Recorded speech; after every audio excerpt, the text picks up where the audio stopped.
I'm guessing you had a long-term relationship fall apart. Sorry to hear about that, man. But hopefully it's for the best.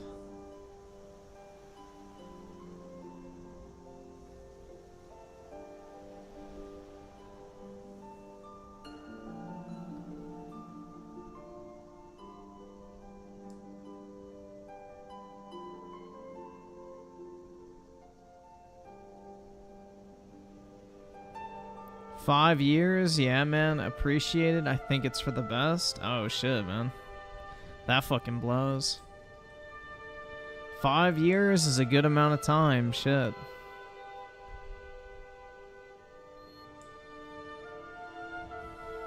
What was the cause of the breakup, if you don't mind sharing? Y'all just want different things?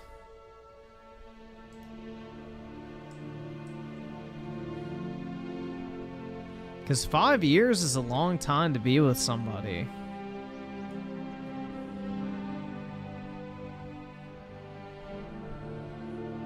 Like, that's a very long time. Most people are already, like, married at that point. Financial problems on her side, some slight anger issues on mine. We worked on it, just couldn't get it fixed, you know? Well, dude, that's, like, the number one, thing that people break up for is financial problems, so yup, sounds about right.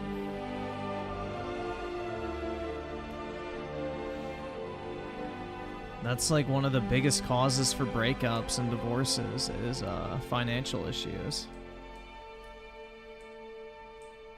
Shit is no joke. Britt been single her whole life. Yeah, that's true.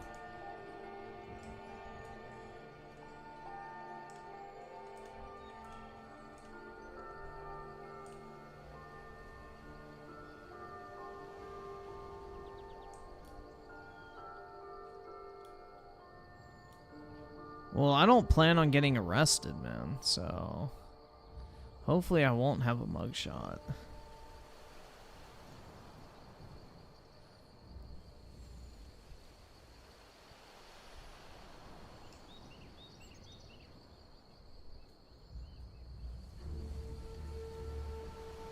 Yeah, bro, they got Trump on the same charges as fucking Young Thug right now. Shit's weak as fuck. They both got hit with RICO charges, like... Bruh. Oh my god.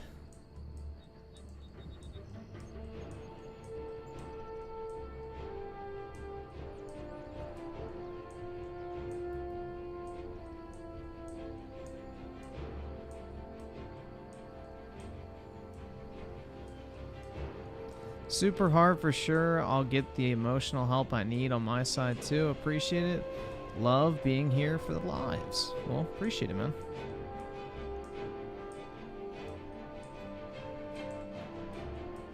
Why would I trade illegal Pokemon cards, Britt? Illegal Pokemon cards aren't worth anything. Use your brain. Oh, wait.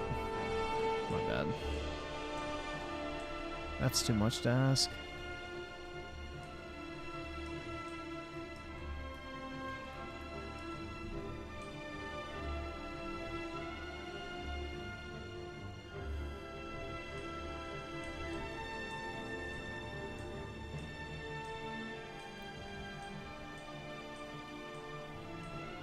Yeah, I saw Synthetic Man was playing Armored Core and was getting fucking tilted, bruh. That game looks fucking horrible. He just, like, the part I was watching he was at, he literally had to restart the entire fucking mission because he didn't have the right fucking item that allowed him to, like, dodge in a particular manner in order to beat the fucking boss. So he had to exit out of the entire fucking mission, go and sell a bunch of shit, buy some new fucking gear, and now he has to restart the whole fucking mission over again, hoping that that'll be the right stuff he needs. Yeah, that is why Armored Core does not interest me, guys. That sounds fucking horrible. It's not a skill issue. Like, you literally get progression blocked based on what fucking, like, equipment you have in that game. Like, there's literally nothing you can do in some cases to overcome, like, the fucking lack of the right components. Like, even if you're, like, insanely fucking good at the game, there's only so much, like, that, I guess, skill can get you. You have to have the right equipment, or else it's basically impossible. It's just the way the game's designed.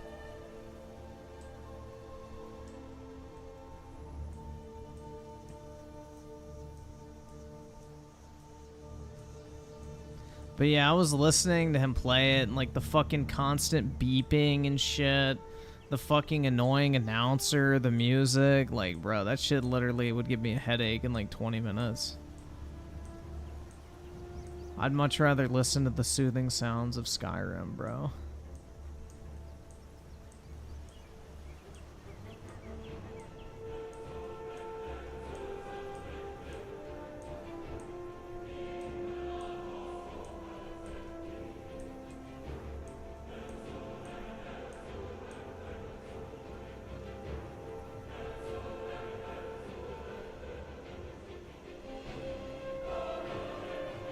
The Yakuza games are way too long-winded and dialogue-heavy for me. I can't get into them.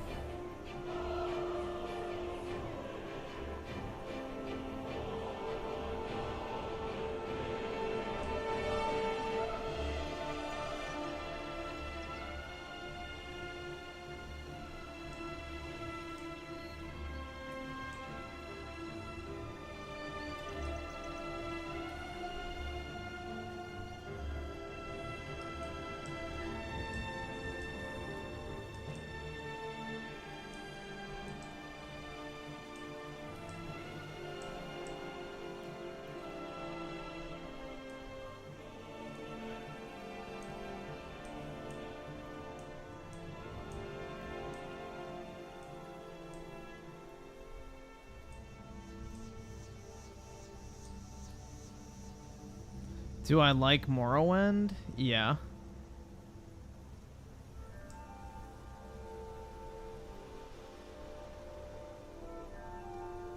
Morrowind is fire, man.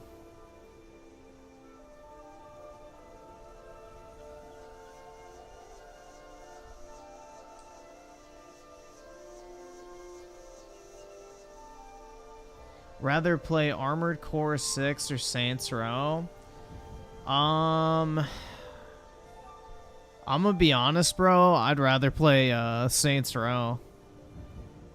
Like, Armored Core, like, that game just seems like, I don't know. Like, there's nothing redeeming about it to me. Like, it's not even one of those games you can, like, dick around and, like, you know, just kind of fuck around your way through. Like, you have to give that shit your unfucking divided attention, which, if I don't like a game, giving it my undivided attention is damn near impossible because I have zero fucking desire to actually play it. So, if I, like, dislike a game and it's easy, then that's okay because I can just kind of, like, fuck around and get through it.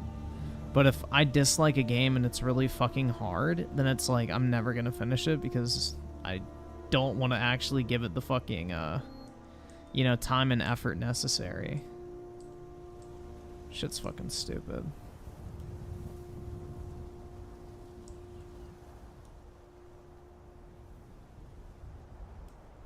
Yeah, I tried Armored Core 5 back in the day, and I hated it, so I wasn't gonna get Armored Core 6. Oh, fuck. Whatever, I'm right here anyway.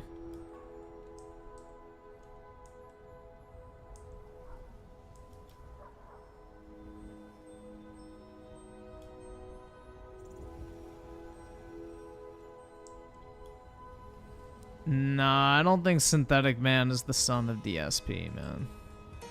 He's not that bad. When Synthetic Man bitches about the game, it's not like, oh, bugged gameplay mechanic. It's like, oh, I don't have the right shit. So, there's a difference between saying a game is broken because you suck at it versus saying, oh, I did something fucking wrong, so that's why I suck. Like, DSP would never admit fault. You know, it's always the game's fault, never his. Like, he could never pick the wrong equipment for the mission. You know, he could never, like, not fucking pay attention to something, you know? I thought you have a week off? I do. What do you mean? What the fuck is that supposed to mean?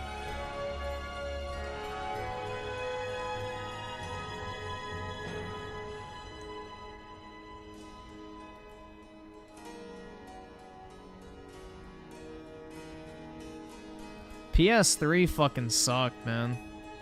It was like the ass crack of the gaming community. You know, the Wii was better than the fucking PlayStation 3. You were more respected if you said, yeah, I only have a Wii, versus saying, yeah, I only have a PlayStation 3.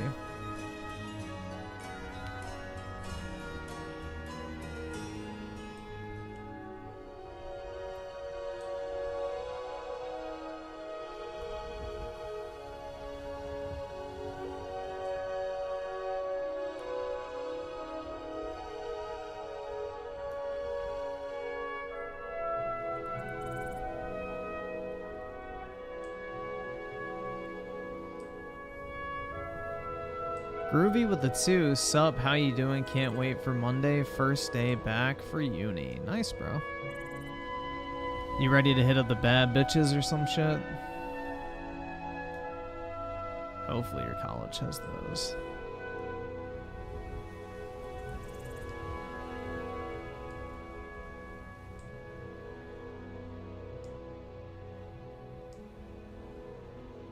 Yeah, they should make a PS5 Pro. I'd buy it. Even though I don't touch my PS5 anyway, I'd still buy the PS5 Pro. The only reason I'm keeping my PS5 at this point is for Final Fantasy VII Remake Part 2.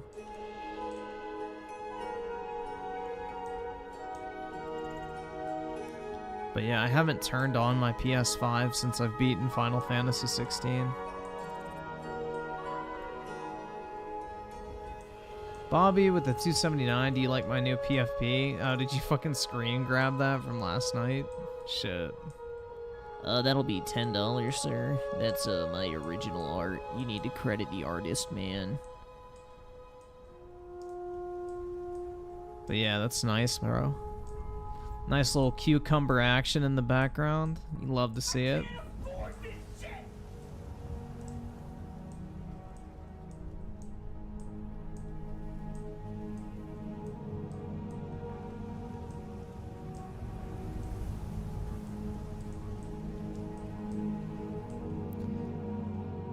Griffin is gay? Yo, shut the fuck up, man.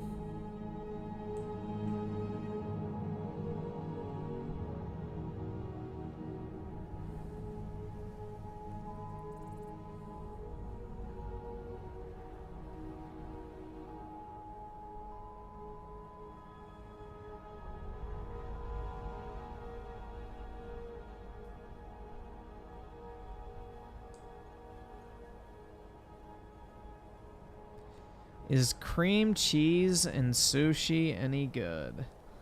It depends on the roll, but yeah, it can be good. But it depends on what sushi roll you're eating.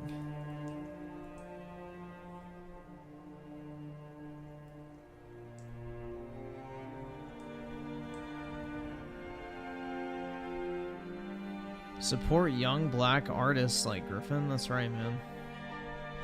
Buy my dripped out Goku t-shirt. And then if fucking whoever owns Dragon Ball Z sues me, I'll just call them racist. And say they don't want to see a black man winning. Real talk.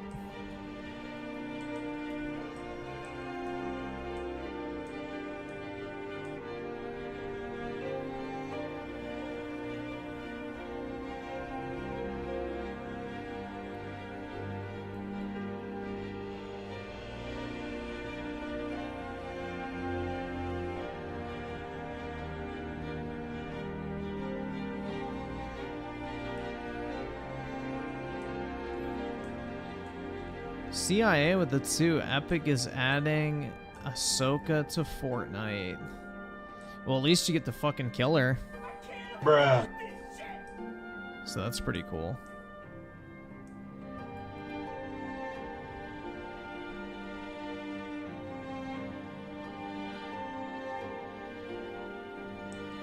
Griffin will be that guy in Japan that kept saying Hiroshima, Nagasaki in a train. Hell yeah, man. If I ever step foot in Japan, which is probably unlikely, but hey. Maybe dreams do come true.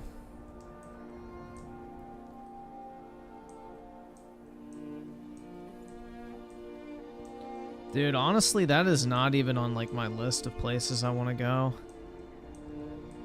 I just don't think I would enjoy Japan, bro. That shit's just... The language barrier alone sounds fucking horrible.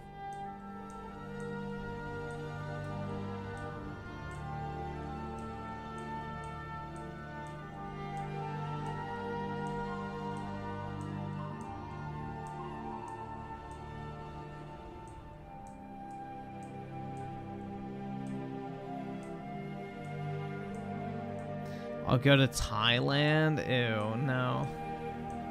No, thank you. Bro, why would I want to go to like a borderline, like third world country, my guy? I heard the majority of people there speaking. So in Tokyo, the likelihood that you'll encounter English speakers is higher, but they speak very fucking broken English. So it's not like they're fluent or anything like that. You know, it's like taking Spanish in high school for us. They just take English instead, so... It's not like they speak English, but they can maybe hold like a very basic conversation, if even that.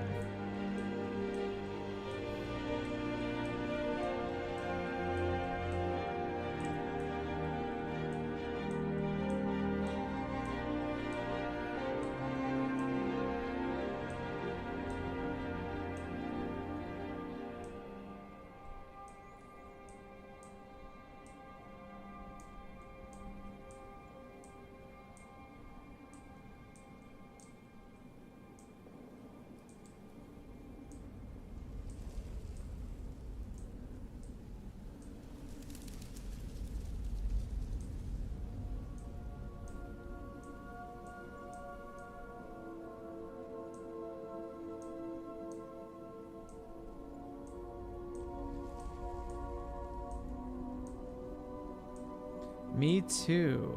Wait, what the fuck? Did you know I'm dating FBI's little sis? What the fuck?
Dude, I'm gonna be honest, the last thing I think I could ever possibly want to watch is an Actman video bitching about fucking copyright and React channels.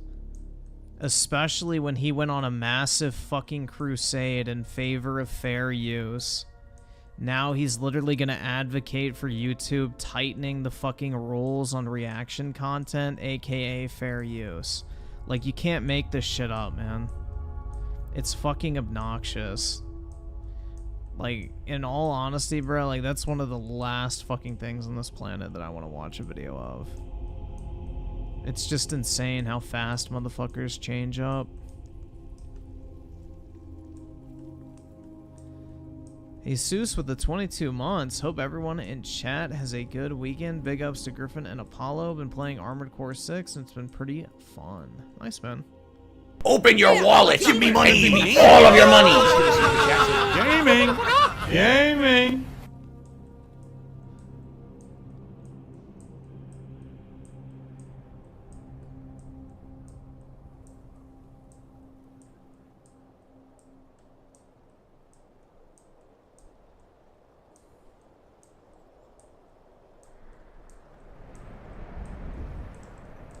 Yeah, Rich either subscribe, advocating for donate, people or to get get the fuck out. banned off of deleted content is fucking idiotic. He only calls out Sniper Wolf for stealing content? How is she stealing content, bro? She's literally reacting to it. That's like the definition of fair use. Also, once you upload a video to TikTok, you don't own it anymore. Fun fact. Once you upload a video to TikTok, unless you upload it like as a special type of video, you do not own the rights to that TikTok. TikTok as a platform owns the rights to it. Just an FYI. There is zero fucking actual precedent for you to copyright strike somebody off of a TikTok. Because you do not own that TikTok. TikTok is the only person that can say you can't use a TikTok in a YouTube video. So.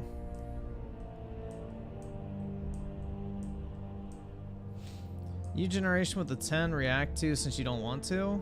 Well, I can say no. What's up, everybody? I mean, bro, that's kind of on you. I think you can hold that L, bro. Because I always have the right of refusal.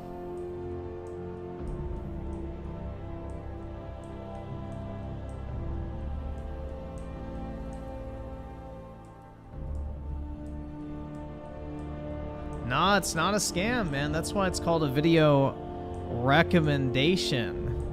You can recommend I do something all day, every day. There's no contract. But we can skim through it, I guess. But I'm not going to sit through that whole thing. What? 25 minutes is going to be fucking What's up, insufferable.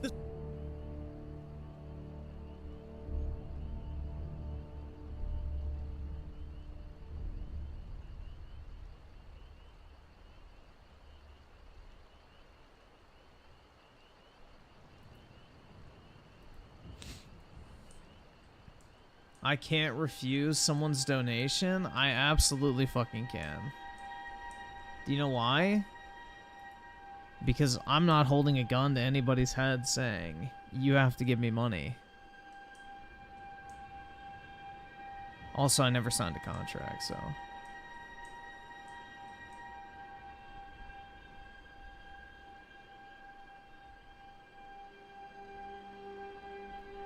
Just like if I wanted to be a big dick last night, after U-Generation and FBI gave me the money to play Saints Row, I could have been like, well, you didn't say which one, and then I played like Saints Row the Third instead, so... You know, I could have been a dick about it because there's no like fucking actual, no contract in place.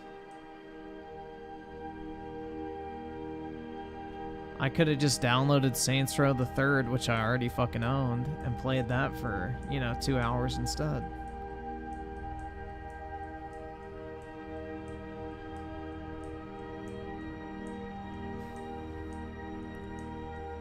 I need to delete that fucking game. Same with,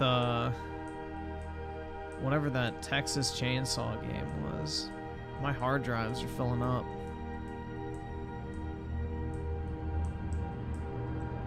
Griffin, can you play Fortnite? If I tried to, I probably could.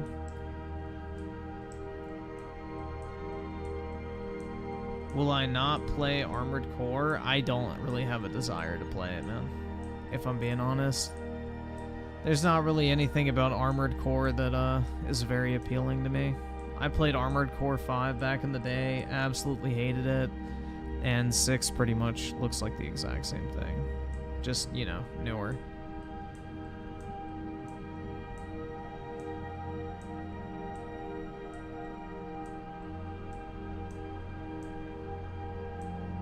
Play Postal 4? I bought that game when it came out and I refunded it.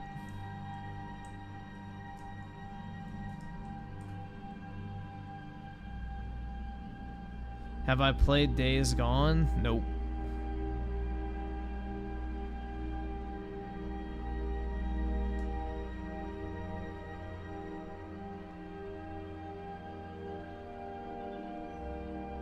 Can I play COD 4? Yeah, I probably could.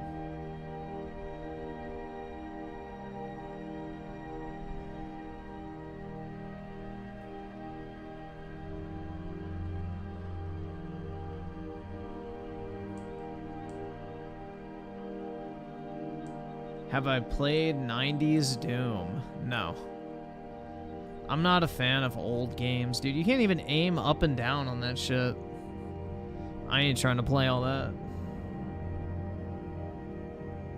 If I can't even aim up and down playing a video game, I don't really want to play it.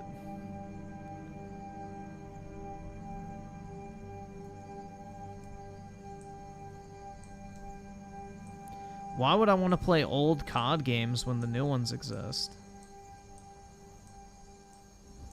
Also, I'd have to go get my Xbox from the other room, which... that takes work.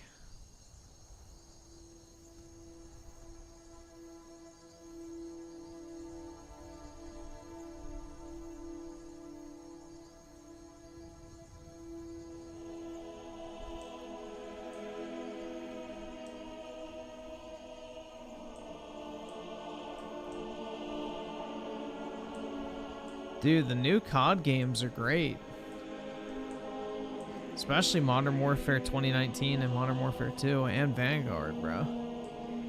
Cold War was dog shit, but...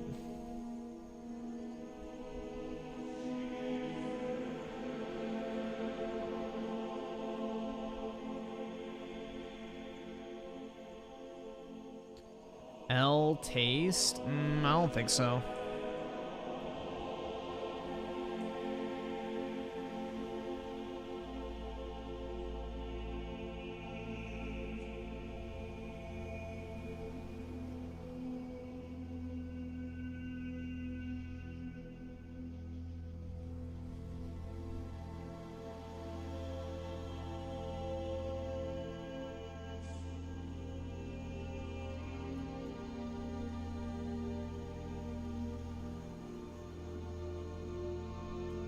Fuck.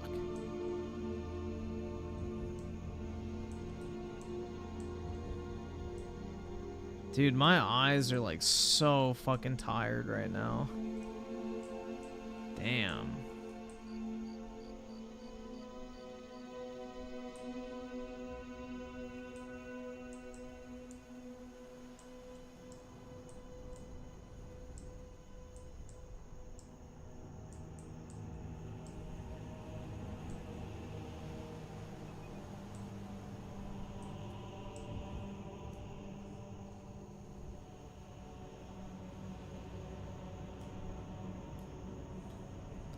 Oski Woski with the 2, I think you have a sponsor today. Alright, man. I tried every single one of these, and not only did I think that they were all delicious, I also loved how creamy and smooth the drink's texture was. I actually looked forward to drinking Soylent every day. Yum, yum.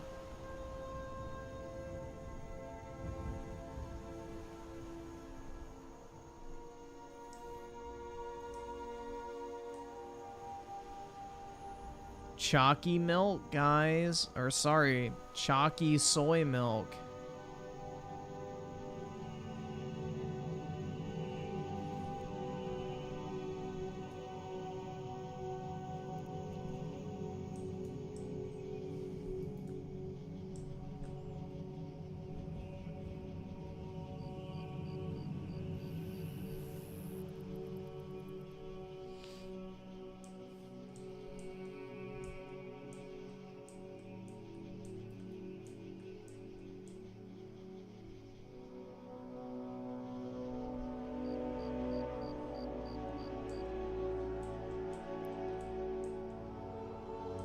Argued against all of the COD rigged clips, huh?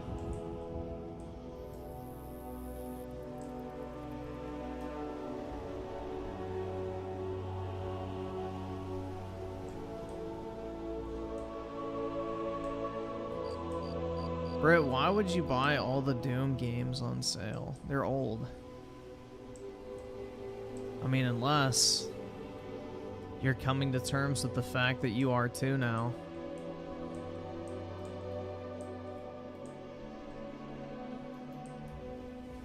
Dog, you literally have Japanese characters as your fucking username and you live in the United States. Are you really in a place to call other people NPCs?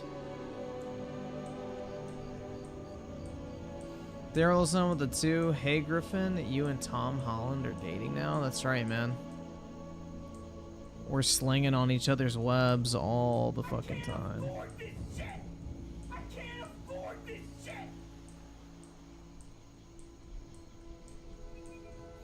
Like, we're shooting fucking web ropes all over each other. Got your back. Oh, it got in my eye. Ooh, that tastes weird. Oh, that kind of hurt.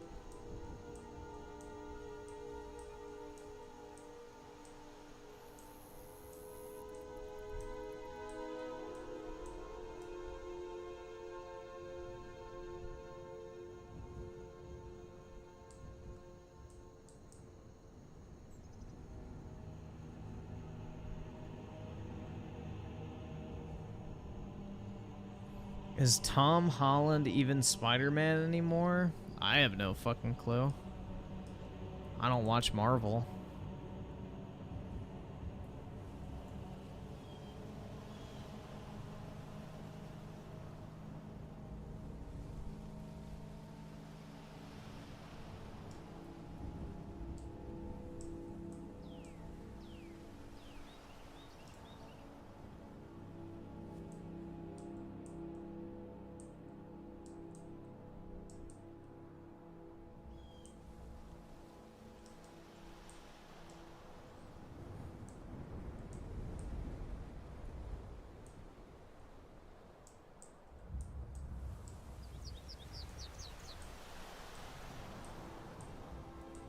Dude, superhero movies have been done to fucking death at this point. Like, yeah, I think they just need to let him die.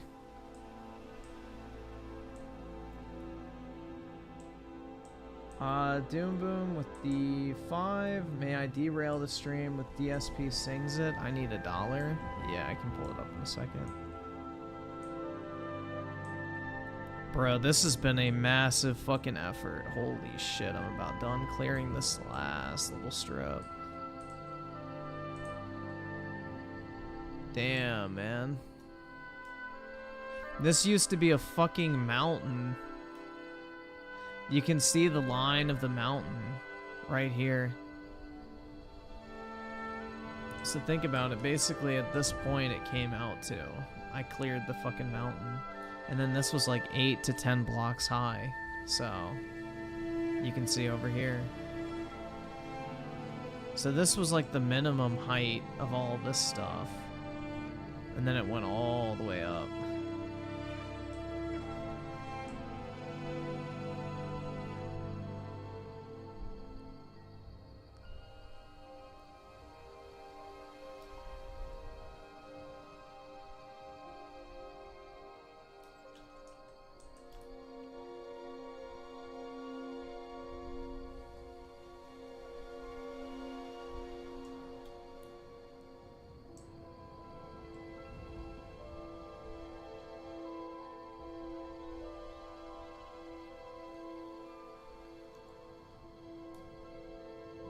That's one big old carbon footprint?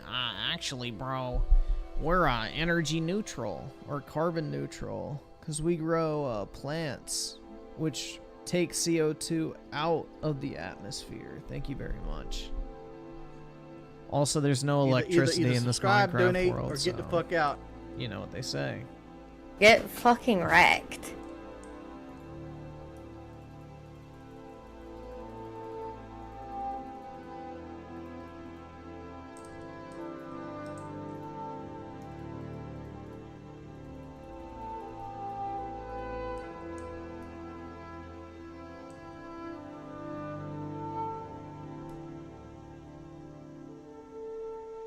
Dude, U-Generation's not gonna pay for me to play Armored Core. Because not only would he have to pay me to play it, he would have to buy it for me, which is expensive.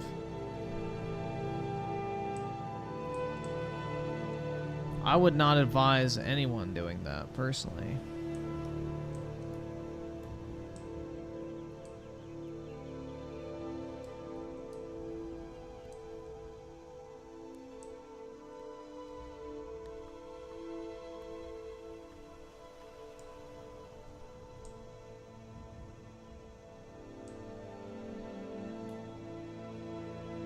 Let's see, maximum with the one, I convinced a new COD hater to buy MW22.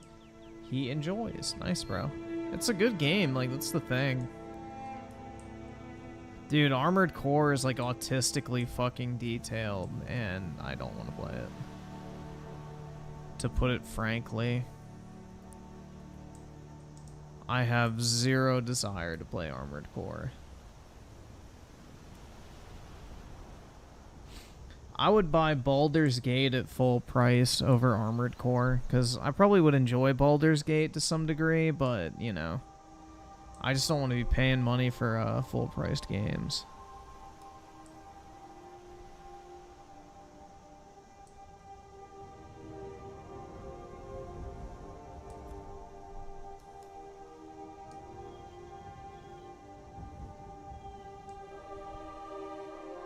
So let me see. Bro, that Skyrim music is too good.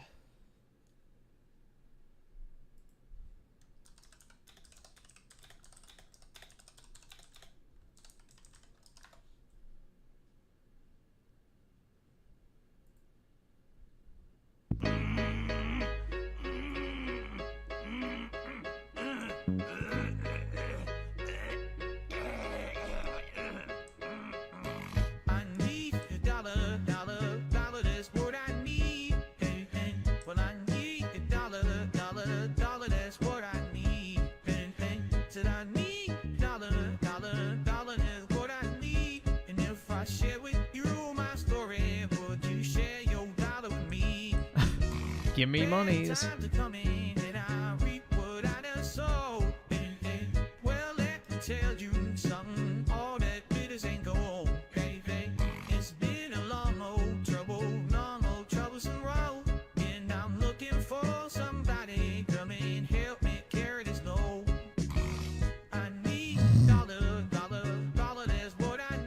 The snort's a nice touch.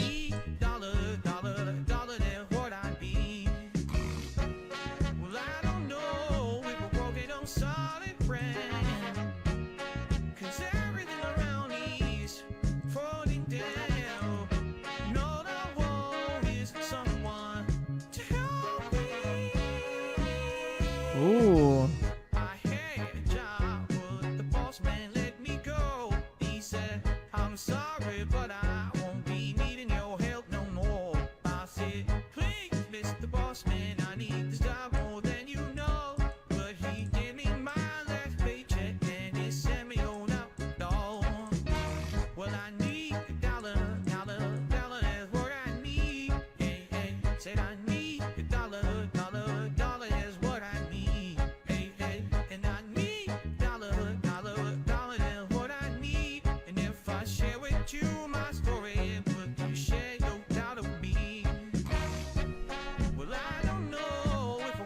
Dude, this is a song made for DSP, in all honesty. So I should build a bridge right here.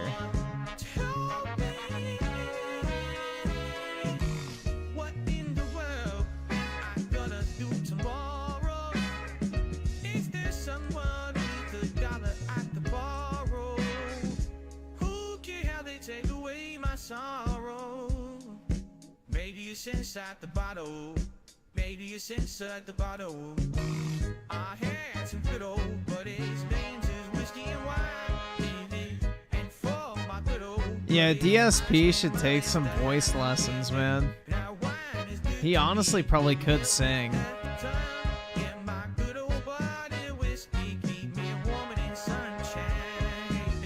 Your mama may have missed the child, this guy is on.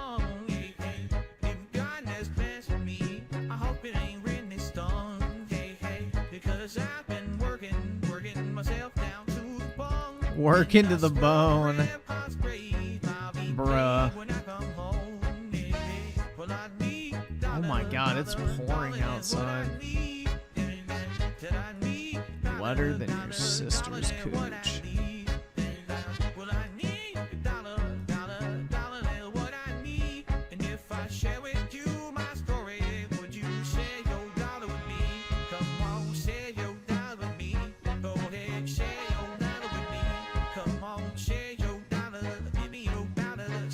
Give me $1.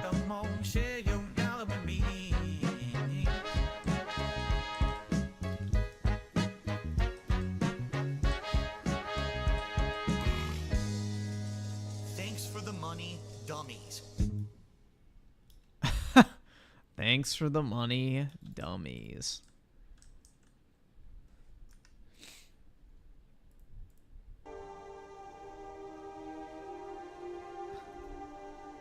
It's not raining in Maine? Huh, L.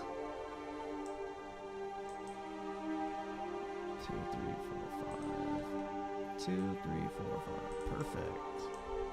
Hooray! Alright.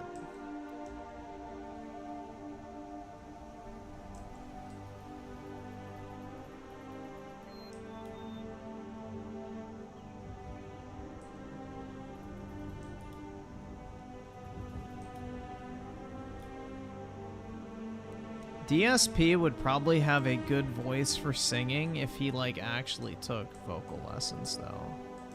Like, unironically, I think he probably would. 2.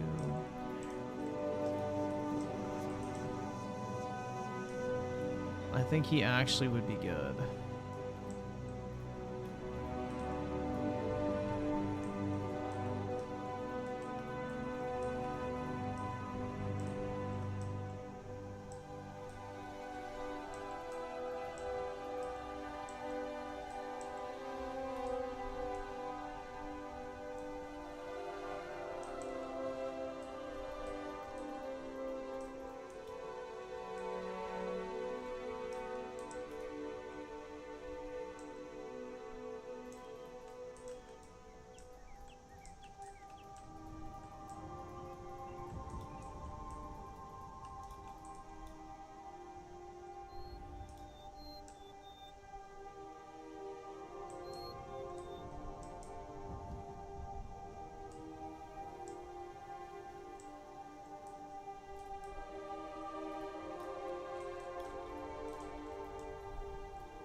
Oops.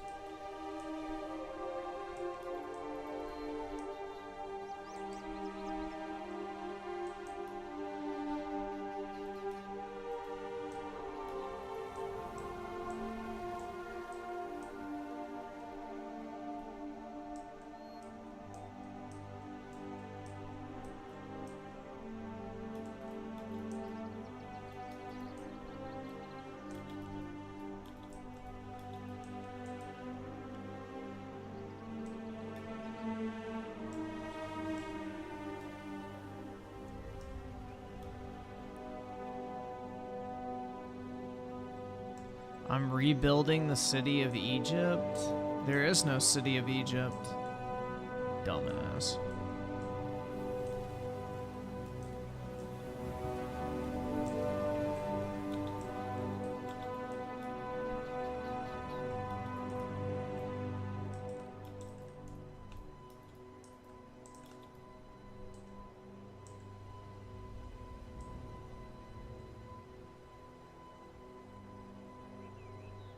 Alright, what happened there? Did I get... Oh, that's why. Fuck, I forgot. Duh.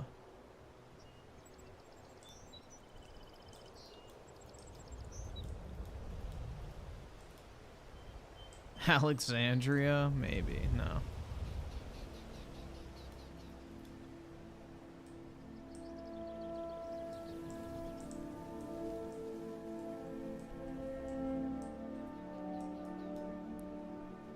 I'm building Allah's one true Muslim empire.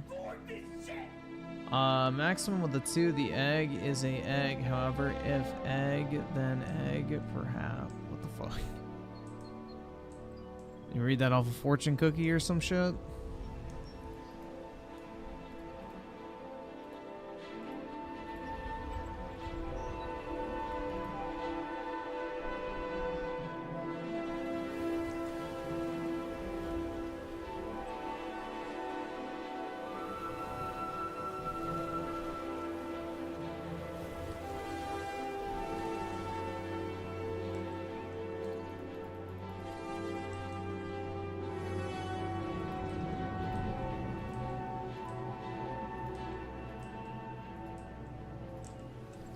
Bruh, I've needed this bridge for a while.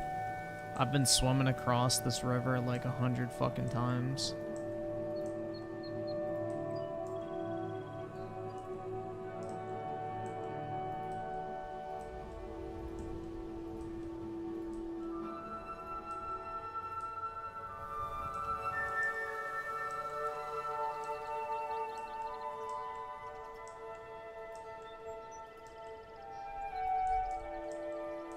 Perfect.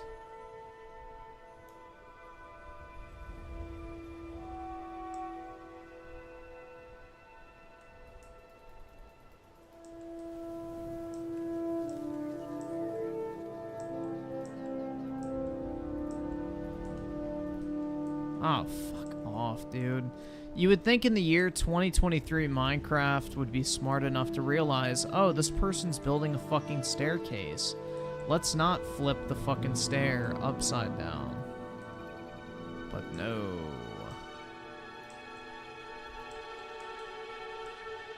You need a snow bunny? I don't know, man. Don't we all?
Maximum of the two rats plot chaos beware. Truly not egg. What the fuck are you talking about, bro? What are you smoking or some shit? I don't fucking know. I need a white woman too? Facts, man. I need any woman. Guides with the two. Where the groypers at? The cat boy convention. I don't fucking know.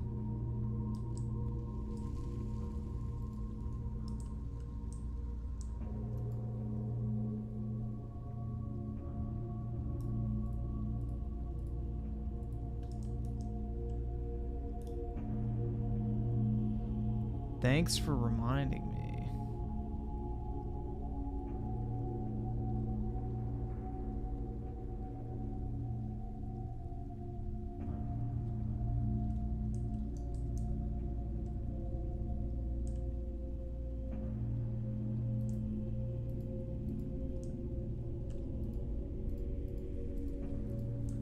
Oh shit, I probably should just do this.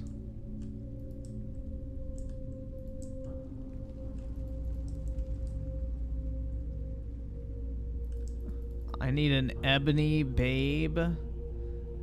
Dark chocolate with bright eyes. What does bright eyes mean?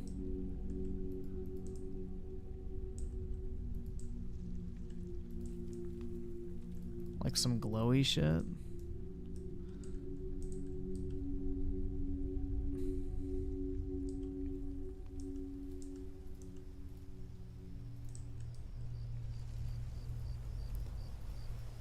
Yo, don't fucking crucify me, guys, but isn't it, like, impossible for, like, any other race to have blue eyes but pretty much white people? Like, that's pretty much just a white person thing, right?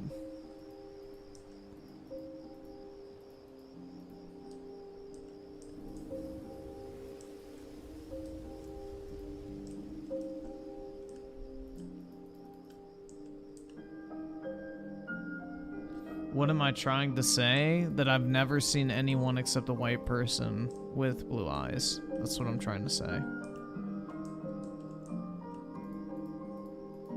What do you think I'm trying to say?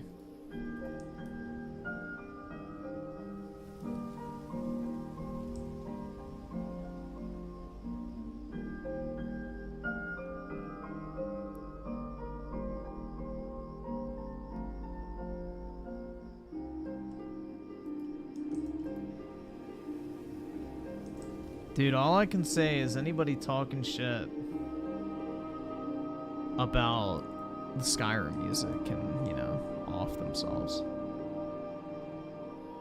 Doesn't this Indian Jewish shill comedian has green? What? Indian Jewish shill comedian. That is quite the identifier, man. You could just use their name. Take less effort.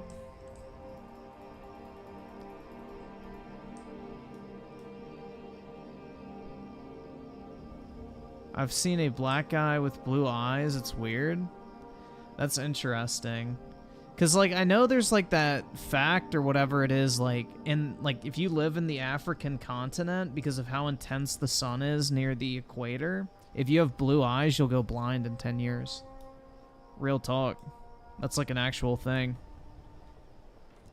If you live near the equator and you have blue eyes, you will lose your eyesight eventually because of the intensity of the sun. That's why, like, blue eyes are associated with, like, you know, Europe and, like, colder climates. Well, same with white people, but yeah, you get the point.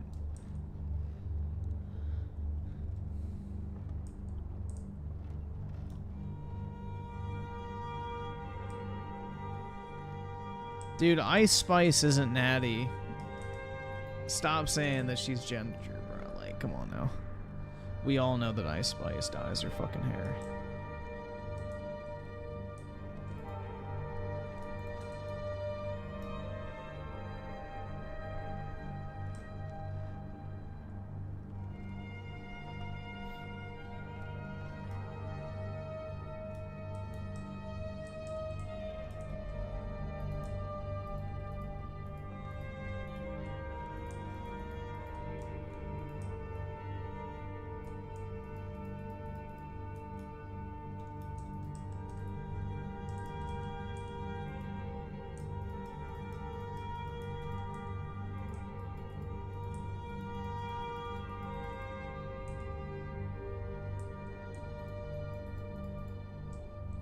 Not Naya with the 5. Can we watch some Warhammer Space Marine 2 gameplay? Provided link. Also, what is RICO charge? It's like some organized crime type charge. I don't know the exact definition, but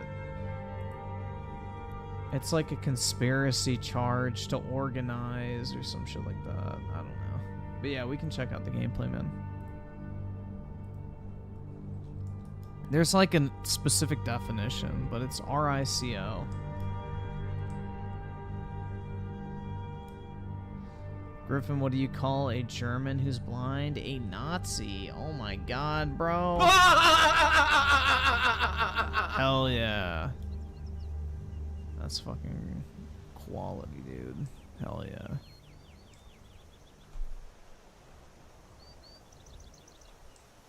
I don't know why it took me this long to build this bridge, because this is way more convenient than jumping across the fucking water.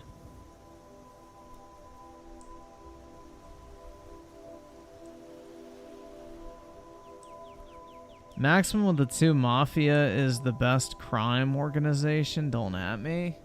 I don't know. A bunch of obese Italians isn't really that impressive if you really think about it. Why is the bridge so tall? Why isn't your bridge tall? Why would I make it short?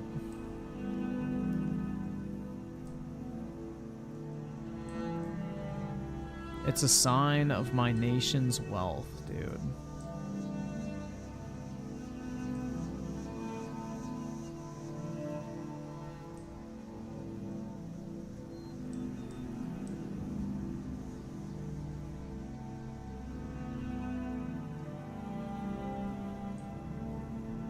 That looks nice.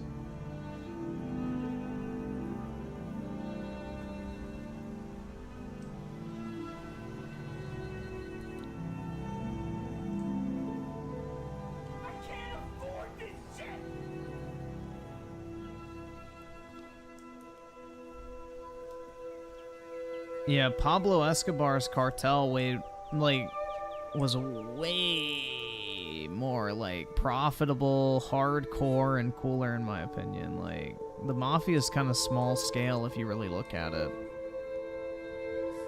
It's pretty small scale, all things considered.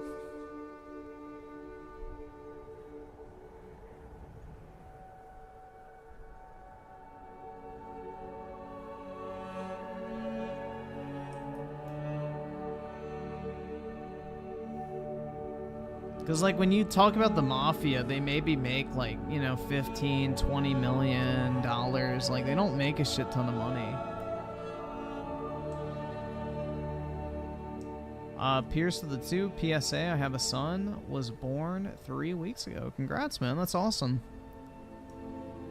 Congratulations.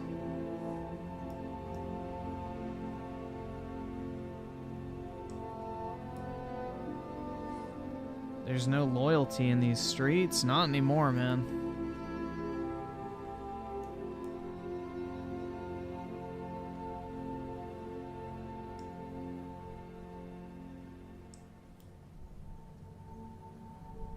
I can't afford this shit!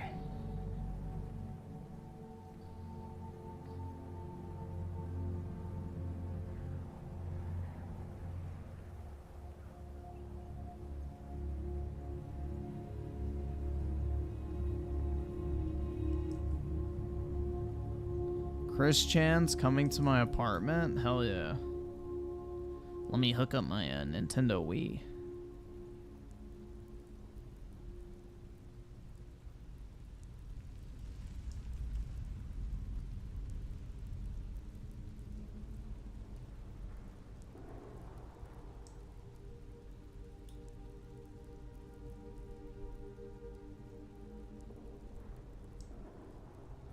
Griffin, you joining the passport? Fuck no. Hell no, man. 43, 44.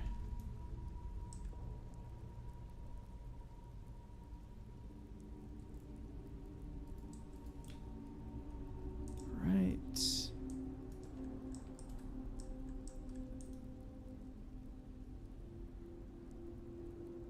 Dude, I have no desire to go fuck bitches in a third world country. That ain't my, that ain't really my idea of fun, personally. But hey, to each their own. I don't have to live that life, but you can.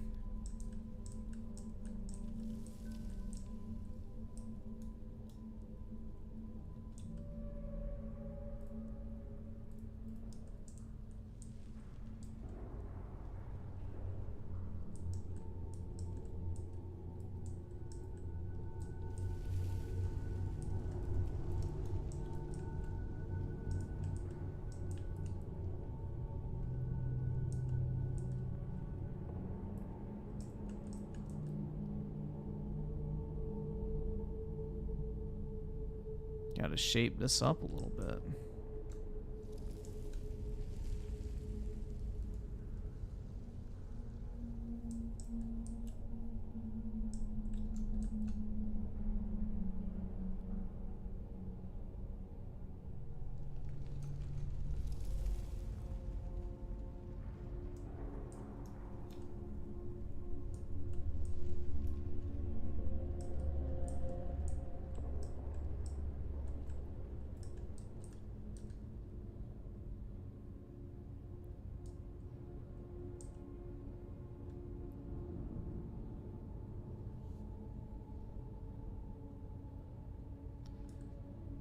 Yeah, of course Trump surrendered himself, dude. All he had to do was go in and have his picture taken and fingerprints. That's literally it. They're not actually, like, putting him in jail. Like, that's why this whole thing is just a fucking publicity stunt.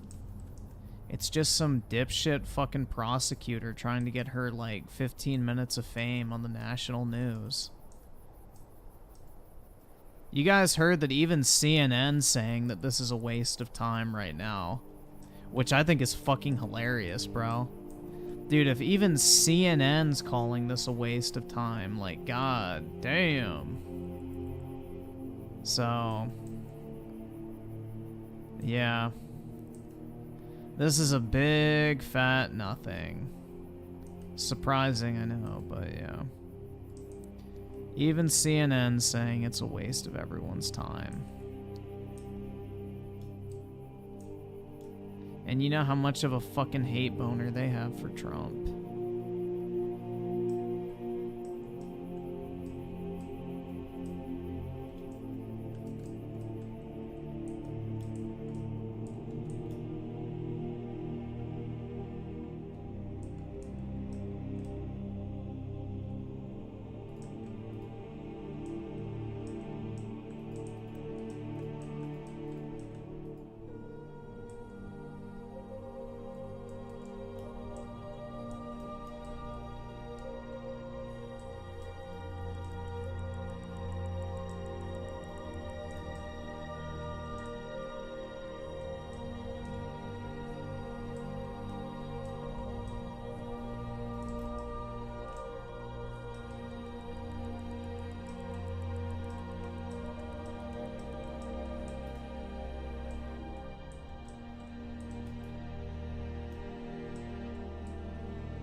Did I fuck this up?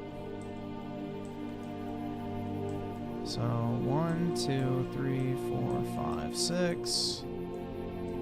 And 1, 2, 3, 4, 5, 6.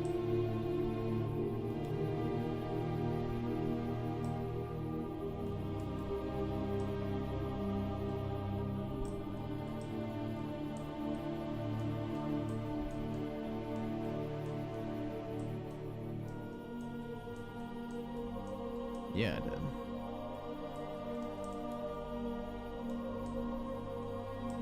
So I need to basically get rid of all of this here.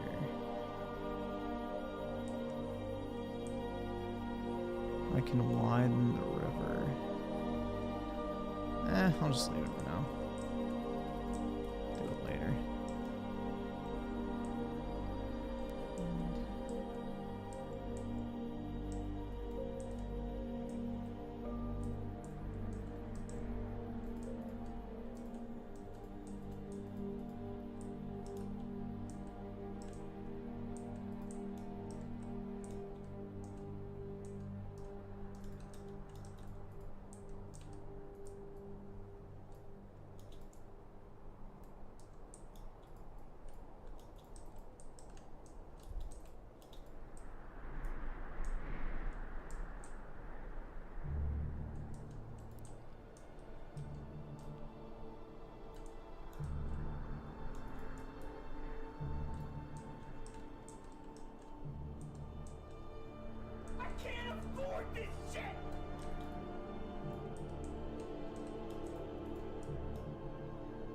See, Z-Herb with a 5, I'm sure there's things that make the Series S a limitation, but Baldur's Gate 3 with no split screen co-op isn't one. Sorry, it's not 2008 anymore.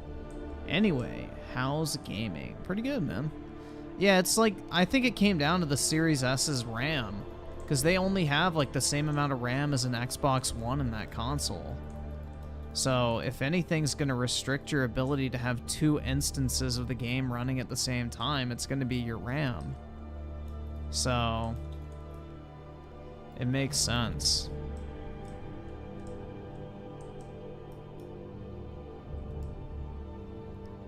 It's not some like grand fucking conspiracy like a lot of people are making it out to be.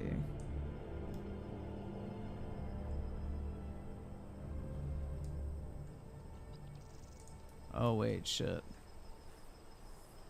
Doesn't need to go that high. Oops. Okay. So, we want it right here. Then right here. Oh, fuck off. I can't afford this shit!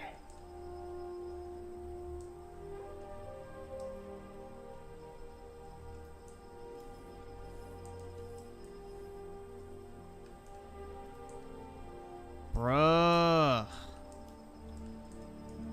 Why does it always do that? Has anyone ever actually wanted to put stairs upside down exactly 1 block in front of them? Honest question. 'Cause I don't fucking think so.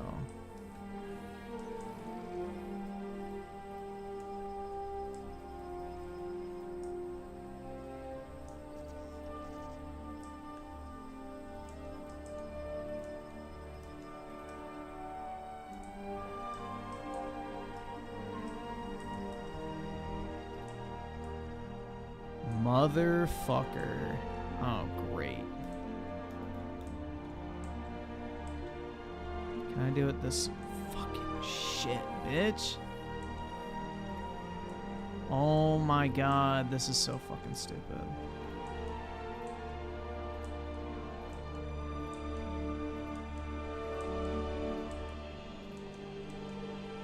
This game is retarded.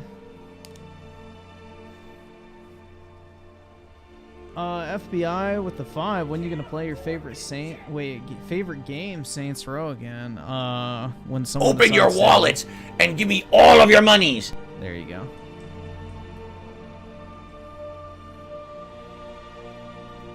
Just that easy.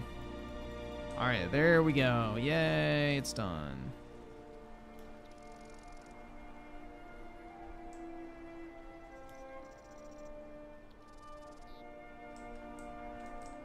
All right, cool.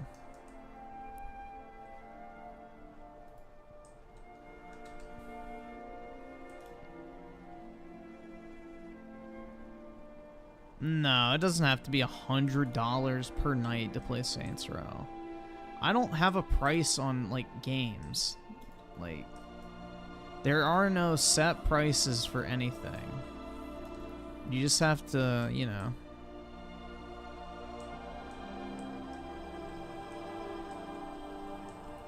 entice me.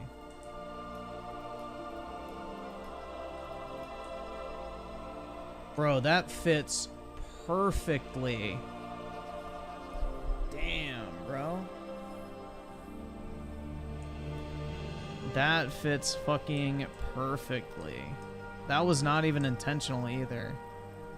I love it when it just fucking works, dude. It's so satisfying.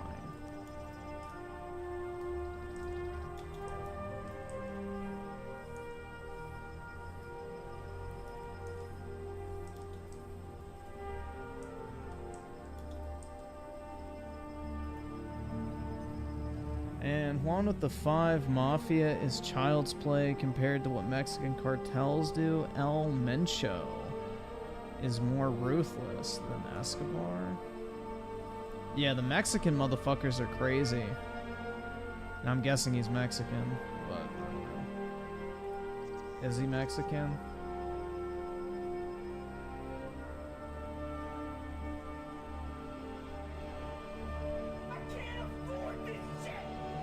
But yeah, the Mexican cartels are fucking wild. They're like true fucking savages, bruh.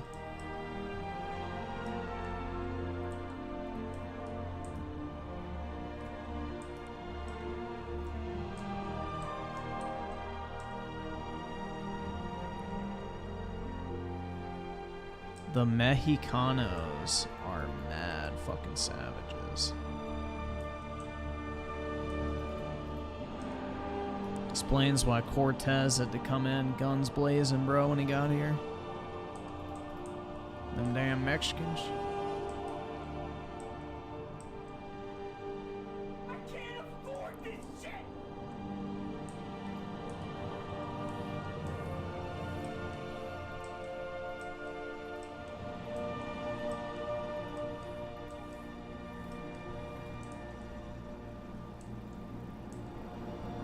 Yeah, I think it was Cortez that took out the Aztecs, right? And then, what was the other guy's name? Pizarro? He's the one that took out Peru. And then... yeah, I think that's right. I'm trying to remember my conquistadors, but... I have no fucking clue because I've never really paid attention to them that much.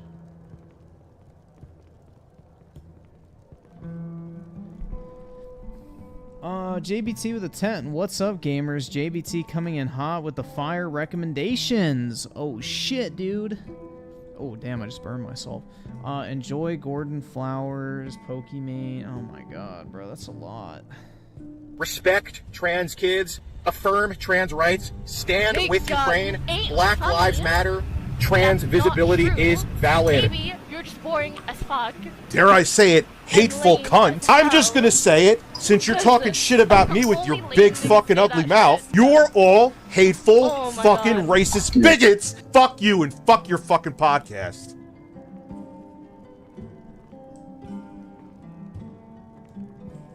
Let me click on... Of course, it's fat people. Well, with the 2 going to Ruth C for my birthday on Sunday. Nice, man. And ear rape.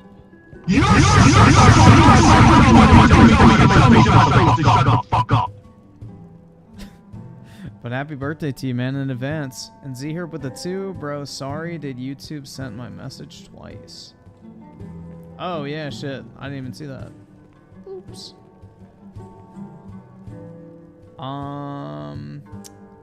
King Samuel with the 2. I'm watching you. Nice.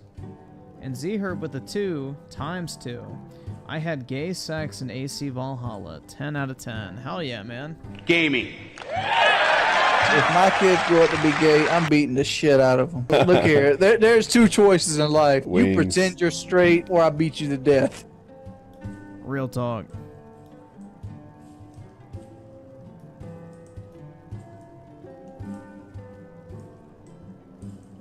Oh, that's right. I was gonna go get more stubs.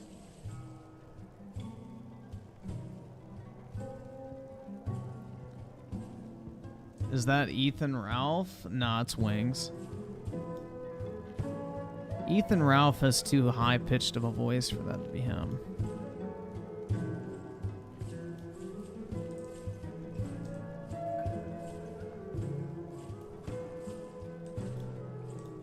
Let me get... oh, shit.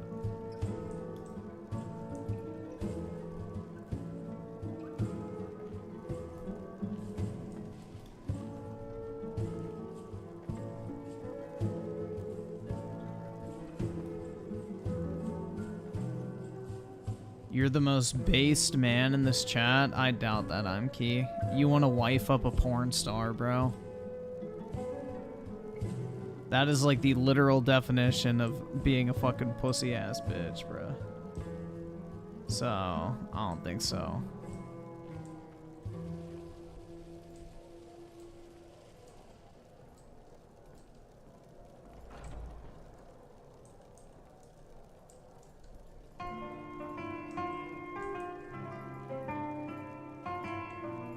Damn, bro, this Skyrim music fucking hits.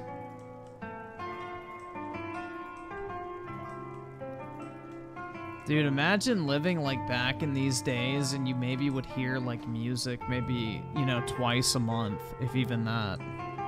It's pretty wild to think about. Like, doing something as basic as listening to music would be, like, only reserved for, like, the wealthiest motherfuckers. Why do I hate porn stars? Because they're ugly, bruh. I don't necessarily hate them. I just think they're morally corrupt, and I want nothing to do with them. I don't, like, hate them on a personal level. I just don't want anything to do with them. So I admit I'm an incel? That's right, bro. Pretty much. Busted. You got me. Oh shit, I should have grabbed torches too.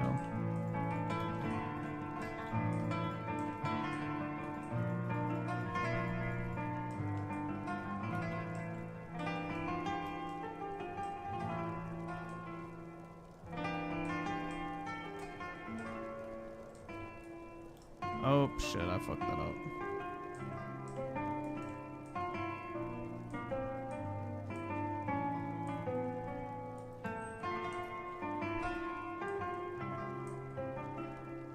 Dude, I fucked that shit up worse than your parents' marriage.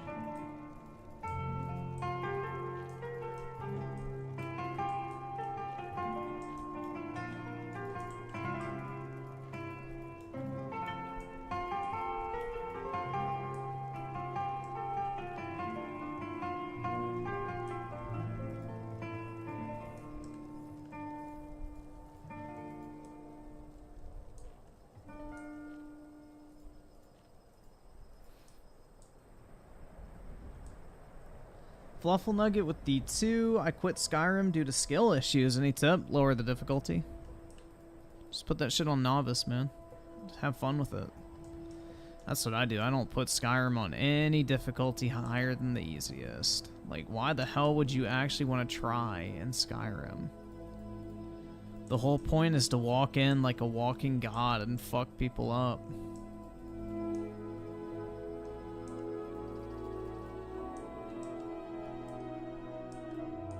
Like, being the Dragonborn, you're pretty much a living god, so might as well feel like one.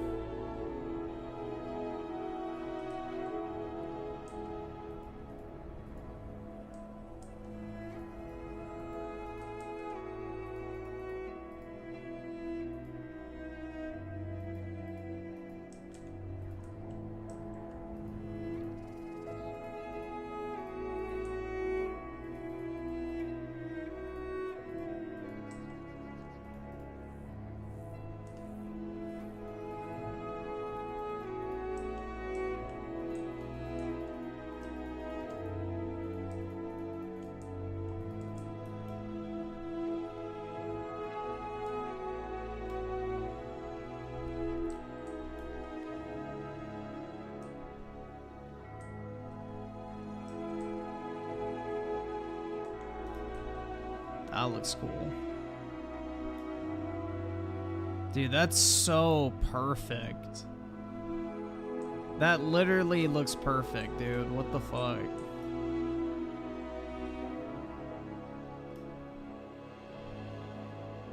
Z-Herb with the 2. I'm Key, the type to unironically laugh at Big Bang. Oh, definitely.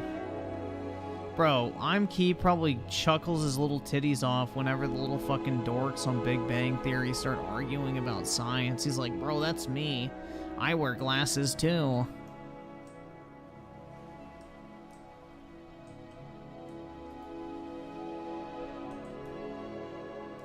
I'm Key probably wishes he was the, I guess, what should we call him? The token black guy on the show? Because I don't think they have a black character on there. Dude, it could have been I'm Key. He would fit it perfectly. His love of anime and obsession with adult film, you know, creators would be the perfect fit for a bunch of dorks.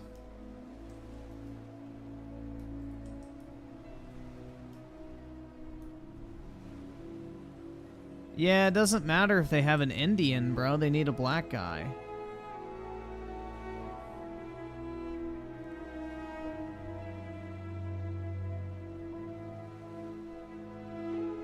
They need a guy that, like, subtly drops the fucking jokes of, like, yeah, I bet I could fuck your girl better than you could. You know, they need that really, like, awkward chemistry of the guy that they know has, like, a bigger dick than them and is constantly flirting with, like, their girlfriends and stuff like that. You know what I mean?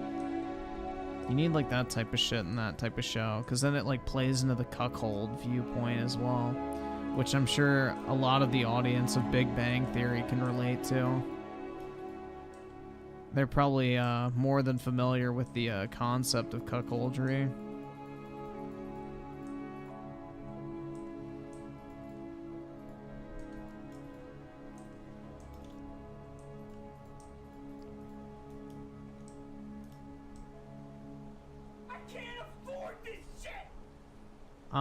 Amber's fur with the 2 was the Minecraft HoloLens demo fake? No update? Yeah, I think it's safe to assume because they completely gutted the HoloLens division at Microsoft, so it's not even being developed anymore. Like, they're not even making the hardware anymore.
That should probably be high enough. Yeah, that's good enough.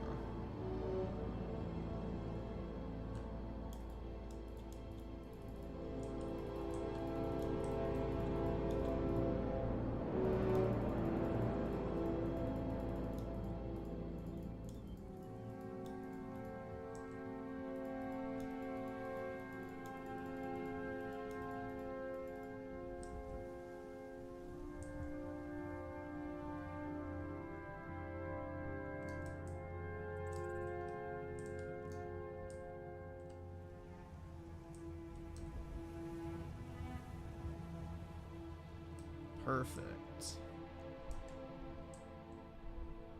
Yeah, that looks better. Adds a little accent to it.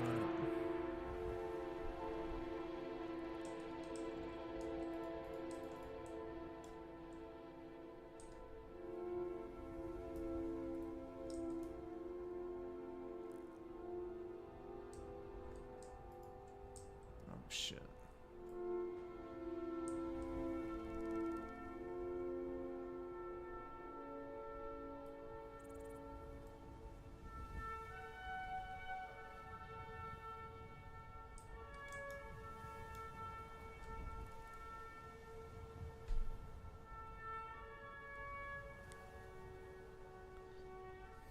Griffin can wait. Griffin can change sissy.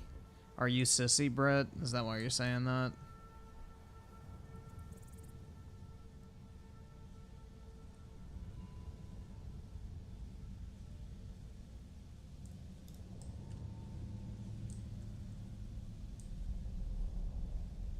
Your ass cheeks are killing you.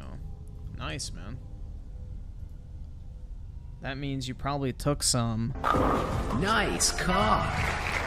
Perfect.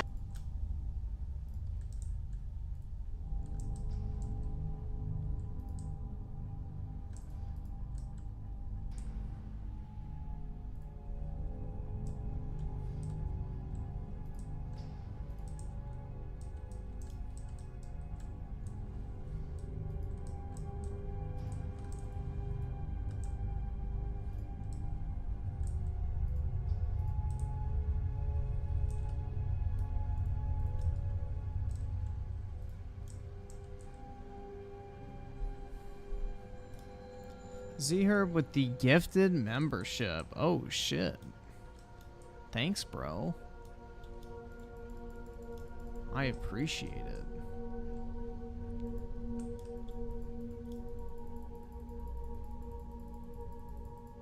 Hopefully anyone but Brick Either got subscribe, that. donate, or get the fuck out.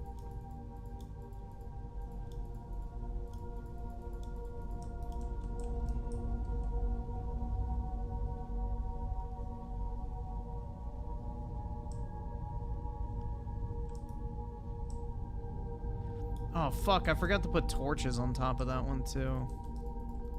Oh, well.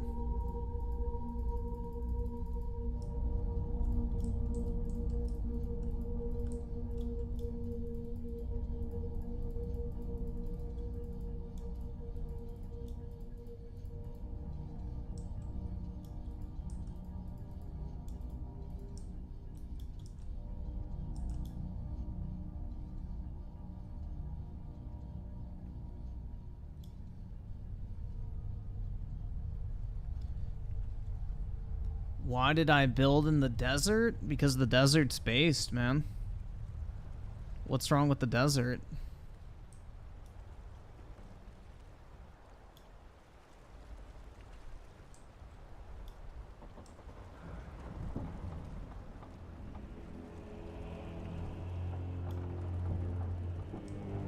The desert has a nice aesthetic, bro. It makes you like think of like old fucking like ancient cities and shit like that.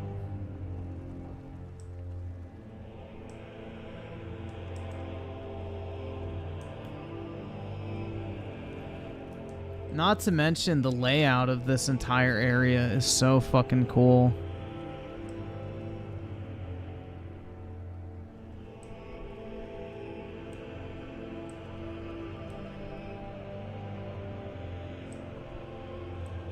Like, just the layout of this area is why I chose to build in it. It just looks so fucking awesome. Like, basically, it's like 3 massive, like, islands. I don't know.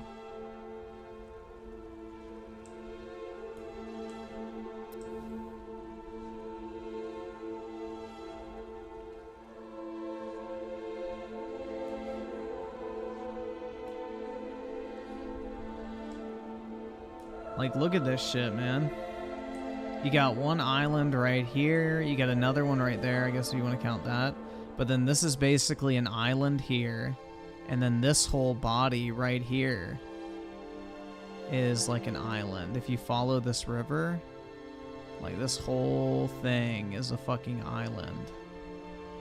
So it's just a really cool fucking layout.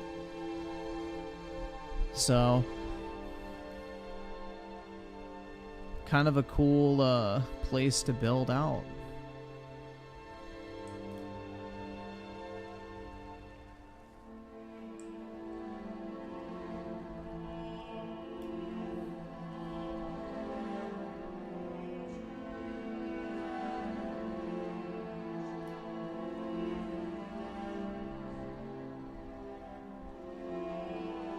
The desert symbolizes Griffin's dating life. That's right, massive.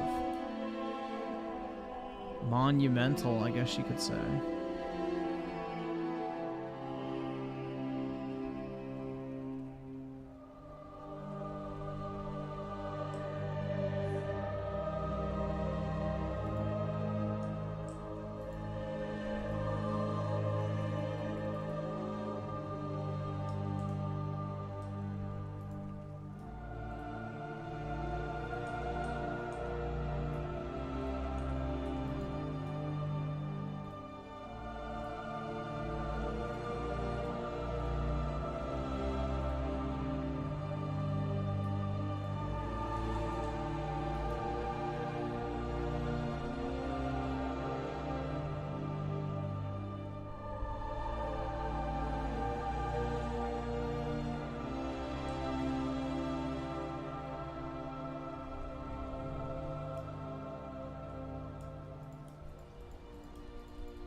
I'm building the next hanging gardens. I wouldn't go that far.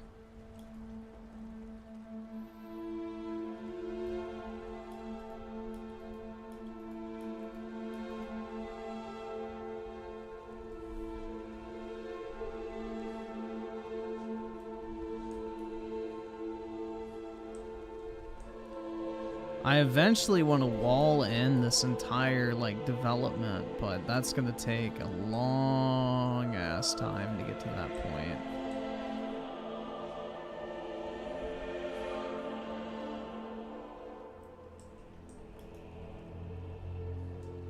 There we go. Perfect.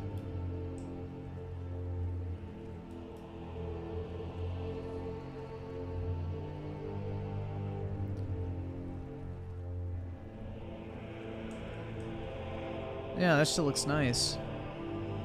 I like that.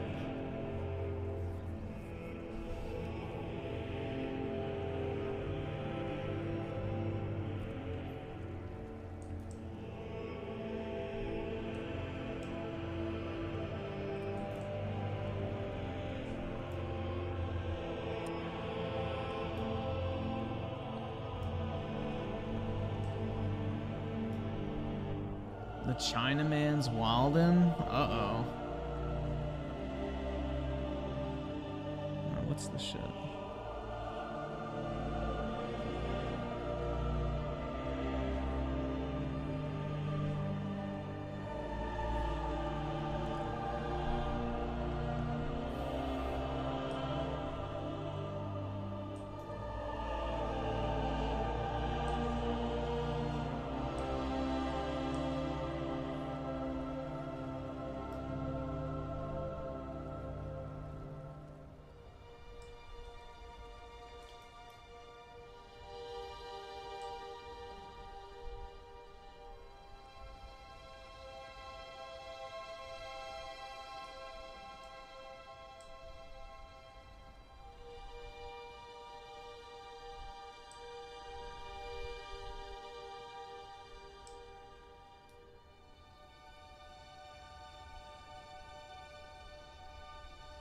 Dead? What's dead?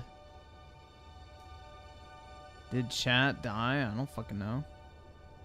You tell me. You're typing in it. Dude, what if we've been dead this whole time? And then we wake up. Dude, that shit would actually be trippy as fuck. It's like you're like 80 something years old. You're on your deathbed and you close your eyes for what you think is the last time. And then when you wake up, you're like, wait, what the fuck? And it was all just a fucking like sick dream or some shit like that. That would be crazy.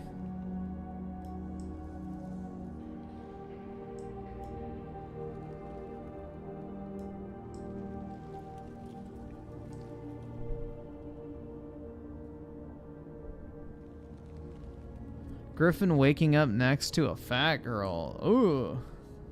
Hell no.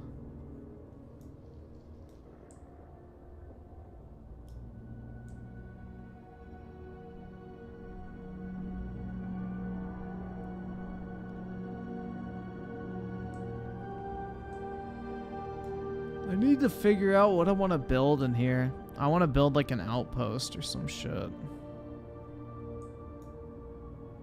But I don't know.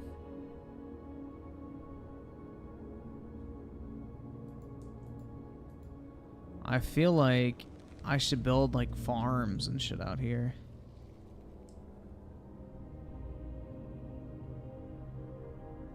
Nah, not Amberlyn Reed, you generation. Try Brittany Dick.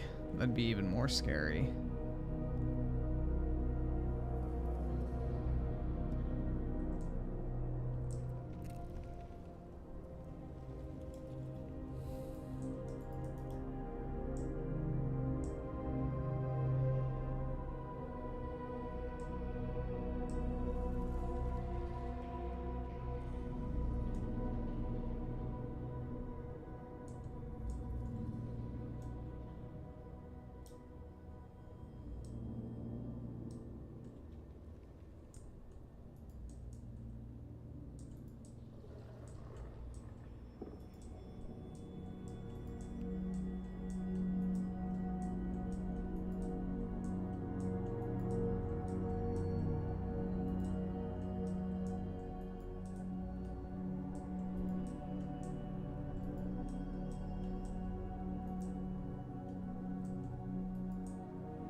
fuck?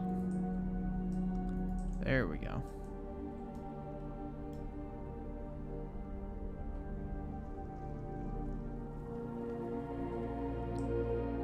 Why are the captains in Bleach so weak in the last arc? Because they're just like fucking normies? I don't know. Because, like, I guess they're trying to make it feel like, you know, Ichigo and Aizen have, like, you know, reached a different fucking level, basically. Like, above that of, like, a normie in the Bleach universe. I don't fucking know. Ask the motherfucker that wrote it.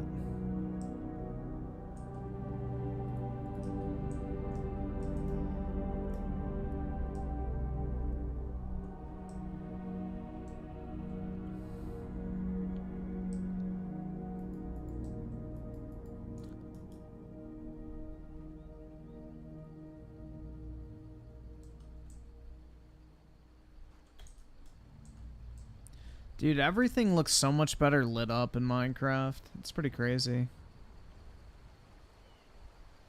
NSA with the 2, build a statue of your immense glory, your highness. Bro, I'm not good at building statues and shit in Minecraft. I'm good at building buildings, but not statues and things of that nature. Plus, I don't have enough gold.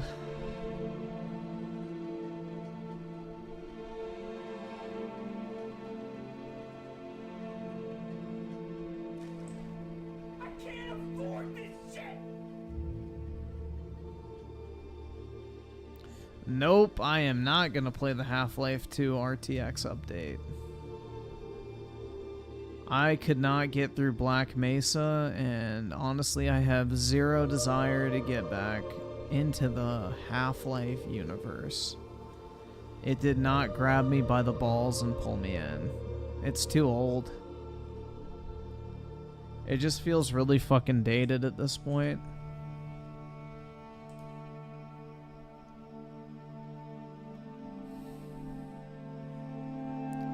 Shit got me sleeping? Bro, I could probably fall asleep right now if I closed my eyes.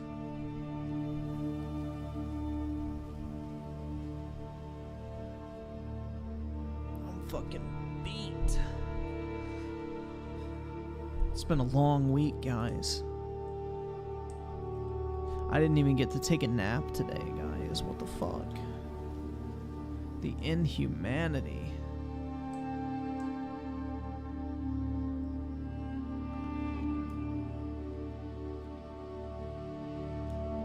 Do you want to FaceTime me while you... Oh my god, I would like nothing else. That shit's fucking weird, bro. Those motherfuckers that fall asleep on like their fucking laptops facing each other, like... Bruh. That shit creepy.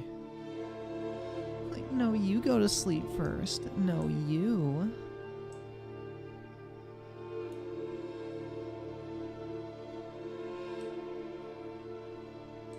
No, you generation, you don't talk to me until I've had my coffee.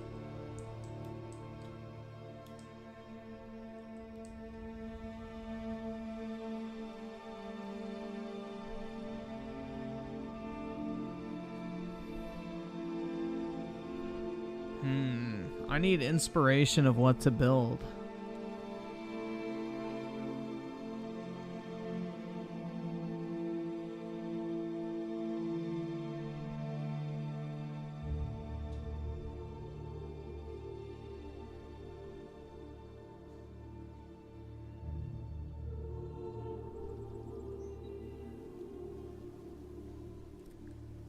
Benito Mussolini with the 2. Good day, Griffin. I started Telltale Walking Dead. Uh-oh. Sounds like your day is not going to be very good.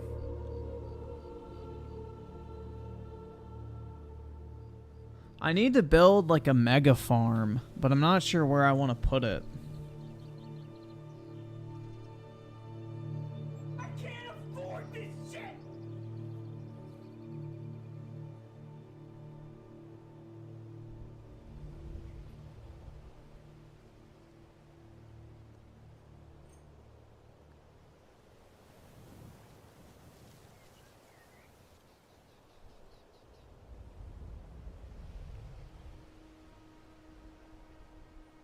Yeah, I was thinking about putting the farm like over here and like just running channels through here. And then, I don't know. It's gonna be hard, guys. I don't know if I'm ready for it. Dude, I wish they made like glass slabs in this game. I wish you could make a glass slab. Or like a vertical or, yeah, I guess a vertical or horizontal plane. Or pane, whatever the fuck it's called.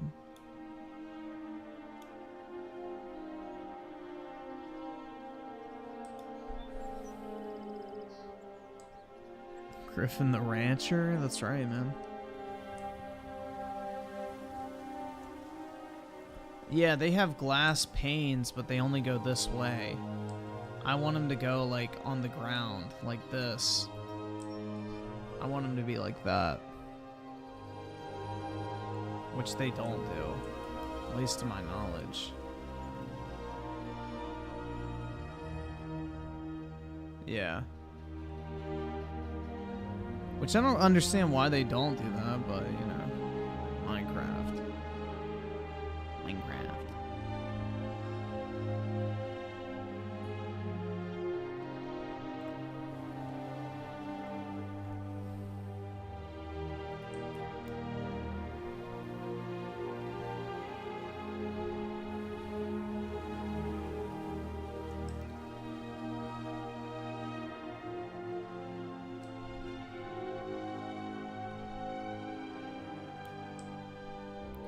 Because, like, what I would do is have, like, the farm and then, like, a stream coming down, like, all the way across. But I want it on the map to show up as blue. But I don't want to leave it uncovered because I want to be able to put torches down.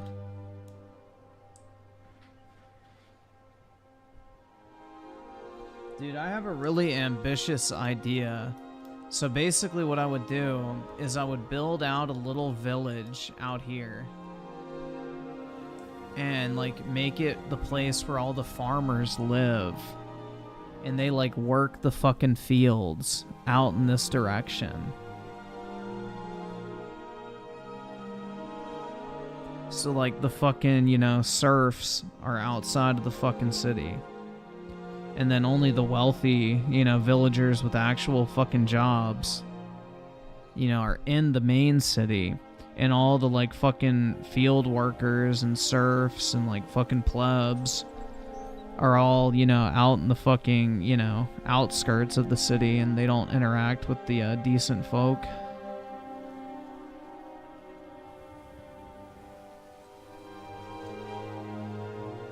Griffin, your nickname is mine because you belong to me. Damn, bro.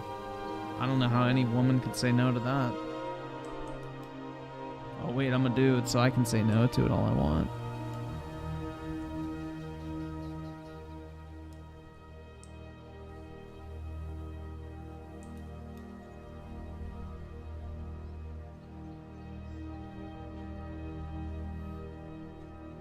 NSA with the 2. I am going to build another tower at some point.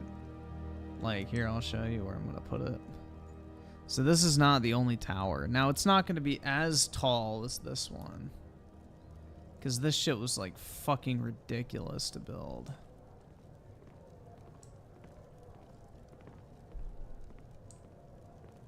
I can't afford this shit! This shit took fucking forever. I mean, this kind of is already like Sauron's tower, but... Yeah, right here, there's another, like, peak of this little mountain. So I'm gonna build, like, a smaller, I think, tower right here, and then have, like, a bridge or whatever connecting them, and then I'll carve out around the base again.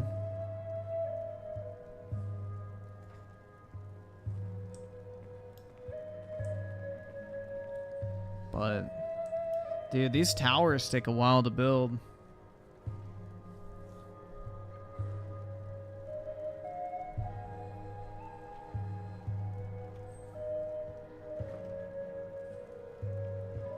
Remember when NSA was cool and muted I'm key? Good times.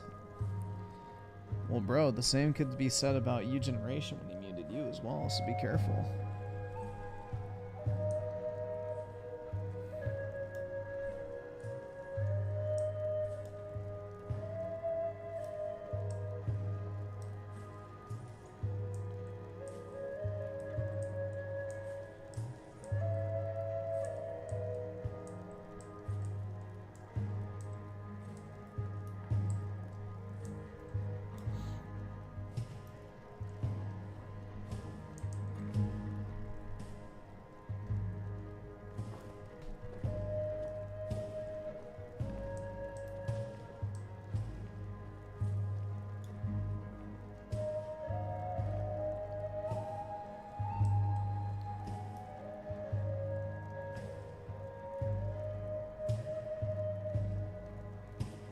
Dude, what the fuck is this Cherokee-ass music playing? I thought this was Skyrim. Why do I feel like I'm about to get fucking scalped?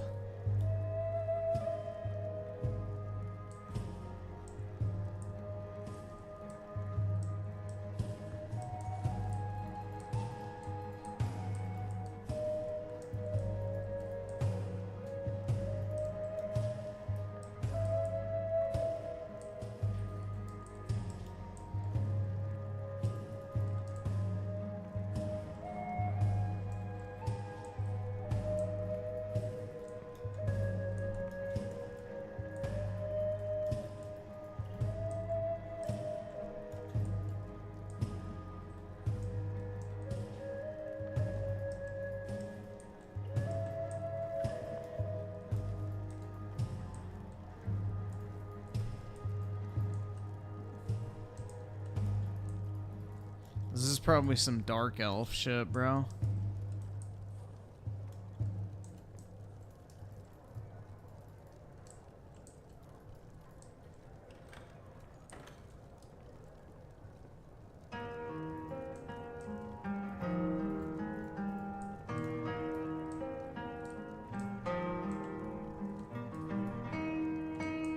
Oh shit, I already fucked it up. I'm a dark elf. Thanks, man. Thanks for the compliment, you generation. I really appreciate it, man. It means a lot.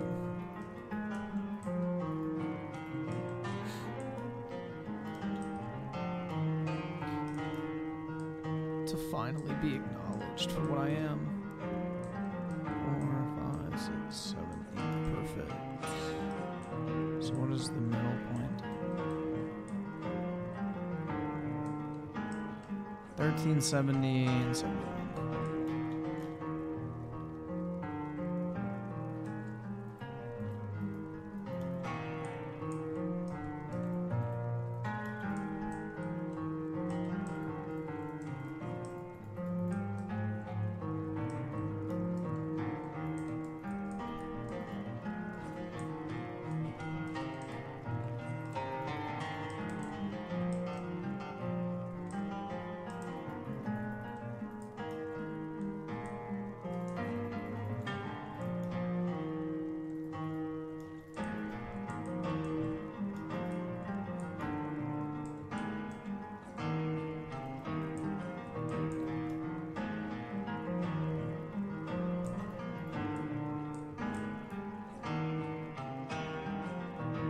Timothy Marco, the 279. This is all Skyrim. I need to play more of it. Yup.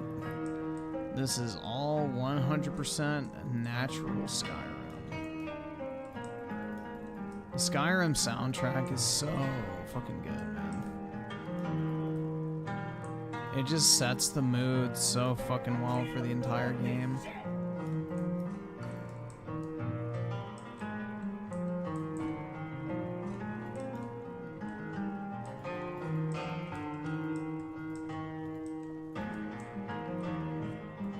Skyrim truly hits different.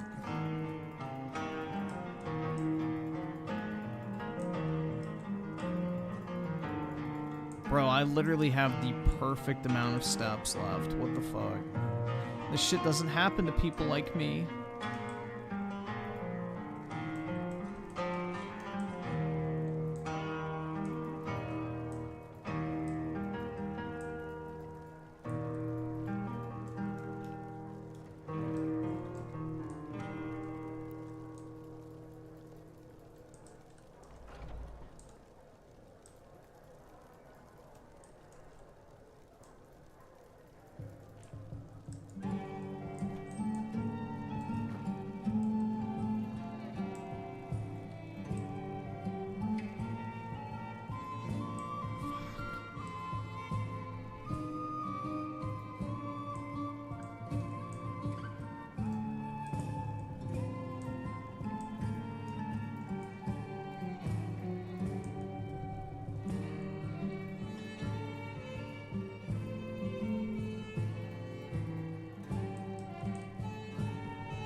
When am I reviving my Twitter account? Never.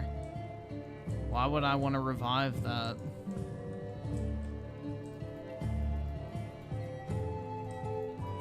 What reason do I have to be on Twitter?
What armor do I have? None. It's just my skin.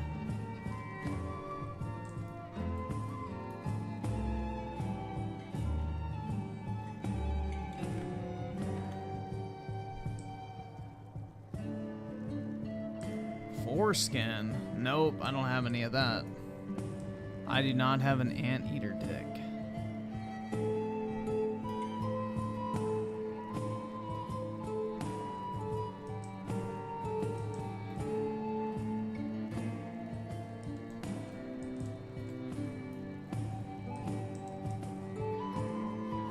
Oh wait, I don't need this. I need these.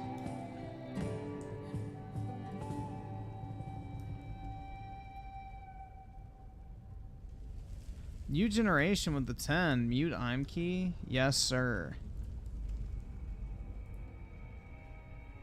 Either subscribe, donate, or get the fuck out.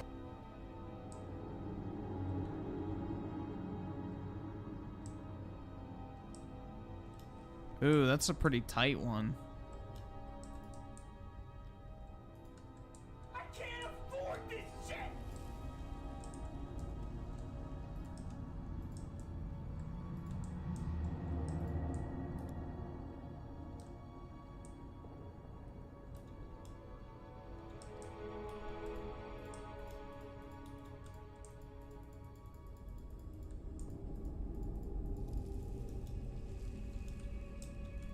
Permaban his bitch ass.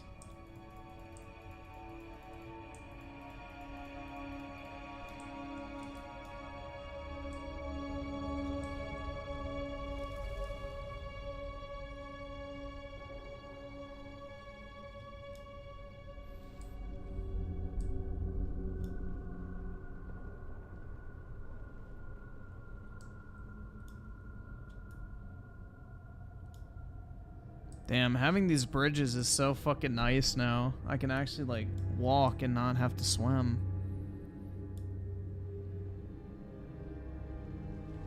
Lovely. I don't have to get wet anymore.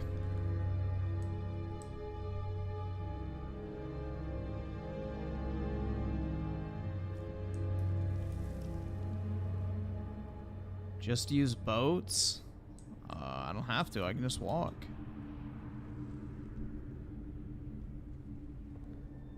What the fuck is this shit? Juan Yuan Sword 7 for the Xbox is on sale for $21 on Amazon. What the fuck? Juan Juan? What the fuck is this game? Hold up. I'm gonna pull up the trailer. I have never heard of that shit before in my entire life. Let's see what it is, guys. Here, I'm gonna type it in. Juan Yuan Sword 7.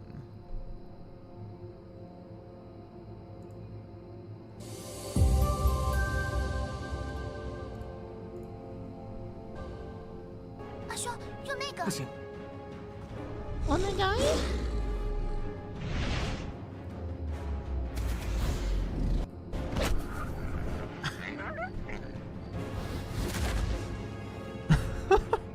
What the fuck?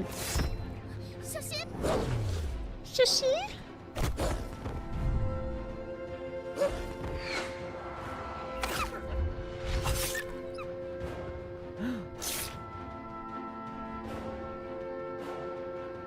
If you're a gamer in the Western Hemisphere, you couldn't be blamed for completely missing the Zhuan Yuan Sword series. But for our friends on the other side of the globe, it's a different story. The Zhuan Yuan games have been enjoying a respectable popularity, especially with Taiwanese players, for over 30 years, with its intriguing mix of China Chinese number history one. and mythology. The series has taken a few different forms since its debut in the Taiwanese computer gaming scene, and now is perhaps more realized than ever as a respectably well-polished, narratively driven action RPG. While this newest entry does share many common denominators with its predecessors, it also stands on its own just fine narratively, so knowledge of the previous games, thankfully, isn't necessary.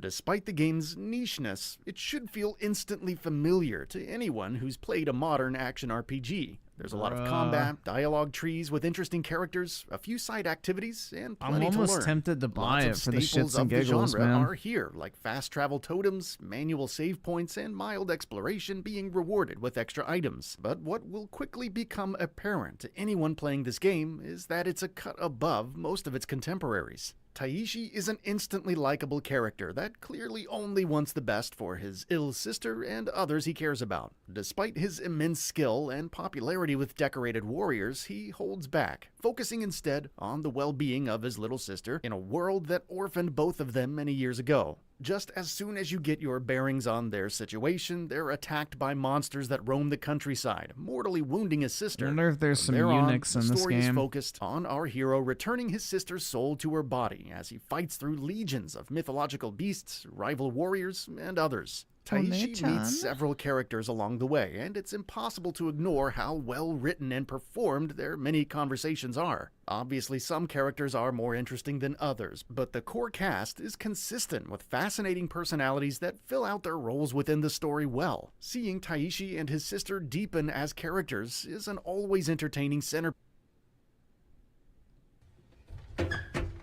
Oh my god, stop, bro, I'm stuck. Can you help me?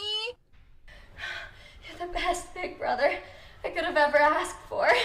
I love it when they deepen. Piece of the narrative. While healing his sister is undeniably the North Star of the story, there are several parallel threads that lean into bigger, broader concepts to pay attention to as well. Simple 7 at inches? first, but That's quickly pretty blossoming big. into an intricate system of upgrades and enhancements, Zhuan Yuan Sword 7's combat is crisp and poignant. Sword slashes generally deal better damage, but hand-to-hand blows are more likely to stun enemies and lead to executions by wearing down their stamina. Strikes with most weapons are fast. Dodging feels nimble, and peppering in some of Taishi's martial arts and other auxiliary moves on top of basic combos is routinely satisfying regardless of the situation. This only improves further as more fantastical abilities become available. The enemy lock-on is very welcomed and helpful as it lets you switch to the next nearest enemy I don't with know, the guys. flick of This the right sounds like a stick. cop. Evolving our hero's abilities quickly becomes and stays engaging with different excellent presentation across visuals and sound. I don't know, is this Yuan worth Sword $20? 7 is one of the most recommendable games I've played all year. The handful of legitimate nitpicks that can be made do very little to hold back what is ultimately a superb video game. Hopefully Domo Studio gets the widespread recognition they deserve for this game, and we see more from them, as well as this series, in the near future. And that brings us to the end of the video. A quick request: we upload new videos every single day, and if you like what we're doing, please consider subscribing. It really helps us out. Also, don't forget to enable all notifications by clicking the bell icon so that you can receive daily video updates. Thanks for watching.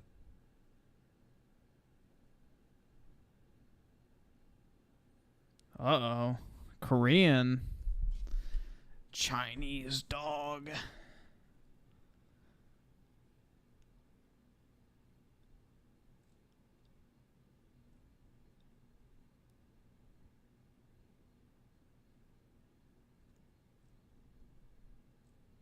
I don't know, guys. What do you think? Is it worth 20 bucks? It probably was voiced by AI. That's what I would do, honestly. If I was a game reviewer, I would just type it out and then drop it in an AI and then copy, save.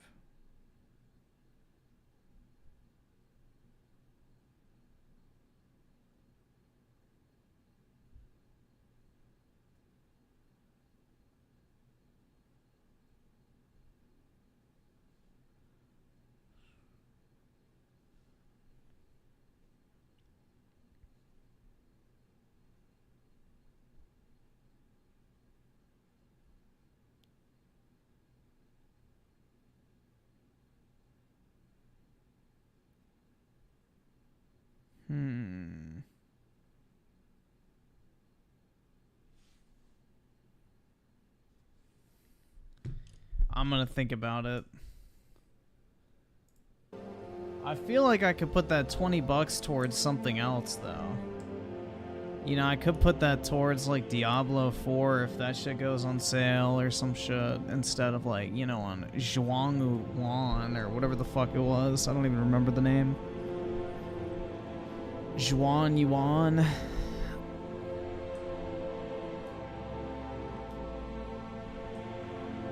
How is Diablo 4 trash?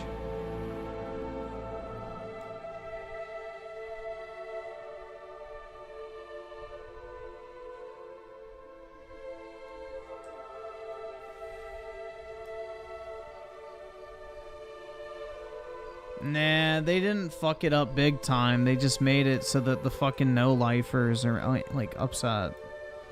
Because people said that they fucked up Diablo 3 when that game came out, and that game was absolutely fucking awesome. Diablo 3 is the best Diablo game.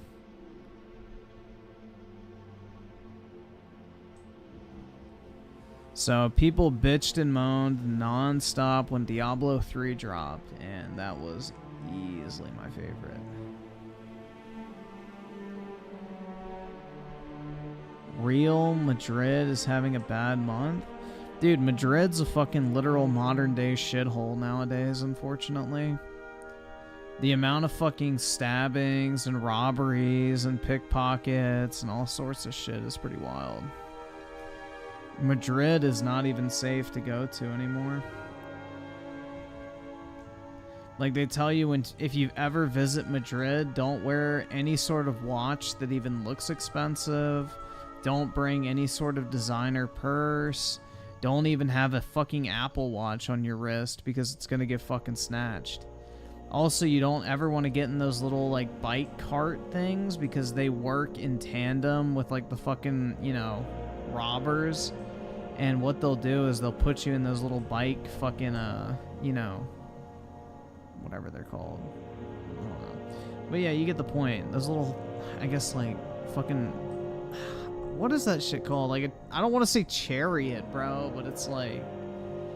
You know what I mean. The guy is in a bike and then pulls you behind him. And you're, like, sitting in, like, a little fucking, a rickshaw, I guess. But yeah, what they'll do is they'll, like, you know, scout you out, see if you have a bunch of cash on you when you pay to get in it. And then what they'll do is they'll notion to, like, their buddy to call in someone to come and fucking rob you when you're stuck in the back of, like, the little bike carriage thingy. And yeah, it's pretty fucked, man. Like, the crime is so bad in, like, a lot of European cities that when you go shopping, they don't even give you, like, a bag from the store you went to. They give you, like, a generic brown bag so no one can tell what you bought, so that way somebody doesn't fucking steal it from you. Pretty wild, man.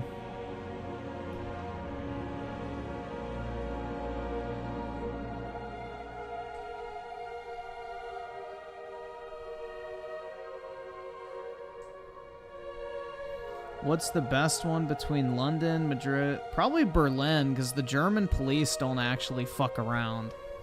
Like, the British police are fucking jokes. Madrid, they don't even have cops in most places, and where they do, they're super fucking corrupt from what I've heard. Paris, literally in fucking flames, and Berlin, like, the cops will beat the fucking shit out of you if you, like, talk shit to them. Or do anything wrong. Like, German police don't fuck around.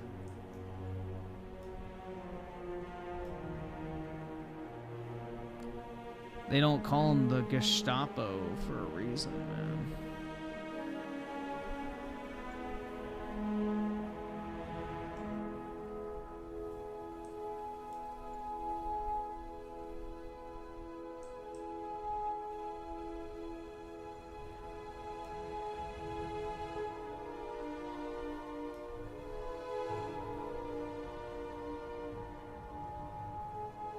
They still have that 1938 dog in them, something like that.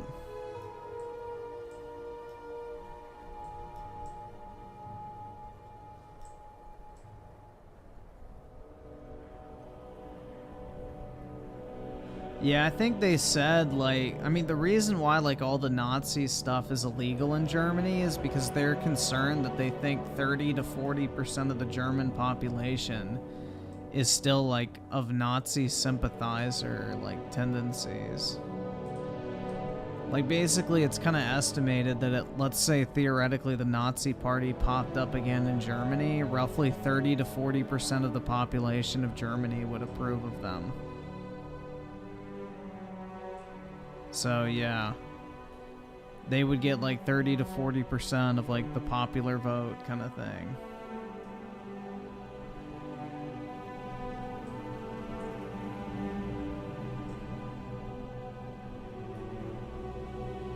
I mean, obviously not like the Jew killing aspect, but like, you know, the national pride, the socialism stuff, all that type of crap.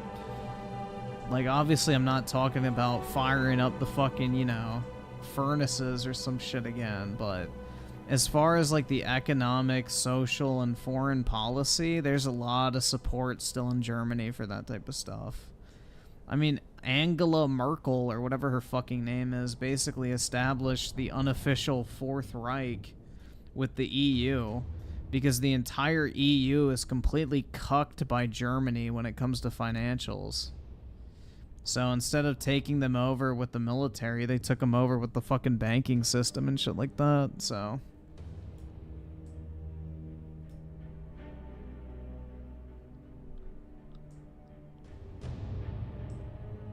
Nah, dude, Isaac Heimler has yet to been born yet, you know. Still got a ways to go for him to pop up on the timeline.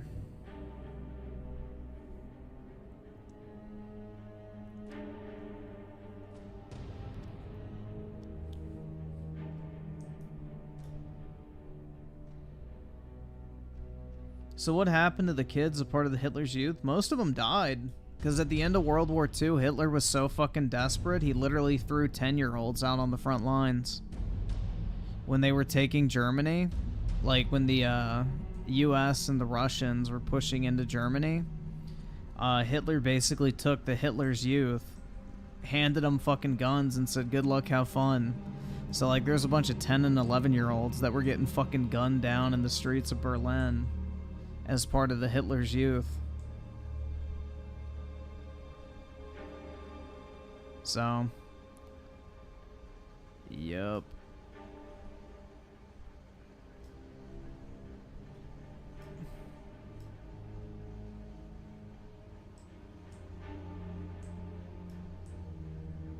Yeah, Hitler had child soldiers. Well, dude, he's a piece of shit. What the fuck do you expect? I would think people would be more surprised at the fact he didn't have child soldiers. Like, Hitler wasn't exactly known for being a fucking arbiter of moral superiority, man. He's a fucking, you know, crackhead, meth head, doped up fucking dipshit. Like, I'm, like, more surprised y'all didn't expect him to have child soldiers. He's not exactly a great dude.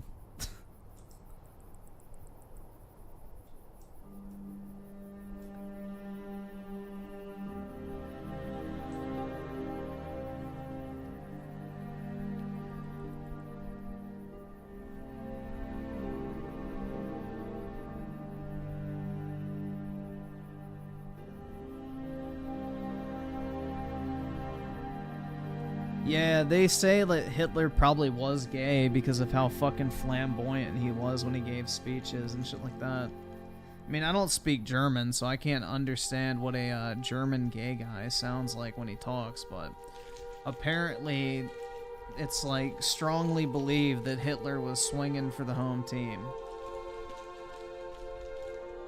He was a little fruity. I mean, let's face it, guys. He was a fucking art major that was obsessed with fashion. Yeah, he's probably gay.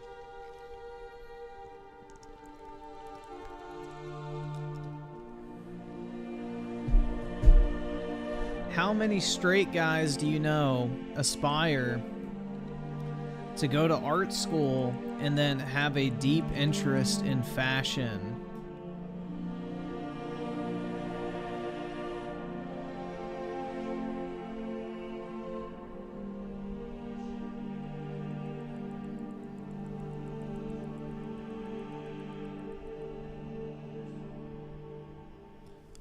Claus Mister with the 20, Hitler was half Jew.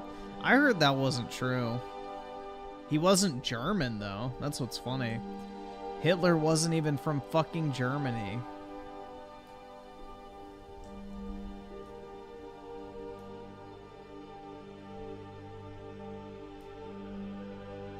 Yeah, the sus Nazi shorts, the fucking video clips of them bathing each other and fucking little, like, loincloths.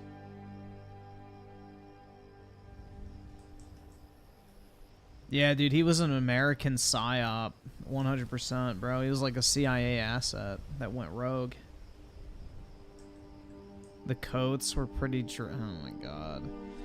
Yeah, like, you guys know the brand Hugo Boss or whatever? Like the Boss clothing?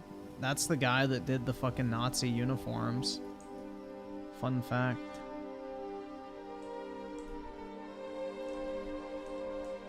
So, you know, if you're trying to rep that 1945 aesthetic, then you know which store to go shop at.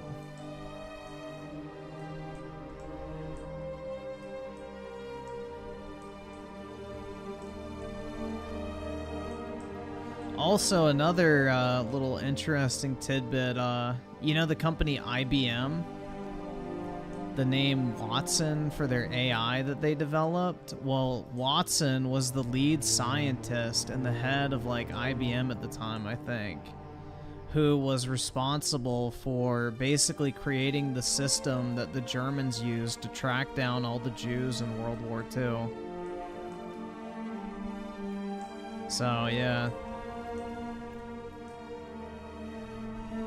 So they literally named their AI after the guy that developed Hitler's system for tracking down Jewish people to fucking eradicate.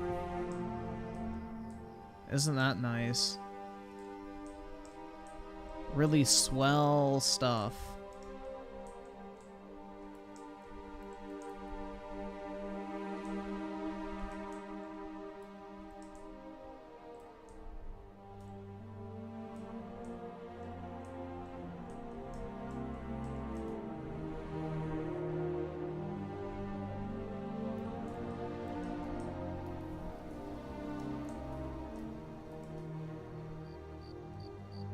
And then the Volkswagen Beetle is the car that Hitler designed himself to be the quote-unquote people's car. I'm trying to think what other, like, companies. I forget. There's a bunch of them. You can look it up.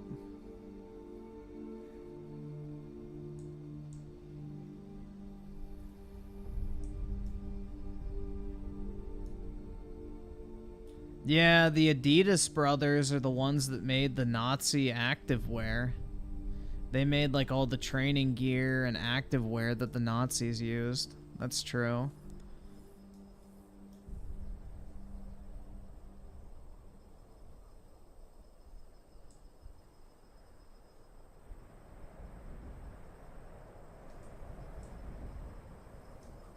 Fanta was made by the Nazis? No wonder why it sucks.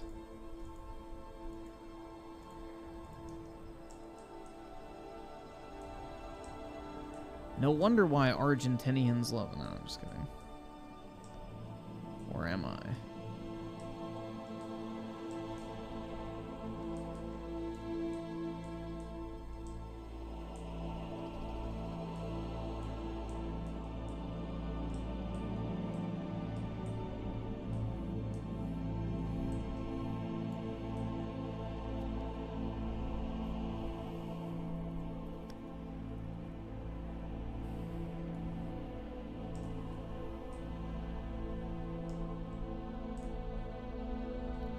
Well, dude, there's a bunch of Western banks that funded the Nazi party.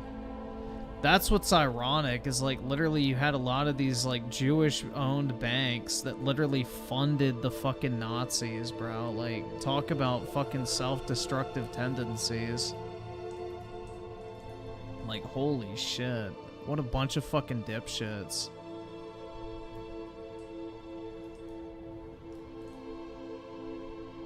Cause like, think about it, man. The Nazis were completely fucking broke. Germany's money was worth completely fucking nothing.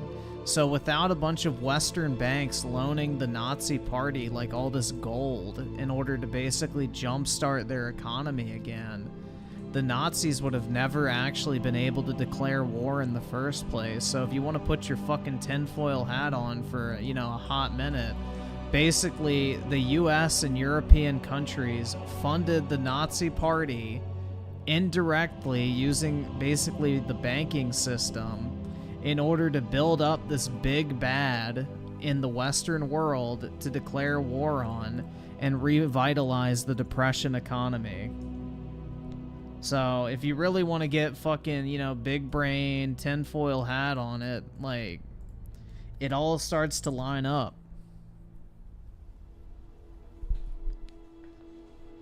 But hey, don't follow the money, guys, because you'll find out exactly. I mean, it's like the old phrase, bro. If you want to find out who like did something, look at who benefits. Well, who benefited from the Nazi party rising to power? Well, every single fucking Western country that was like completely ravaged by the fucking Great Depression, who needed a wartime economy to boost the economy back up. Also, wars are a great way to redistribute wealth, so yeah, it's just a theory, man.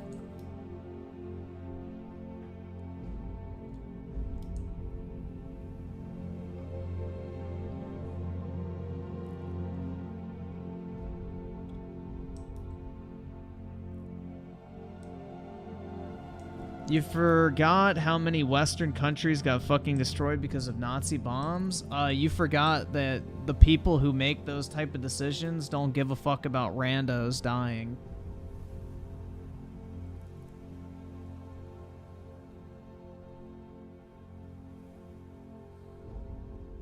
You're talking about an elite class of people, guys. Not like some fucking random, you know, British civilian. We're talking about heads of British banks.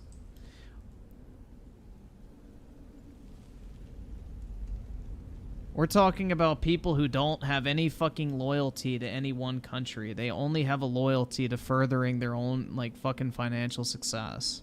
And just use the countries they live in to, you know, benefit themselves. And will gladly throw their own country and people under the fucking bus in order to benefit. So we're not talking about good people. Yeah, we're talking about very self-serving, evil people. These are not good guys.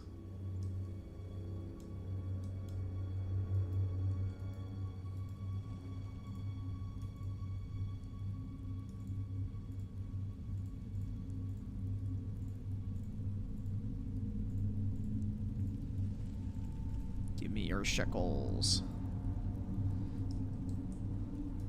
I got 16? Hell yeah. I need to start trading for more emeralds, man.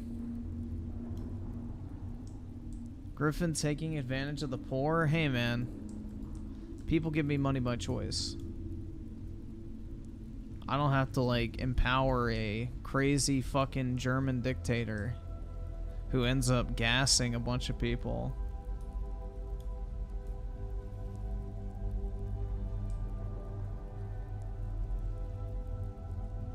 Yeah, like, hold on, let me see if I can find this real quick. British bank funded Nazis.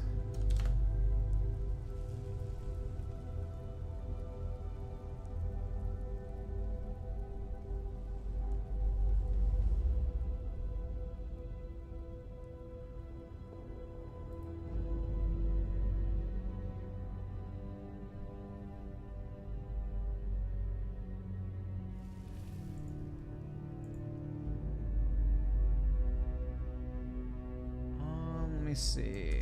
6.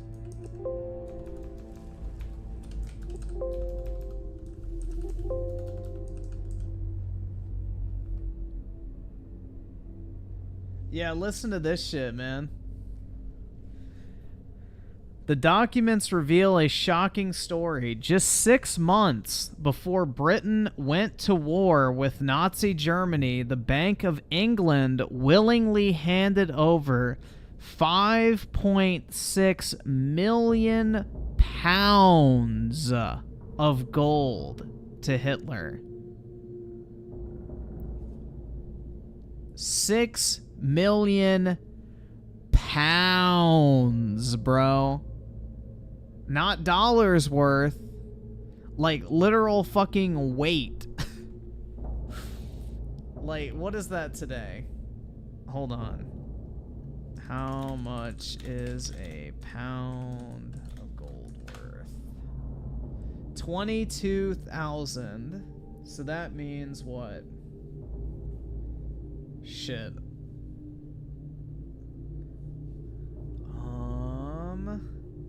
6 million times 22,000, 120 billion? Bruh. That's what I'm telling you, man. You gotta follow the money. Like, how the fuck... Like, that's the thing that's always been so stupid. It's like, bro, the Nazis could not have just, like, popped up out of nowhere. All these fucking corrupt pieces of shit all over the world were funding them because they thought they could benefit from it. It's kind of like what's happening with BlackRock in Ukraine right now, guys. It's kind of the same principle. You have a country that's been completely fucking devastated by the aftermath of a war, and big banks want to get in early and basically fund the fucking, fund the fucking rebuild effort. Because then they can reap all the fucking, upside of that. So it's like literally the same shit we're seeing that BlackRock's doing with Ukraine now. It's the same thing that European banks were doing with the fucking Nazi party after World War I.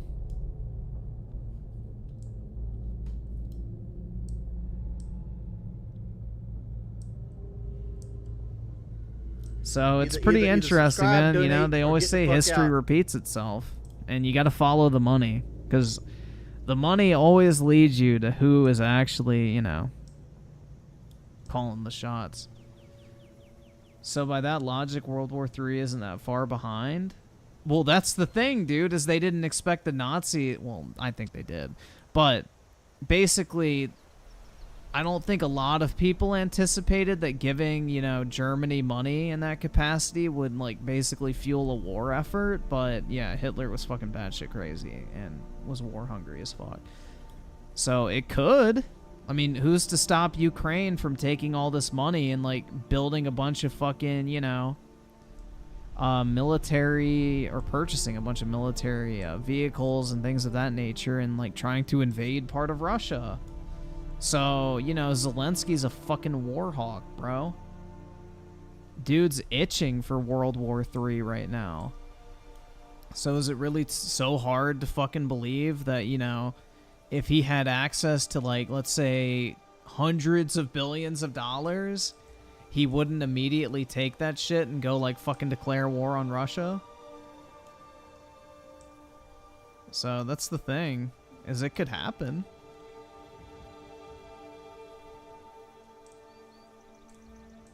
It 100% could happen. Dude, emerald blocks look so fucking nice. Oh, shit. I forgot. You gotta use these.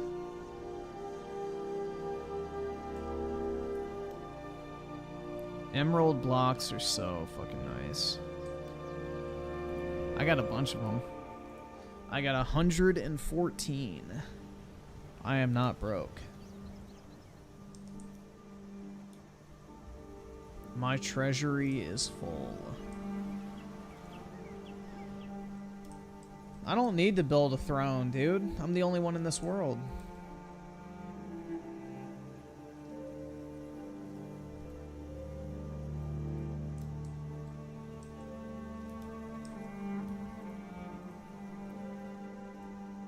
You only need a throne if you have other people in your world. Am I a bit hyped for Starfield? Nope, not really. I'm gonna be honest, like, I'm not, like, I wouldn't even say excited. I mean, I'll play it, but I'm not like, oh my god, bro, Starfield. If it was Elder Scrolls, I'd be very excited. But it's not. Yeah, I haven't diamond mined at all yet. That's the next thing I need to do is build a strip mine.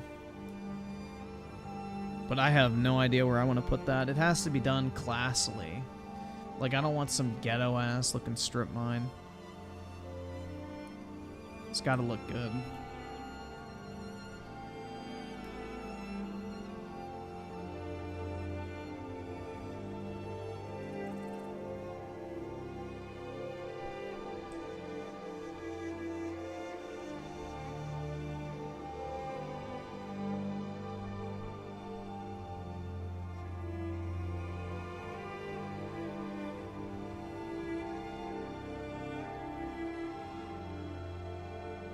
Yeah, Trump can stop a war in Ukraine. Stop sending them money. They'll fucking fold in a month.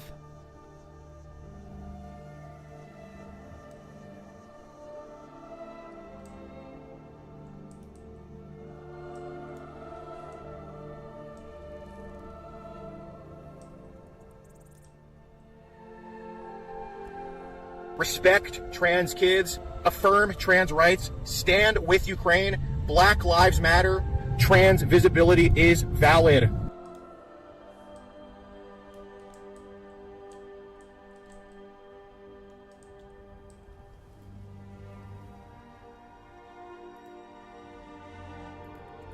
Oh shit. There we go. Dude, that shit looks so nice. Once I clean up all this ground too and get rid of the speckles, I'll have to redo the whole thing.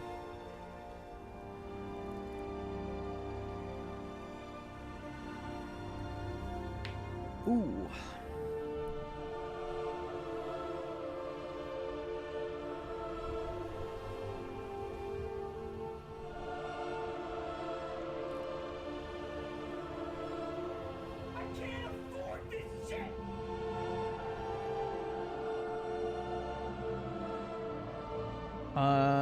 Shaman?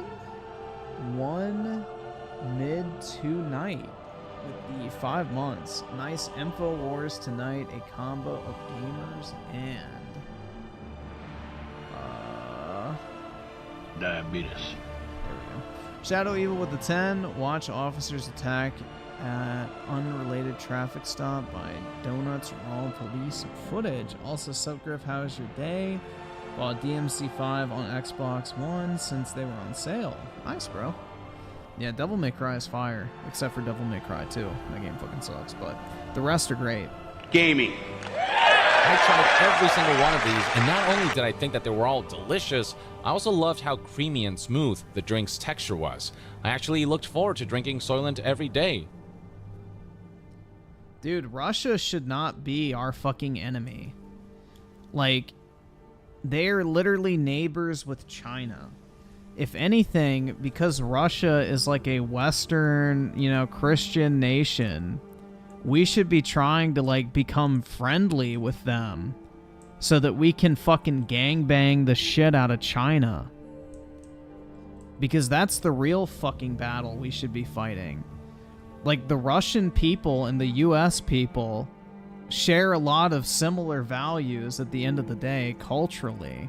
Well, maybe not anymore, but at one point we did. Like, that's the thing, man. It's like, if you had to pick which country you'd rather be allied with, I'd rather at least go with, like, you know, Russia than fucking China. Like, are you shitting me? That's not even a question.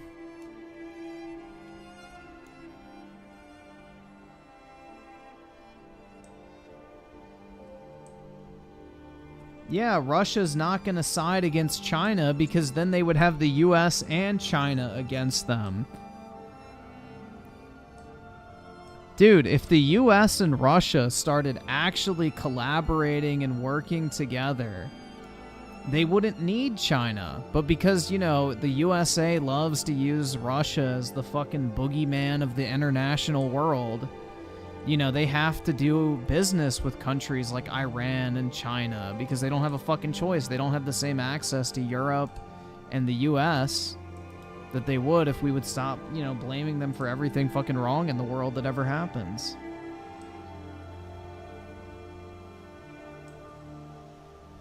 So, that's the thing, man. We got a bunch of dipshits in office that don't know how to make, like, actual fucking allies.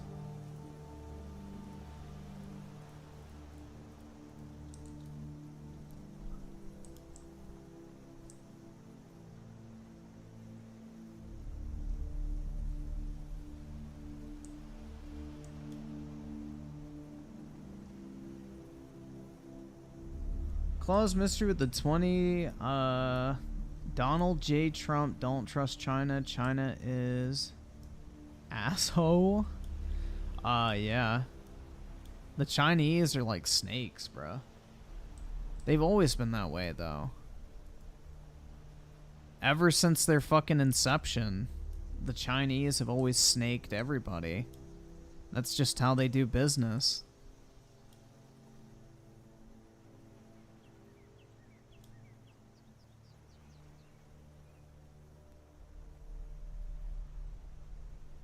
Side just because of religion? That's pretty dumb. No, it's not, man. Here's a news flash for you, dude. Western society is based off of Judeo-Christian values. Therefore, we might have more in common with a fucking Christian country than a bunch of fucking commies. But hey, what do I know? That's just crazy talk, man.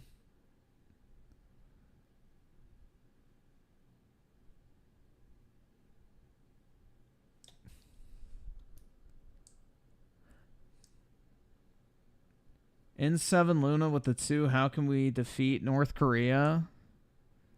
That's pretty easy, actually. You just have to get China to say they're not going to get involved. I guess cut off their access to China. Like, get China to stop propping them up, and they would fold in a couple months.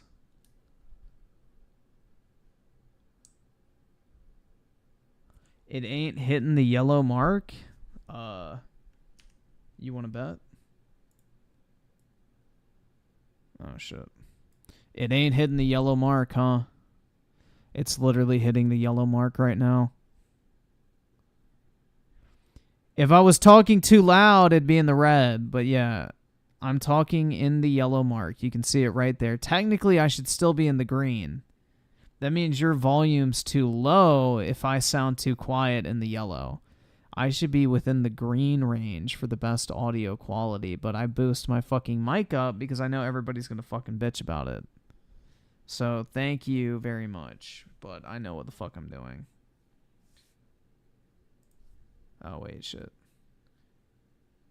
Forgot Minecraft likes to fucking minimize because it's gay. There we go.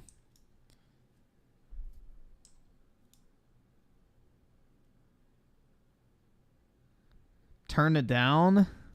No. The Great Saints Row? Yeah, luckily I didn't have to play that tonight. Last night I did, and it sucked. Read us a story. A long time ago in a galaxy far, far away.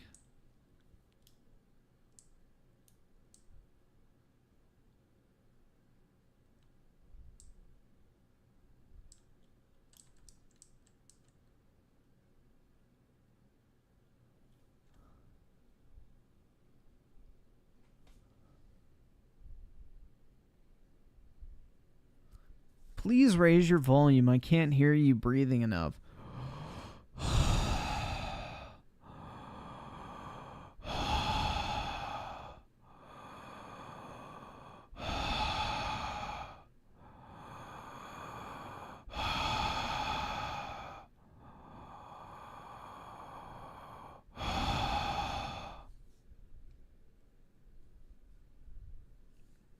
There you go. Sounds like I saw, bruh.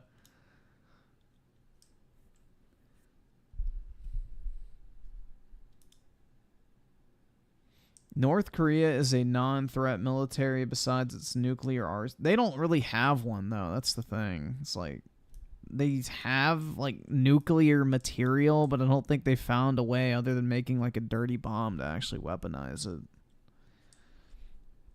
It's literally all they have. Take that away, and they will fold like a fucking chair if another country so much as... Well, that's the thing. They can't transport their military. They're landlocked. They have no navy. And even if they did, we could just fucking, you know, attack it from afar.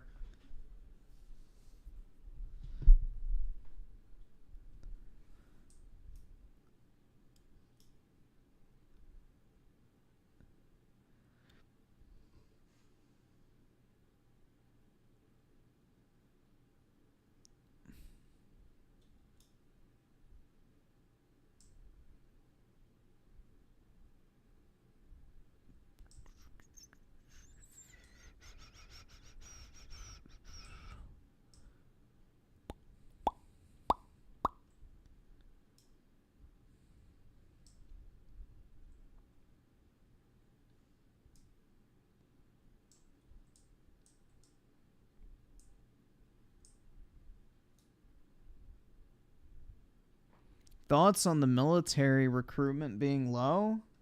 It's not surprising, man. They've taken great effort in trying to demoralize the fucking US military. It's fucking sad.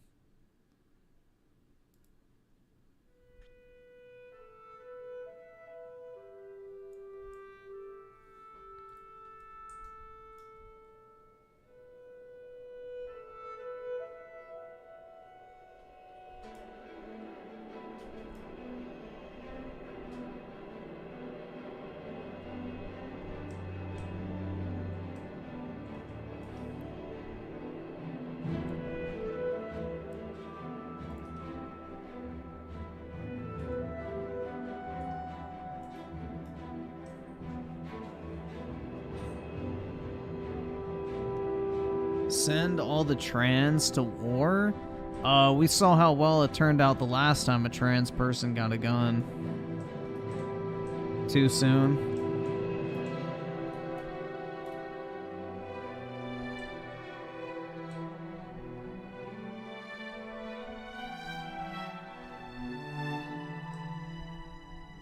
The skin flute goes hard, especially when you put your lips on it and blow it a little bit.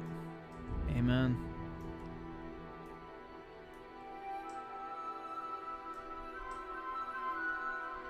I need to put some glowstone out there so you can actually see outside, because it'd be kind of cool to watch the fish. I mean, you can see the fish, but you can't see, like, the colors.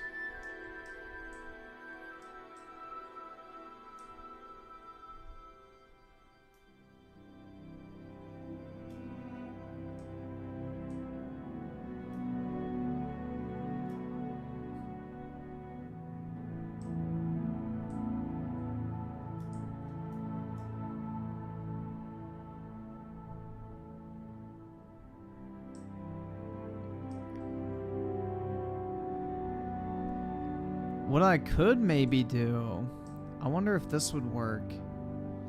I wonder if I should put like a farm at the base of like this, or I should build like a little mini town kind of thing over here. I don't know, dude. I need like some inspiration on what the fuck I need to build next.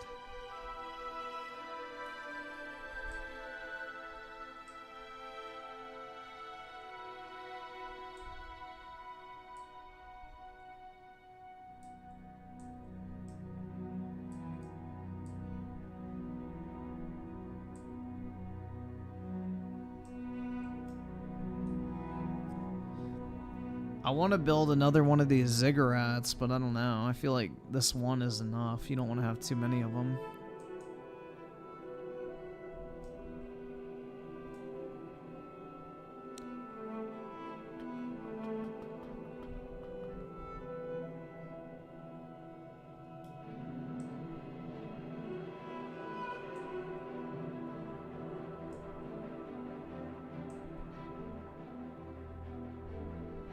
Yeah, well, I've got 2 pyramids, man.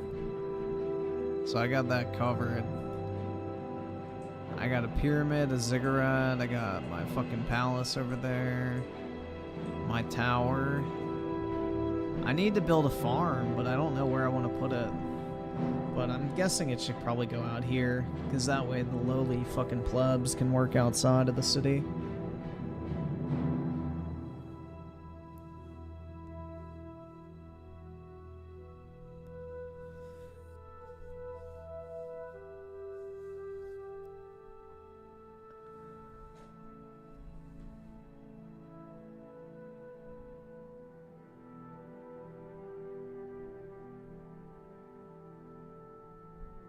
Where are the military barracks?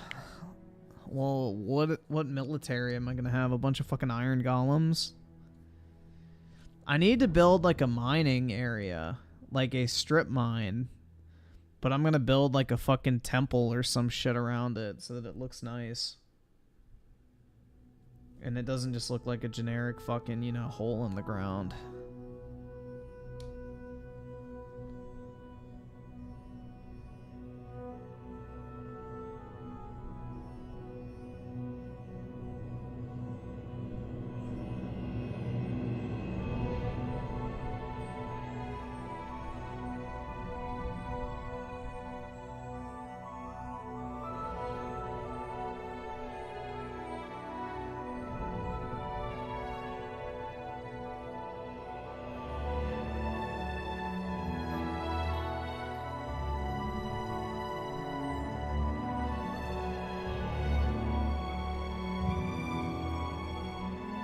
Build a harem of villagers? I'm gonna export some villagers pretty soon.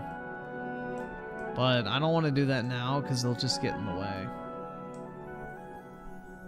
And I don't exactly know where I want to put them yet.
Alright, so my one holdout of doing a cathedral is I'm not really sure how to do domed roofs.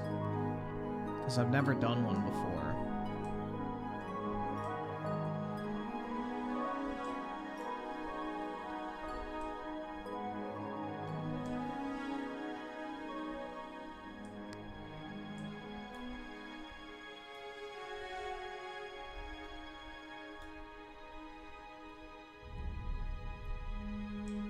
Have I listened to the song Try That in a Small Town?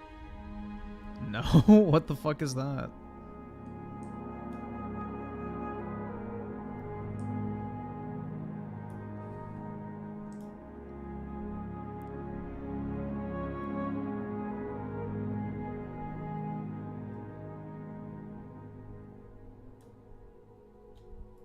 It's a song about sucking dick? Ooh, maybe I should listen to it, man.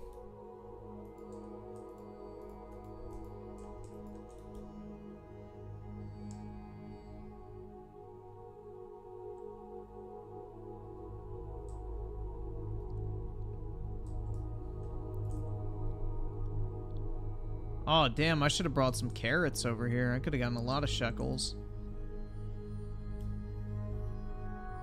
I always forget I have all these villagers over here, too.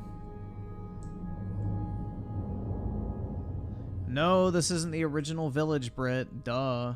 This is the second one. God. It's like you don't even know me.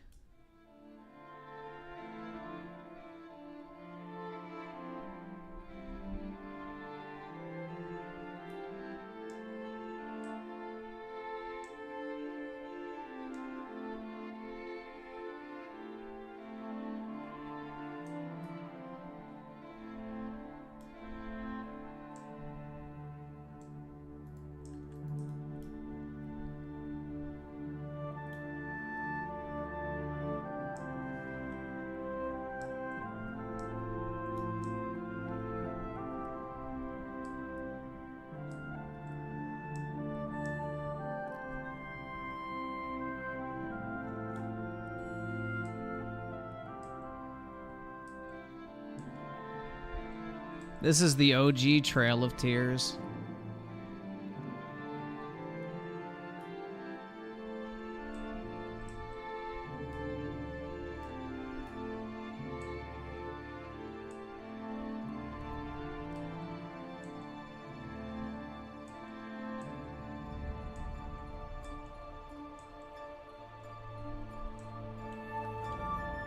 Yeah, he's a fucking dipshit for posting that online with his face. Like, if you're gonna steal video games early, don't post your fucking face in the video.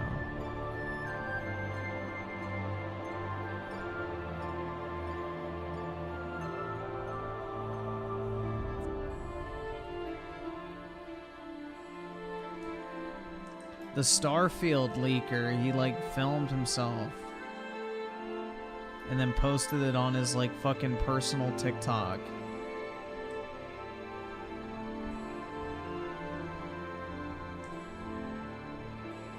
And they also got him on drug charges too, so unfortunate.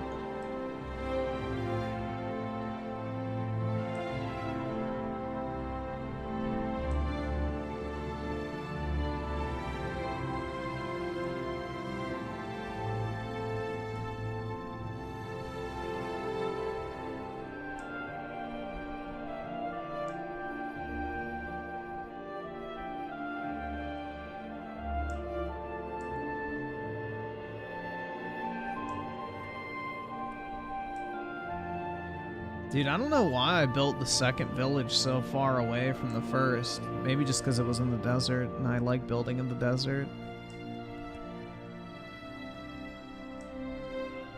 I forgot how long this fucking is.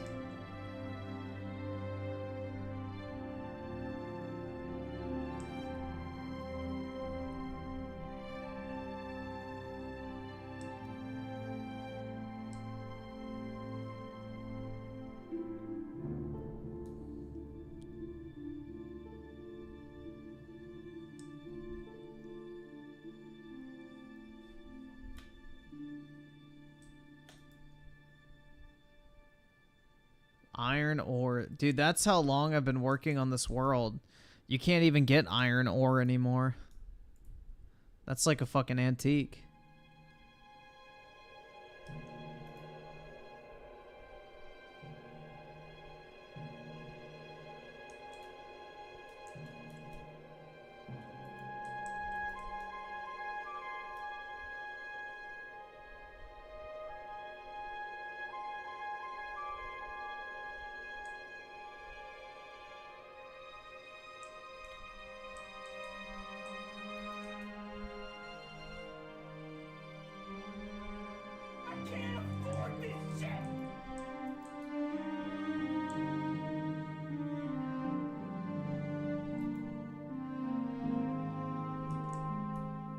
He wants potatoes, carrots. Of course he does. He's fucking gay.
Groovy with the 5. To be honest, it would be such a Bethesda move to end the story of Starfield with the player meeting a whole assortment of alien species like the Citadel and Mass Effect.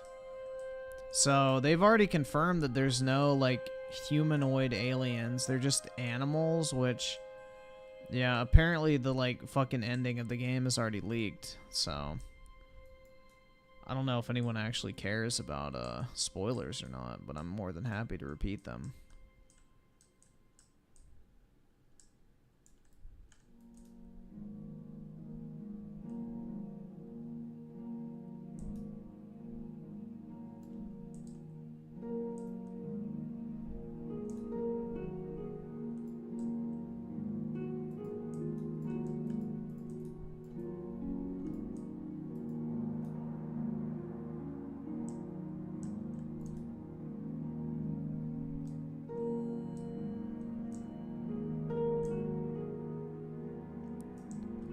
Ooh, I don't think I have any potatoes on my other area. Got plenty over here though. Shit.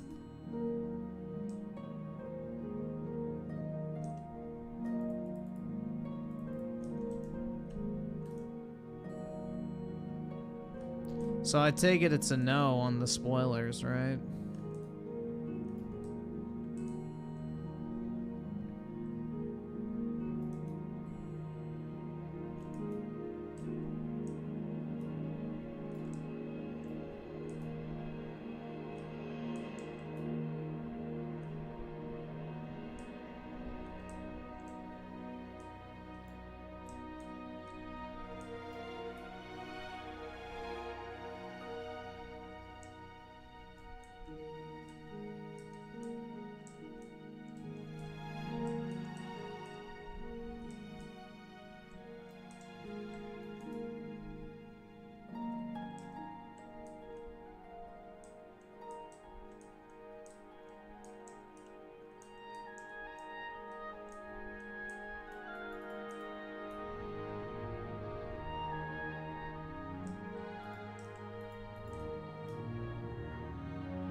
Bro, how did they all get in here? What the fuck?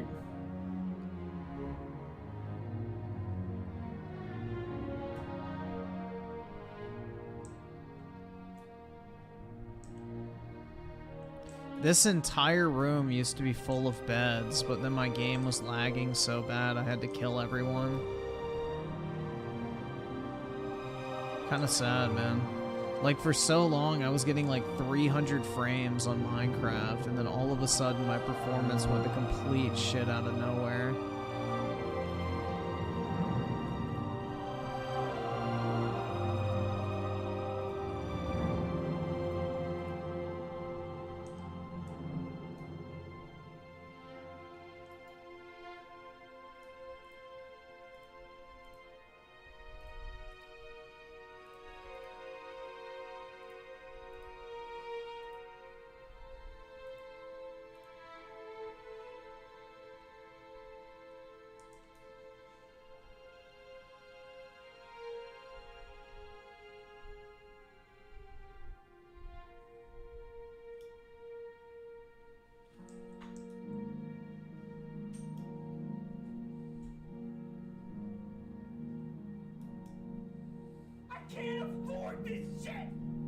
King Samuel with the 2 sounds like me at school.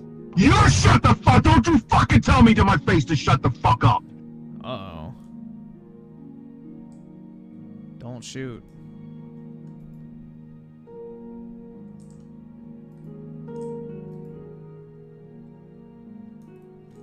There's some hay.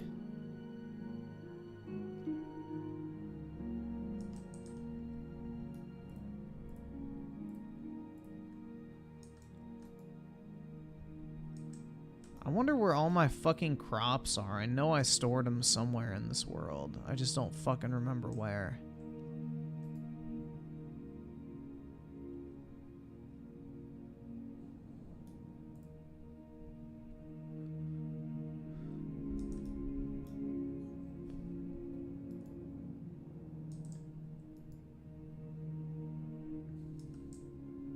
The beehive. That was a pain in the ass to move over here. Oh, nice. Trade.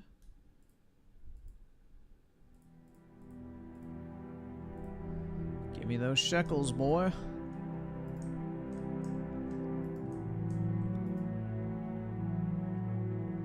Oh shit, I got diamonds over here? Diamond horse armor, gold horse armor. Damn, bro, I got some treasures. I gotta take these back. To the actual city.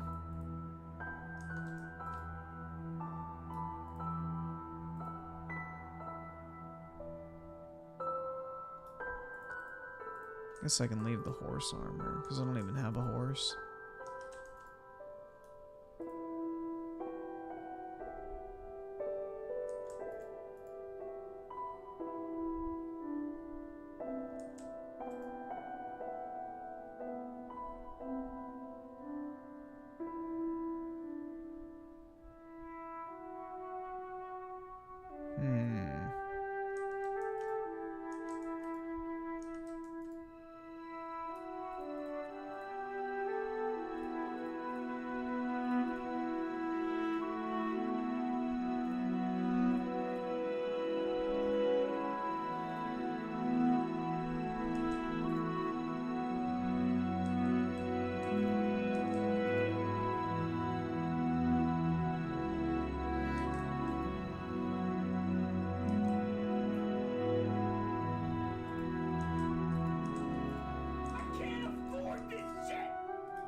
Let's see. Dude, I know I have another fucking chest around here somewhere with all my shit in it. You don't have a farm that large with nothing to put in it. Like, I had to have stashed all this food somewhere, man. So I remember I used to just spend like hours farming. It's really pissing me off, man.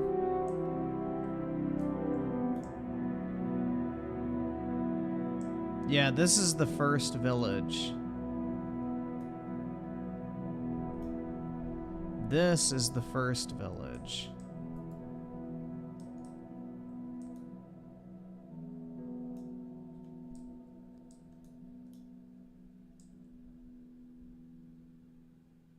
That's why it looks so primitive. Yeah, the llamas are still hanging, man. They're still up there. Dancing in the breeze.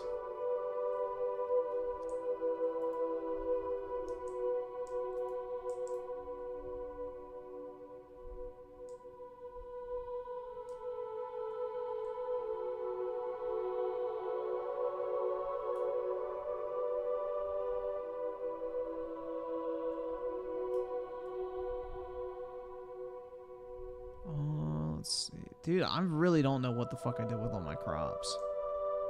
That's a lot of hay back there. These are where my good horses are. That horse is fast as fuck, man. Either subscribe, donate, or get the fuck out.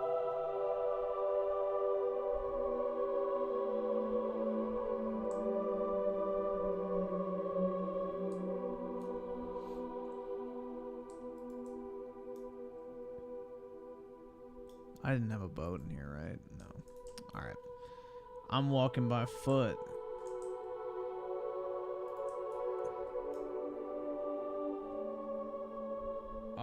Krillix with the 5. Hey Griff, wanted to recommend a video of someone trying to call me a pedo, but it's 24 minutes, so if you don't want to watch it, I completely understand.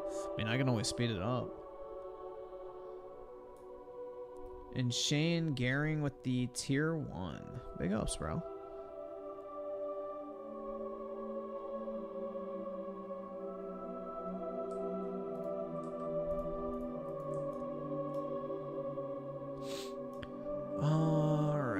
Let's get the fuck out of here. Bro! Yes! Oh god, I hope it's still there when I get back. Let's fucking go, dude. I have been looking for another fucking dog forever because I need one more for that fucking achievement. Let's go. Hell yes. Alright, please be there when I get back.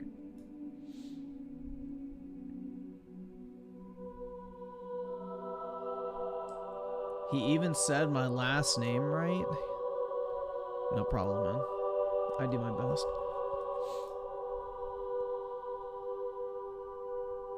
Dude, you have no idea how long I've been looking for another wild dog.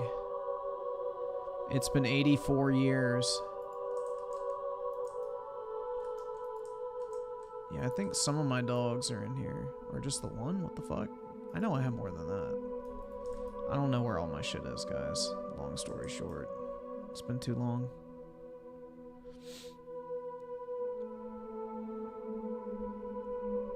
Well, once you tame it, it becomes a dog, man.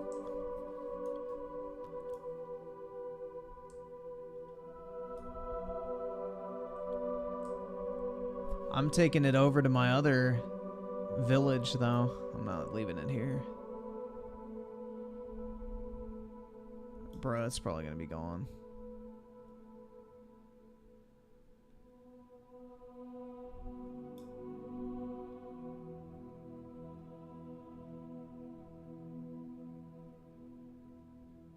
Is that it?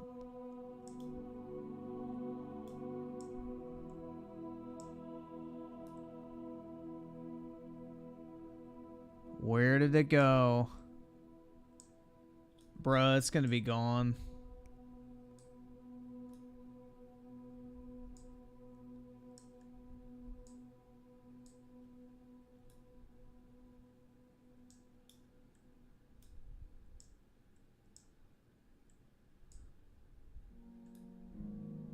Yup, it's gone. What the fuck?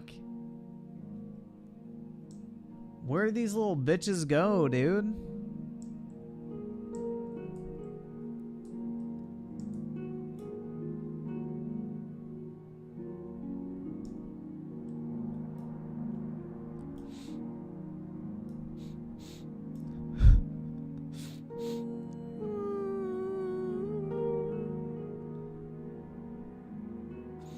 No! Fuck, dude. It's so gay. It happens every time. Every single time I think I'm about to be able to get another dog, it's like, nope, despawn.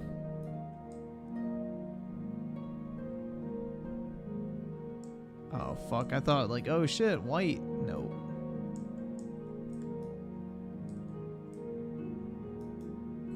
Damn, man.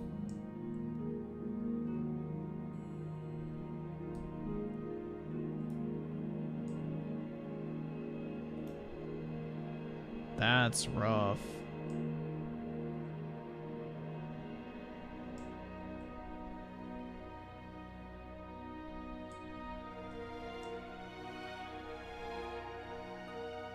Dude, what the fuck is a panda doing all the way over here? I already have plenty of them, otherwise I would, you know, grab it, but...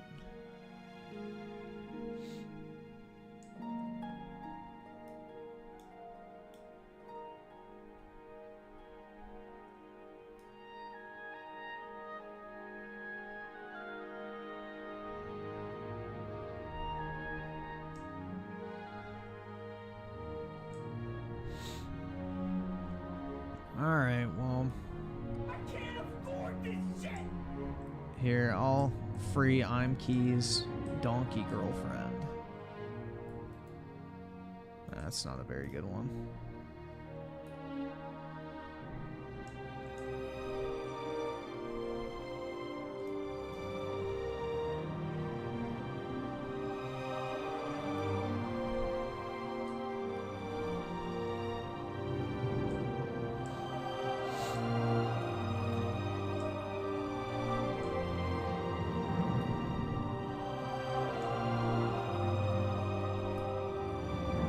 I wish you could load up horses with like storage.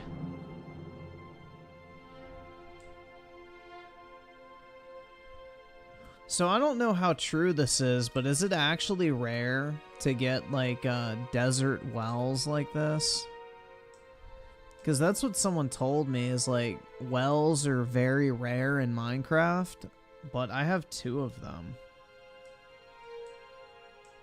I don't understand what the fucking hype of them are. Like, who cares?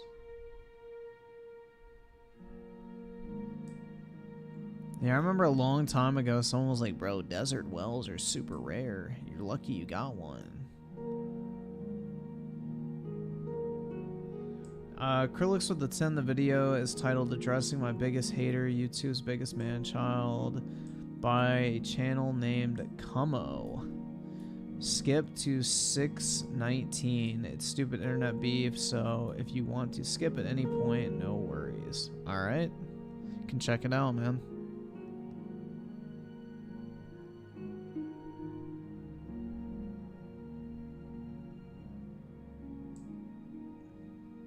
Damn, I'm going back home dogless.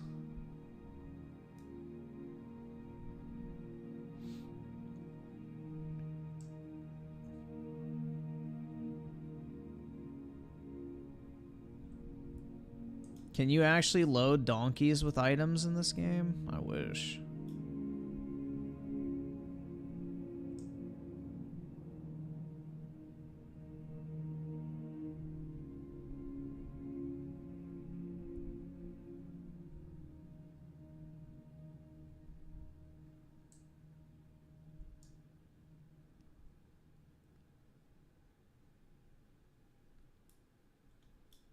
How's this horse? Trash.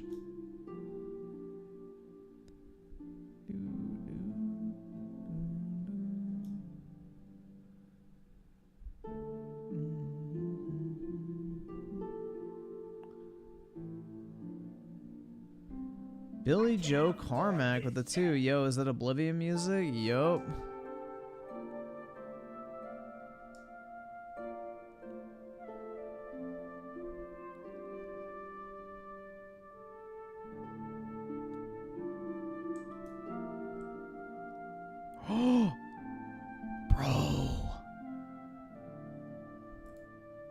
Let's fucking go, dude.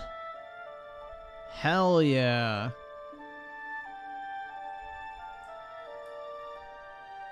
Alright, I'm going straight home.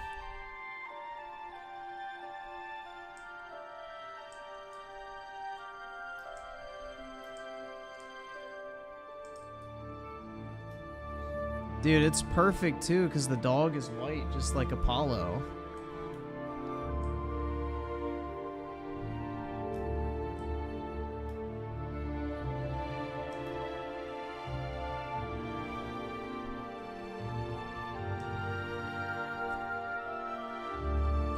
Big dog. Let's go.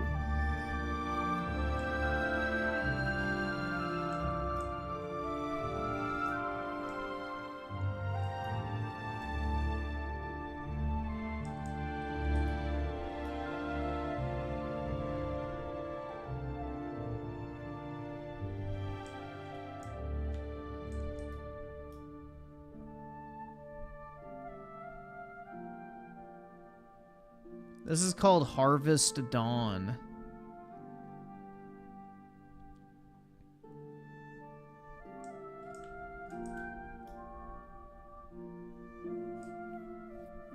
Oblivion is the best Elder Scrolls game, bro. Hands down. And it's not even a contest.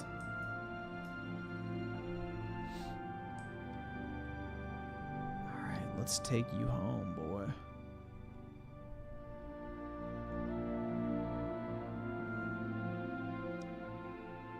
I gotta go deposit me monies anyway.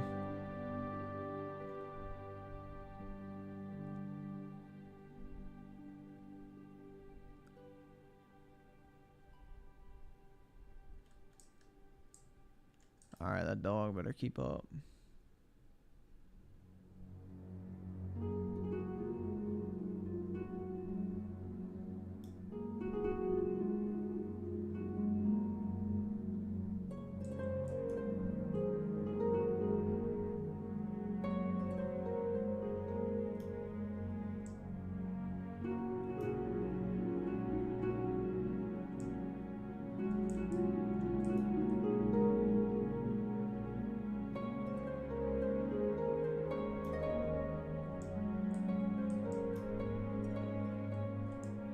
Come here. Come on, dog. Let's go. Sit. Good boy.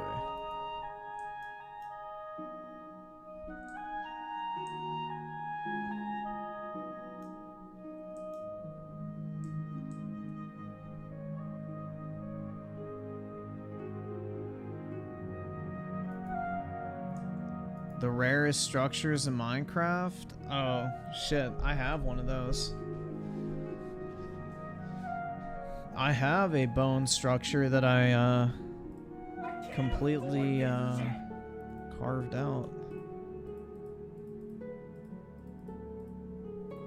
I got plenty of saddles, leads, enchanting, redstone, bones, golden sword, golden apples. Oh my god, bro. Gold. Nuggies. This looks sick. I love the look of this. I'm not gonna place it because I don't have a iron pick, but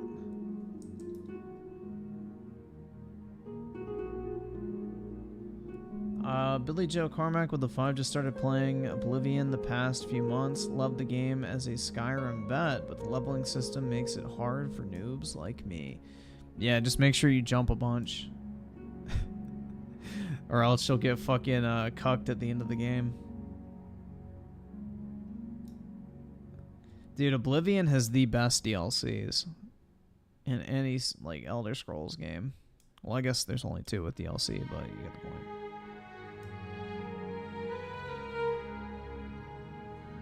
Yeah, you gotta jump everywhere. If your acrobatic isn't high enough at the end of the game, you will literally get fucking blocked.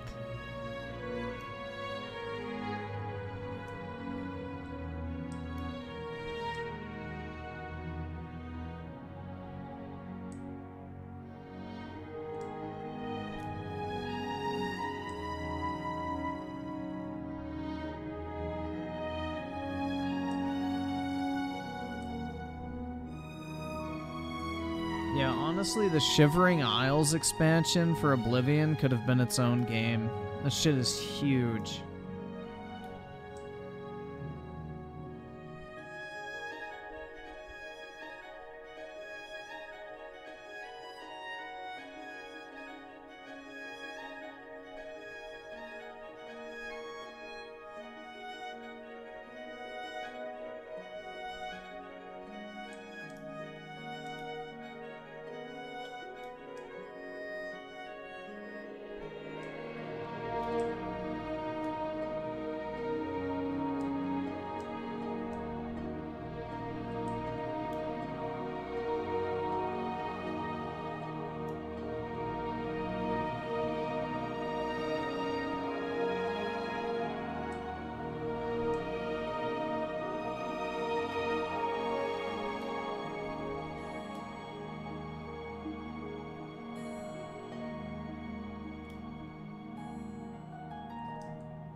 If you right or left click a donkey with a chest, you can insert a chest. Oh, yo, where do you put it? Up its ass? I mean, that, to be fair, that's probably where Donkey Violet enjoys it too, because the other thing's so probably numb. So it makes sense, adds up.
What does Oblivion do better than Skyrim? The setting and story.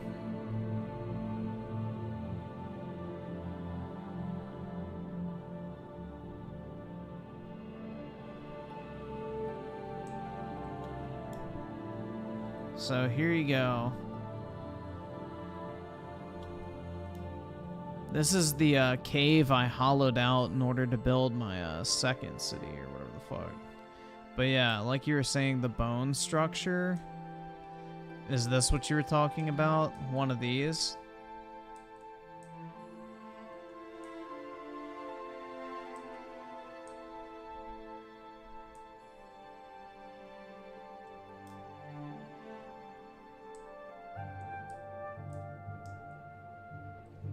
So yeah, I found one of these. It wasn't complete though, unfortunately. It had like coal.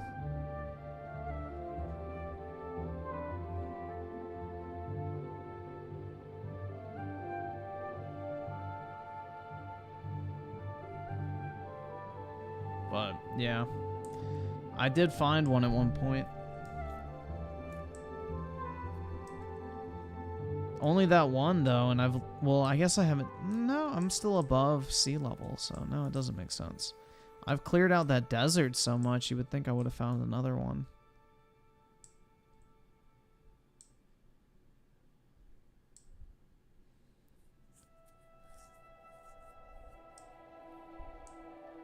Dude, good stuff coming out of Hollywood is few and far between these days, unfortunately. Everyone's creatively bankrupt across the board, it feels like.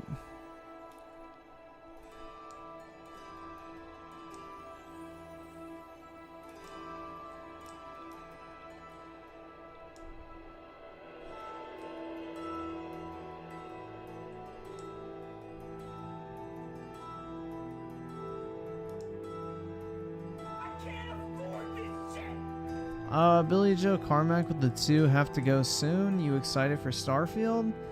I'm not like excited. I mean, I'll play it, but I'm more of an Elder Scrolls fan than Fallout. Fallout I can like live without. So because Starfield kind of more lines up with a Fallout game and not an Elder Scrolls game, I'm not really like too excited. But I mean, I'll play it. But I'm not like hyped or excited, I guess you could say. But if it was an Elder Scrolls game, I would be very excited.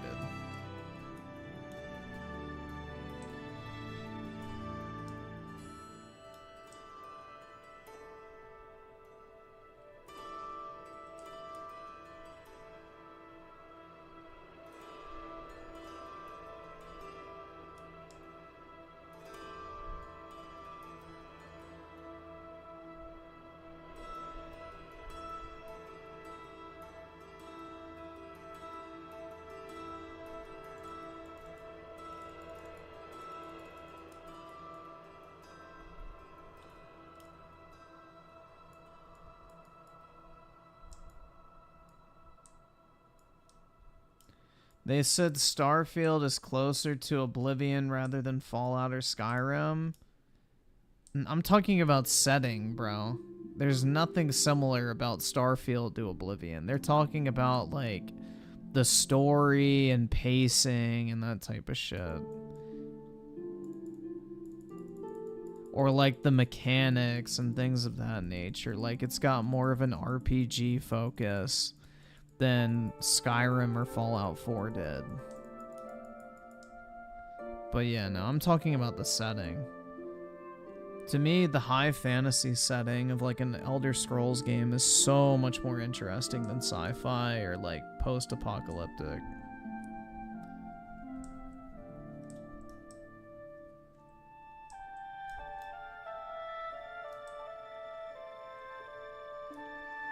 Griffin will become a Starfield fanboy? Doubt it.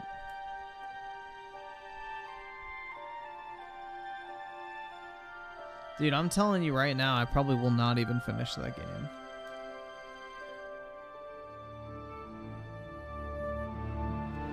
Believe it.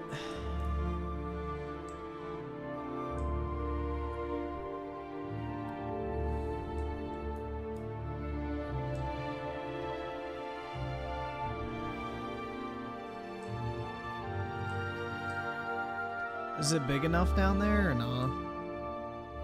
I don't think so.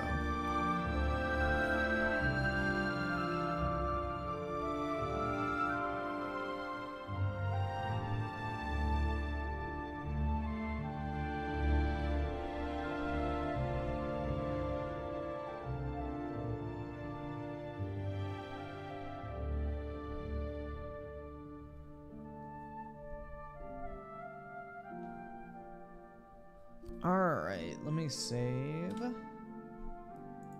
quit.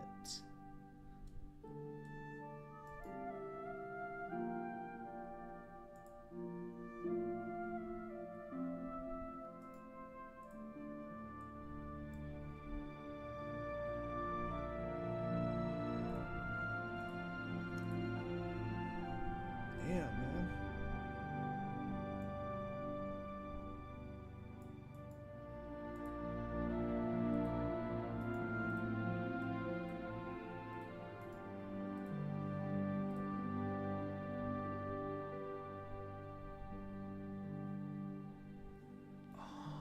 Let's see.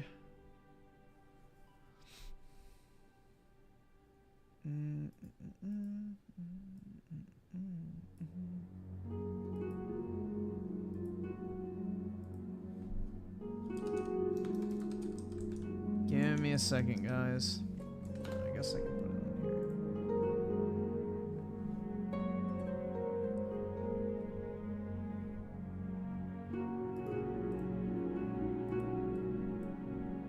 I'm just queuing up some stuff.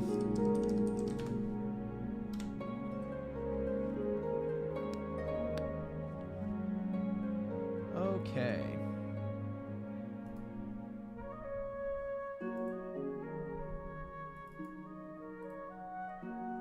Microsoft just got a gigantic W because they're now allowing game developers to downgrade their Xbox Series S games.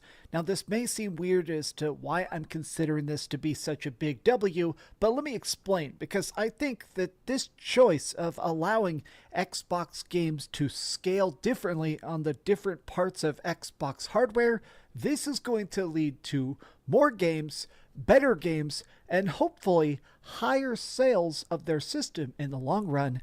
And I don't know about that one. I don't think Baldur's Gate skipping the split screen on the Series S is going to impact console sales whatsoever. But hey, you never know. One with the one. You're broke! You're fucking poor! Disgusting. I'm being serious. What's up, gamers? Dreamcast Guy here. Hi, hope you're having a great day. If you could like this video and subscribe if you haven't already. Now, this video is going to sound negative, so please give this video a like and actually soak this in, because I want to explain why these tweets are already completely blowing up the internet, even though they sound bad. They are actually fantastic. Super happy to confirm that after meeting Phil Spencer yesterday, we have found a solution that allows us to bring Baldur's Gate 3 to Xbox this year, something we've been working towards for quite some time. Now, this is the head of Larian Studios, and I'm completely losing it because this is so great. Baldur's Gate 3 is probably the best game of the year. I mean, I already have over 120 hours. Yeah, Dreamcast Guy strikes me as a D&D nerd. In it in just like a couple weeks. I've been super addicted. On top of all my other reviews, I keep going back and playing it again and again and again. The game is truly a once-in-a-generation masterpiece, but there has been a severe hiccup, which is that if you're putting a game on Xbox, Microsoft... Dude, maybe I'll buy it on Xbox so I can get some easy gamer score. Microsoft has a very strict rule. Every feature that exists on the Xbox Series X must exist on the Xbox Series S. Now, this doesn't mean graphics. If you put something like ray tracing on the Series X or 100 FPS for like Fortnite or something like that, that does not need to exist on the different tiers of hardware. But now, essentially, they're allowing this rule to be broken. Apparently, Larian has done multiple interviews about the fact that essentially What's happening is that the Xbox Series S is way weaker. It is just a substantial step down on the memory aspect. It's not so much that it's like, you know, completely destroying the generation or whatever, but the developers basically just said that this is not a 60 frames a second issue or a 30 frames an issue. They're basically saying because this is required to have the exact same amount of split screen co-op, we simply cannot make it on Xbox Series S and Xbox Series X, and until we solve that, we're not allowed to release it. This is so awesome. I will never get Griffin's nerd obsession with achievements. I don't fucking know, dude. Maybe it just like triggers the little bit of autism I have in my brain. I have no fucking clue.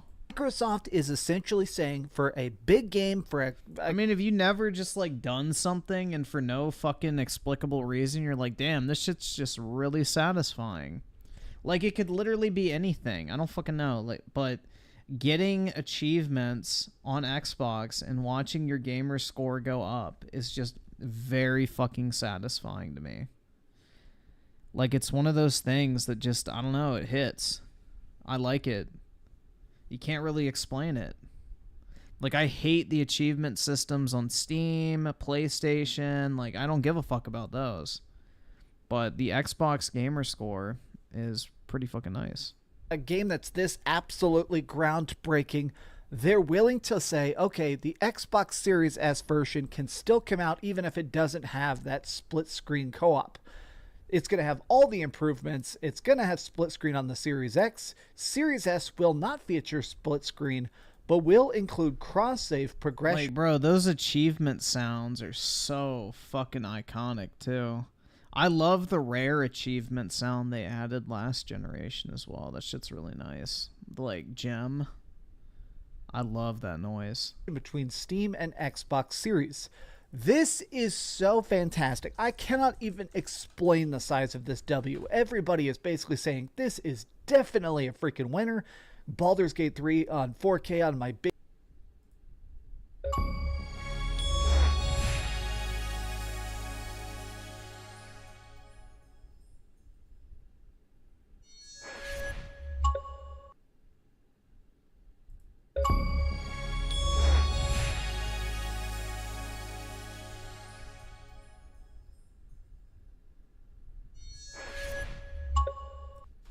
Now compare that to, What's going on, everybody? Oh, fuck off, dude. I don't want to hear some commentary dork. Where was it? Let's see.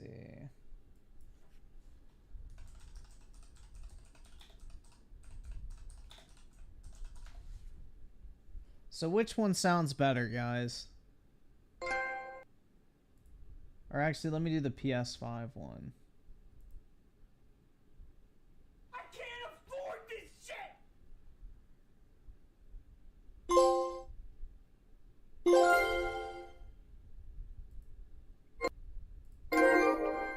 What sounds more satisfying?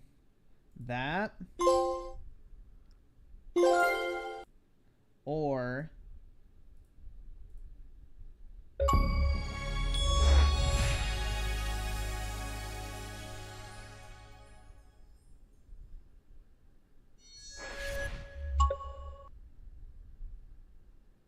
Dude, that Xbox sound effect is so much better. Even the fucking normal Xbox sound is so much better than the stupid fucking little... or whatever the fuck the PlayStation one is. I hate the PlayStation sound effect. But, yeah, I don't know, man. Achievements just hit. I love watching my gamer score progressively tick upwards, and, yeah, fucking sue me. Big screen Steam Deck when I'm on the go. This is awesome. W. This should have been something Microsoft allowed much earlier, but better late than never. Okay, so everybody is basically saying this is the right move. They should have allowed this. This is a time where Microsoft allowed them to make a change that on paper seems bad. Like, okay, this runs perfectly on PlayStation 5. Why are you having to downgrade it on the Xbox? I feel like that's focusing too much on the negative aspect of it. This is awesome. This doesn't seem right. I don't think that's what Microsoft promised when they unveiled the consoles. Some people do seem to be upset. Boo fucking who?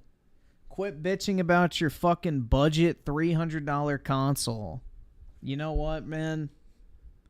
You're broke! You're fucking poor! Go get a job at fucking McDonald's, cause that's where you fucking belong! Like, dog, I'm so sick of these fucking broke-ass bitches be like, My Series S isn't getting the same features as the Series X. What the fuck? It's like, no shit, retard. It's $200 cheaper. There's a reason for that. It's not as capable as the fucking console that costs almost double. Wow. What a crazy concept, dude. Holy shit, that's so wacky and neat. Like, how the fuck do people not grasp that basic fucking idea, bro? Like, I don't know. This is the biggest controversy ever. Like, you got a bunch of fucking, you know, little pony-ass bitches pretending to care about split screen being missing on the Series S.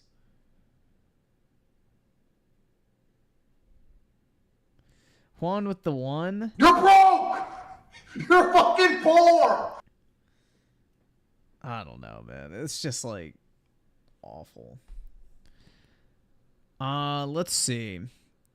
So Merc with the two, the rare sound is my ringtone. Nice, man. See, I'd like to preserve it for just the achievements, though, because if I hear it all the time, it's not as special, you know what I mean?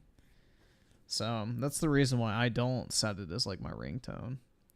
And I Styler with the 5, new tattoo, it's Majin Vegeta today on IG. I'm in agony. I can pull it up after this video. And some people saying, oh, wow, there goes feature parity. Rip the Xbox Series S. Personally, I don't think this is actually going to lead to bad sales. If anything, I think this is going to increase the sales of the Xbox Series S because the system is dirt cheap. It's obviously, you know, the cheapest next-gen console out there. Wow, feature parity out the window. Learn how to spell parity, you fucking dipshit. You don't even know what the fuck it is. Merc with the 2, I did it because you can't hear those on PC or can't. No, if you turn on Xbox Game Bar, I think you can. You have to have, like, the Windows Game Bar enabled. But I think you can, yeah. You gotta have, like, the Xbox Game Bar, and you have to have, like, the Xbox app set up to give you notifications on desktop. But yeah, if you turn on Xbox Game Bar, you should get all your, like, Xbox-related achievements and, like, notification pop-ups. And I think more companies, if they are allowed to release different versions of the game on different consoles, it's easier to do. Like, all right, now we can actually release our big crazy game and do a downgraded version of the Series S, which means that's more sales for Xbox. That might be more games that come to Game Pass. I think that's going to lead to more console sales because it is a cheap entry point to this generation, even if it's not going to look nearly as good as a PlayStation 5 game. But this is so freaking cool. We are thrilled with this news. It's been a long time coming, but what's important is that Baldur's Gate will be coming to Xbox players because it isn't an exclusive. So this is them kind of pushing back. There have been now multiple games that were supposed to come to PlayStation 5 and the Xbox that are coming out extremely late because the Xbox Series X versus S dev cycle is just a lot longer. You're essentially making it for Merc with the 2, Halo MCC has so many rares. Absolutely, bruh. It makes me mad I didn't primarily play that on a console. Like, I've missed out on so many achievement pops on that game. I have a pretty, like, I don't think it's, like, crazy high, but I have a pretty decent gamer score on that game. I've never played most of the campaigns on there. Hold on. Let me pull up my Xbox app real quick. I'm curious what it's at. Give me a second. Sometimes it asks me to sign in, so can't be giving out my password. I don't want y'all stealing my games. Let's see. Why is my profile not pulling up? There we go. Okay, there we are. Billy Joe Carmack with the 2. Gotta go. Here's a little more money for my broke ass. I appreciate it, man. Big ups. Get your money up, not your funny up. All right, let's see. Yeah, I got 1350. But dude, look how much time I have in this fucking game, bro. I have basically 100 fucking days in this game. So it's not even like I don't play it. It's just I don't play the campaigns. So like 500 grenade kills, only 0.2% of people. 100 legendary medals, 0.2%. 200 or 2,500 assists, 0.3%. So like all these really fucking rare multiplayer achievements, I get a huge chunk of them. Because I actually play the fucking, you know, multiplayer. But, yeah, I don't really play any of the campaigns. So, unfortunate.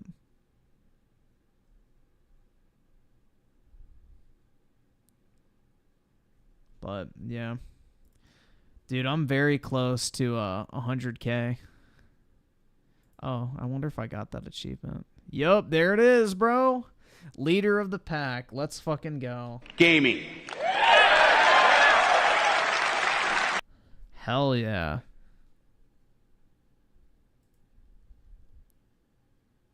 And Spyro. Dude, I got all the achievements in Spyro 1.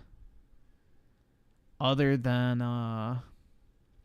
the one for getting every single fucking, you know, gemstone. I didn't bother doing that.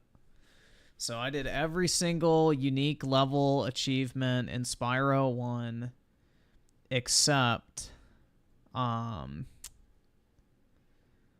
fucking ones where you had to collect all the little gems, because I ain't doing all that crap.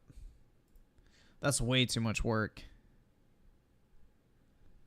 And then Exoprimal, I have every achievement except the one to kill 100,000 dinosaurs. Mass Effect, dude, I'm still pissed about this. I'm so fucking pissed about Mass Effect, man. I did this twice. And also this one glitched on me too. Like I leveled up my AR to level 5 before I did New Game Plus. And then when I went into New Game Plus, it wouldn't let me level it up to level 10. So, hell yeah, dude. Gaming. So, yeah, basically these two fucking glitched out on me, and I'm really fucking salty about that type of crap. But, yeah, I did every single achievement in Mass Effect except the insane difficulty ones, and even though they didn't unlock for those two, I still consider them done. So, cope and seethe, libtards.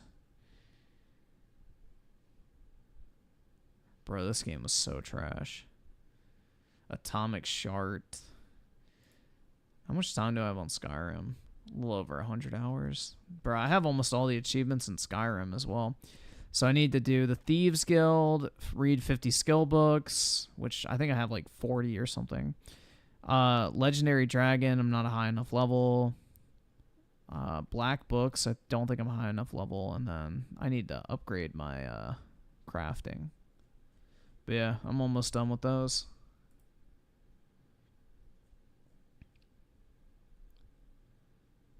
But yeah, man. Nobody can say I don't play video games. Then I got all the Final Fantasy 15 achievements. I just don't have any of the DLCs on Xbox. Actually, I do. I just never played them on Xbox. Gears 3. Far Cry 5 sucked. Castle Crashers, the achievements are tough. Clicker Heroes. How much time do I have in that? Yeah, I was about to say, I used to leave this open all the fucking time when I used to watch Netflix and study and shit like that.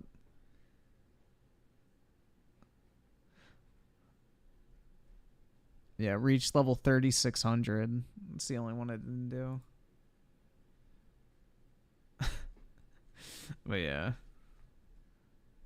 Castle Crashers is lit. Ezio Collection. Destiny. How much time did I have in Destiny? Yeah, so the original Destiny, I had, I think, like 600 hours on PlayStation. No, I think 600, closer to 700-ish. And then on here, I have, what, basically 500, so I played a lot of that. You didn't use the bug in Castle Crashers to reach... No, I didn't know about that. I don't cheat in video games, you generation. Because I'm not a fucking dork. Titanfall, bruh. Great game. Dying Light, great game. This Attack on Titan game was actually good. Rise, Son of Rome, great game.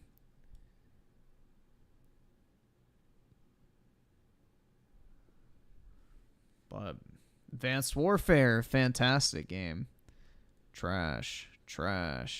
Just played it for the gamer score. I can't afford this shit! BioShock Infinite, great game. Witcher 3, Wild Cunt.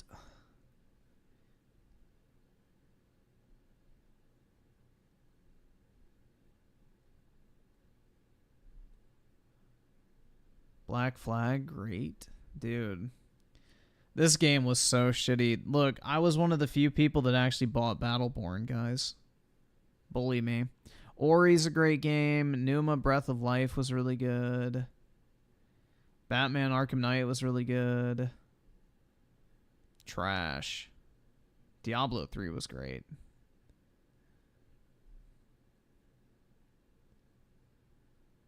Halo 4 was great. They don't tell you playtime on 360 games, unfortunately. But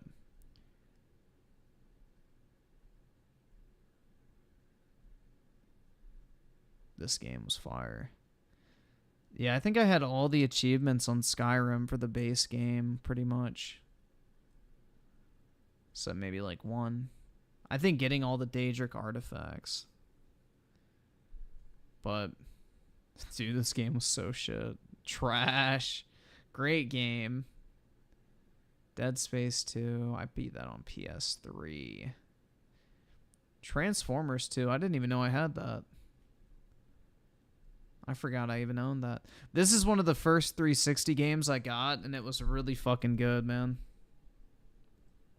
Red Faction Armageddon was so much fun. Same with Bulletstorm. That was fun. I had the Kinect as well, so I had Fruit Ninja Kinect, man. I got this at Toys R Us when that was still a thing. Crisis 2, I mainly played that on PS3. Played that primarily on PS3. Syndicate. I think I had that on PS3 as well. I think I rebought it, though. But, yeah. Fun times, man. Two totally different consoles that just both happen to be Xbox, whereas with the PlayStation 5, the all-digital edition or the disc edition of the PlayStation 5 is the exact same hardware. It's incredibly easy to put stuff on PlayStation 5, whereas with the Series X versus Series S, it's a much more arduous task. So there has been this narrative where... I could never get into Dragon Age, man. Dragon Age was not for me. I played Origin, Dragon Age 2, and Dragon Age Inquisition. I did not like any of them. The gameplay for those is just really fucking boring. The game is out on PlayStation 5, and then it's not coming out for sometimes 6 months or a year on Xbox, some Sony fans have been saying this is an unofficial exclusive. And they've been pushing back on that. They've been saying... Baldur's Gate is not an exclusive. It's on PC. It's coming to Xbox. They're now super confirmed the fact that it's coming relatively soon, maybe even before the end of the year. Man, this is awesome. In fact, everybody is just celebrating about the fact that this is just so good. This is too important of a game to let slip. Glad to see that compromises are being made. Now, this is perhaps the most interesting tweet to look at.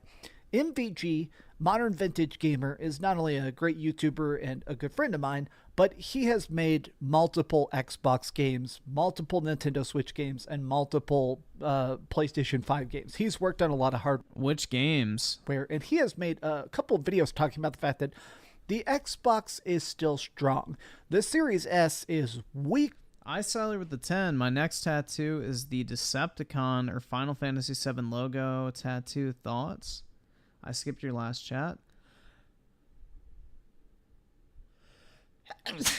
No, I didn't skip it, man. I said I'd pull it up after. I mean, I can go ahead and pull it up because I have it open in the tab. But yeah, I had it pulled up. I read your thing. I didn't miss it. I just said I would pull it up after we finished up the video. But yeah, I saw it. Showing off quite a bit of thigh there, my guy.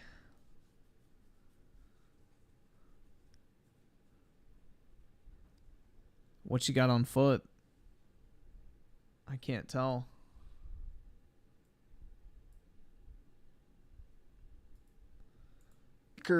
But it's not weak. So he says, Baldur's Gate 3 is coming to Xbox. The Series S version will simply do away with split screen.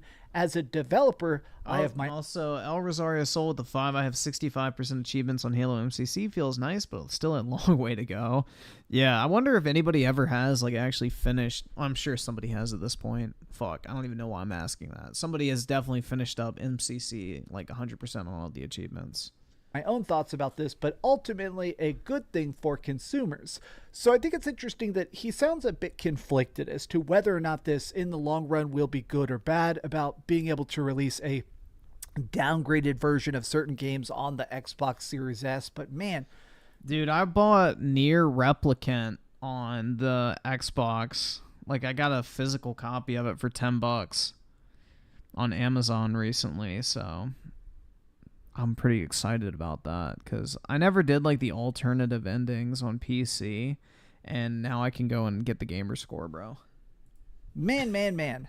Now, I think the reason they're doing this is because Microsoft is talking about the fact that they have no intentions of releasing more Xbox Series consoles. There's a lot of talk right now that PlayStation is working on a PlayStation 5 Pro to come out next year. And, I mean, honestly, it sounds like Xbox is okay just being behind on power. They're not as focused on graphics and multiple tiers. I mean, dude, barely anyone buys the Pro consoles, though. That's the thing. No one gives a fuck about them for the most part, other than, like, you know, the super hardcore of the hardcore. Especially, imagine if the PlayStation 5 Pro ends up being like $600. I mean, I have no idea, but basically they're saying this. This is an official statement that came out last night from Phil Spencer, the head of Xbox. I think we need to let the devs settle on this hardware and get the most out of it.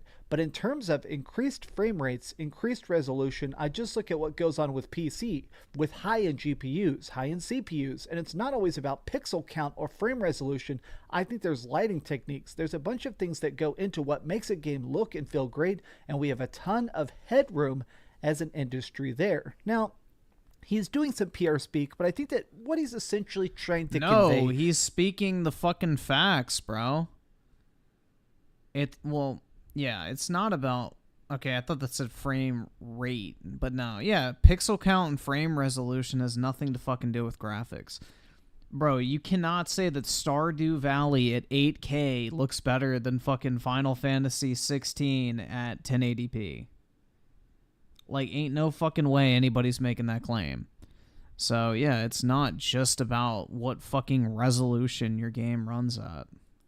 Is the fact that the Xbox Series X and the Xbox Series S are still very young pieces of hardware. They only came out 2 years ago. There is a lot of room for growth. I mean, look at the beginning of the Xbox 360 graphically versus the end of Xbox 360 graphically, or the beginning of the generation of the PlayStation 3 versus the end, the beginning of the PS4 versus the end. Game developers get better and better at making games look good, and it sounds like the strategy of Xbox is to give you the system to play Game Pass on, to give you that option to play something even if it doesn't look quite as good as a PlayStation 5 Pro. Yeah, Honestly, we're plateauing. I'm considering this to be a gigantic W.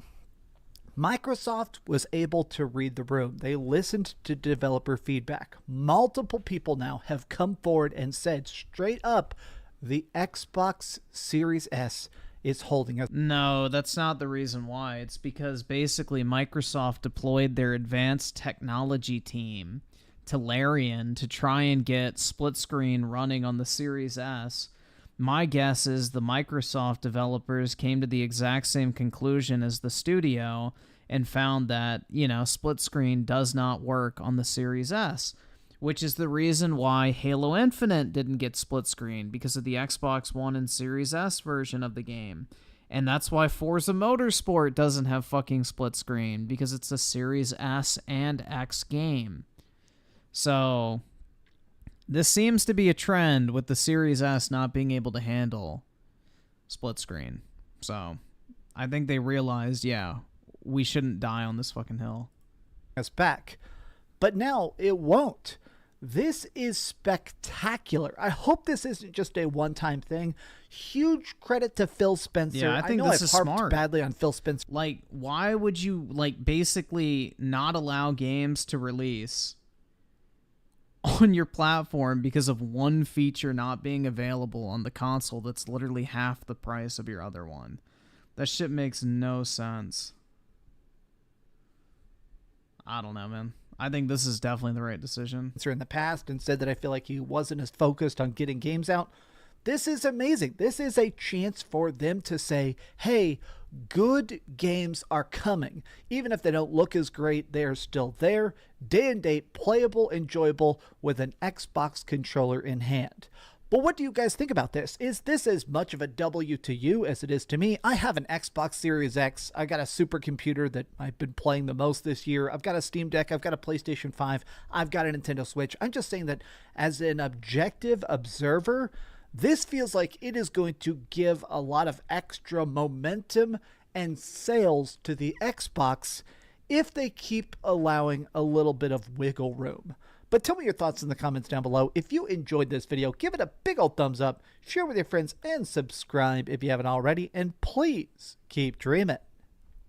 Man, Uncle Phil. Whoa, nice work, brother. Now just keep making games look good on PC, and I'll stay happy.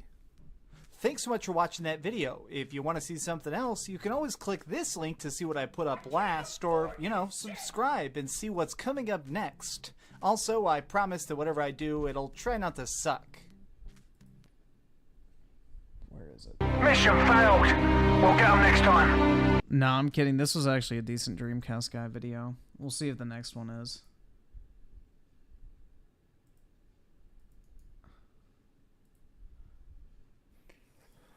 This game actually broke me. During the course of beating Armored Core 6, it broke my back, bro. I died hundreds of times. I had to completely rebuild my entire mech and experiment with different builds about 50 different times. At one point, I got stuck on a single boss for 2 hours. But I mean all of this as a compliment. Armored Core 6 is an exercise in sheer brutality, but I want to talk about why that's actually a good thing in my review. What's up, gamers? Dreamcast Guy here. Hi, hope you're having a great day. If you could like this video and subscribe if you haven't already, let's see if we can get this video to 5,000 likes. So growing up, I was a pretty big fan of Armored Core. When these games were coming out back on the PlayStation 1 and the PlayStation 2 specifically, I played them very much. I mean, pretty much every day I'd boot it up and play at least a couple missions. But I'll fully admit, I didn't really grasp it when I was a kid. I didn't understand mech combat and dodging and resource management. I mean, honestly, I played them because they looked cool. But now, growing up, I can definitely appreciate what From Software was trying to achieve with Armored Core even back then. Because yes, you heard me correctly. In case you didn't know, From Software, the people that are incredibly famous for Bloodborne and Elden Ring and of course Dark Souls, they've always had this side project, a very separate franchise of games that have a very dedicated. This used to be their main project, bro. This isn't the side project. This was the main franchise that From Software was known for. Dark Souls was the fucking side project. Base, and I count myself among them. Armored Core is mech combat, but so slow, methodical, so obsessively numbers based that if you actually take the time to understand Armored Core, the dude, shit, 4269, let's depth go. is completely mind-blowing. So in Armored Core 6, we are playing as a clone soldier called 621, and you've been dropped onto a planet named Rubicon. Now, this is a complete scorched, desolate wasteland. There was some sort of terrible event that literally burned the planet to hell. Millions of people died. In more normal circumstances, people would probably just abandon it. They'd go to more hospitable parts of the galaxy. But you see, Rubicon has something special about it, called coral. This is both a very important resource because it can be used as fuel or as a literal super weapon, and now corporations are sending... So it's like Spice from Dune? Is that literally what this shit is? They like jack the fucking plot from Dune and they're like, yeah, mechs. Armies to try and get the coral back. Everybody is sending in their own chunks of mercenaries, of soldiers, of entire armed battalions with billions of DSP dollars played of it mechs and literally gear fucking to kill each raged his other ass for off. just a chance to get some of this delicious resource. Now, we're playing as this guy, 621, and when we land here, we're literally nameless. We don't get called Doug or Chuck or something like that. We are just 621. And since we are just a clone soldier with no name or designation, we're not even technically allowed to work here. So the first... I'm trying so hard to pretend to hate it. I don't feel like I have to try at all. Couple missions are just trying to earn your call sign, looting dead bodies to get your actual badge number so you can begin work under the codename Raven. But after this, you start to try and take up any jobs from the corporations that will pay the most, that will earn you respect. And here's where Street the really cred. brilliant mission flow of Armored Core 6 takes place. I love that missions are sometimes 5 minutes long or 50 minutes long. Sometimes you're trying to investigate a refinery. Sometimes you're trying to find invisible soldiers that have built stealth mech suits to try and find out why they're defending what seems like an abandoned outpost. There's certain high priority targets which end up being like super bosses that need particular ways to kill. Every mission is so different, but I like it because there is an interesting amount of branching paths. There's technically 5 separate chapters in this game and 59 missions, but you're not going to play all 59 missions in one playthrough. There are times where you have to pick different allegiances, different groups, different corporations, and different fates for Rubicon itself. And to me, that's really cool. But let's talk about what definitely is going to be the make or break aspect of Armored Core 6, the gameplay itself. This game is savage. Now, you're probably thinking, I've played a lot of From Software games. I'm acclimated to their difficulty. This feels like a From Software game, but also very different.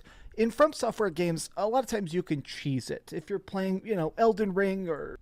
Griffin hates every game everyone else likes. It's his brand. Then why did I like Final Fantasy 16? Why did I like Hog Snorts Begacy? Why did I like Elden Ring? What else have I played this year? Dead Space Remake I liked.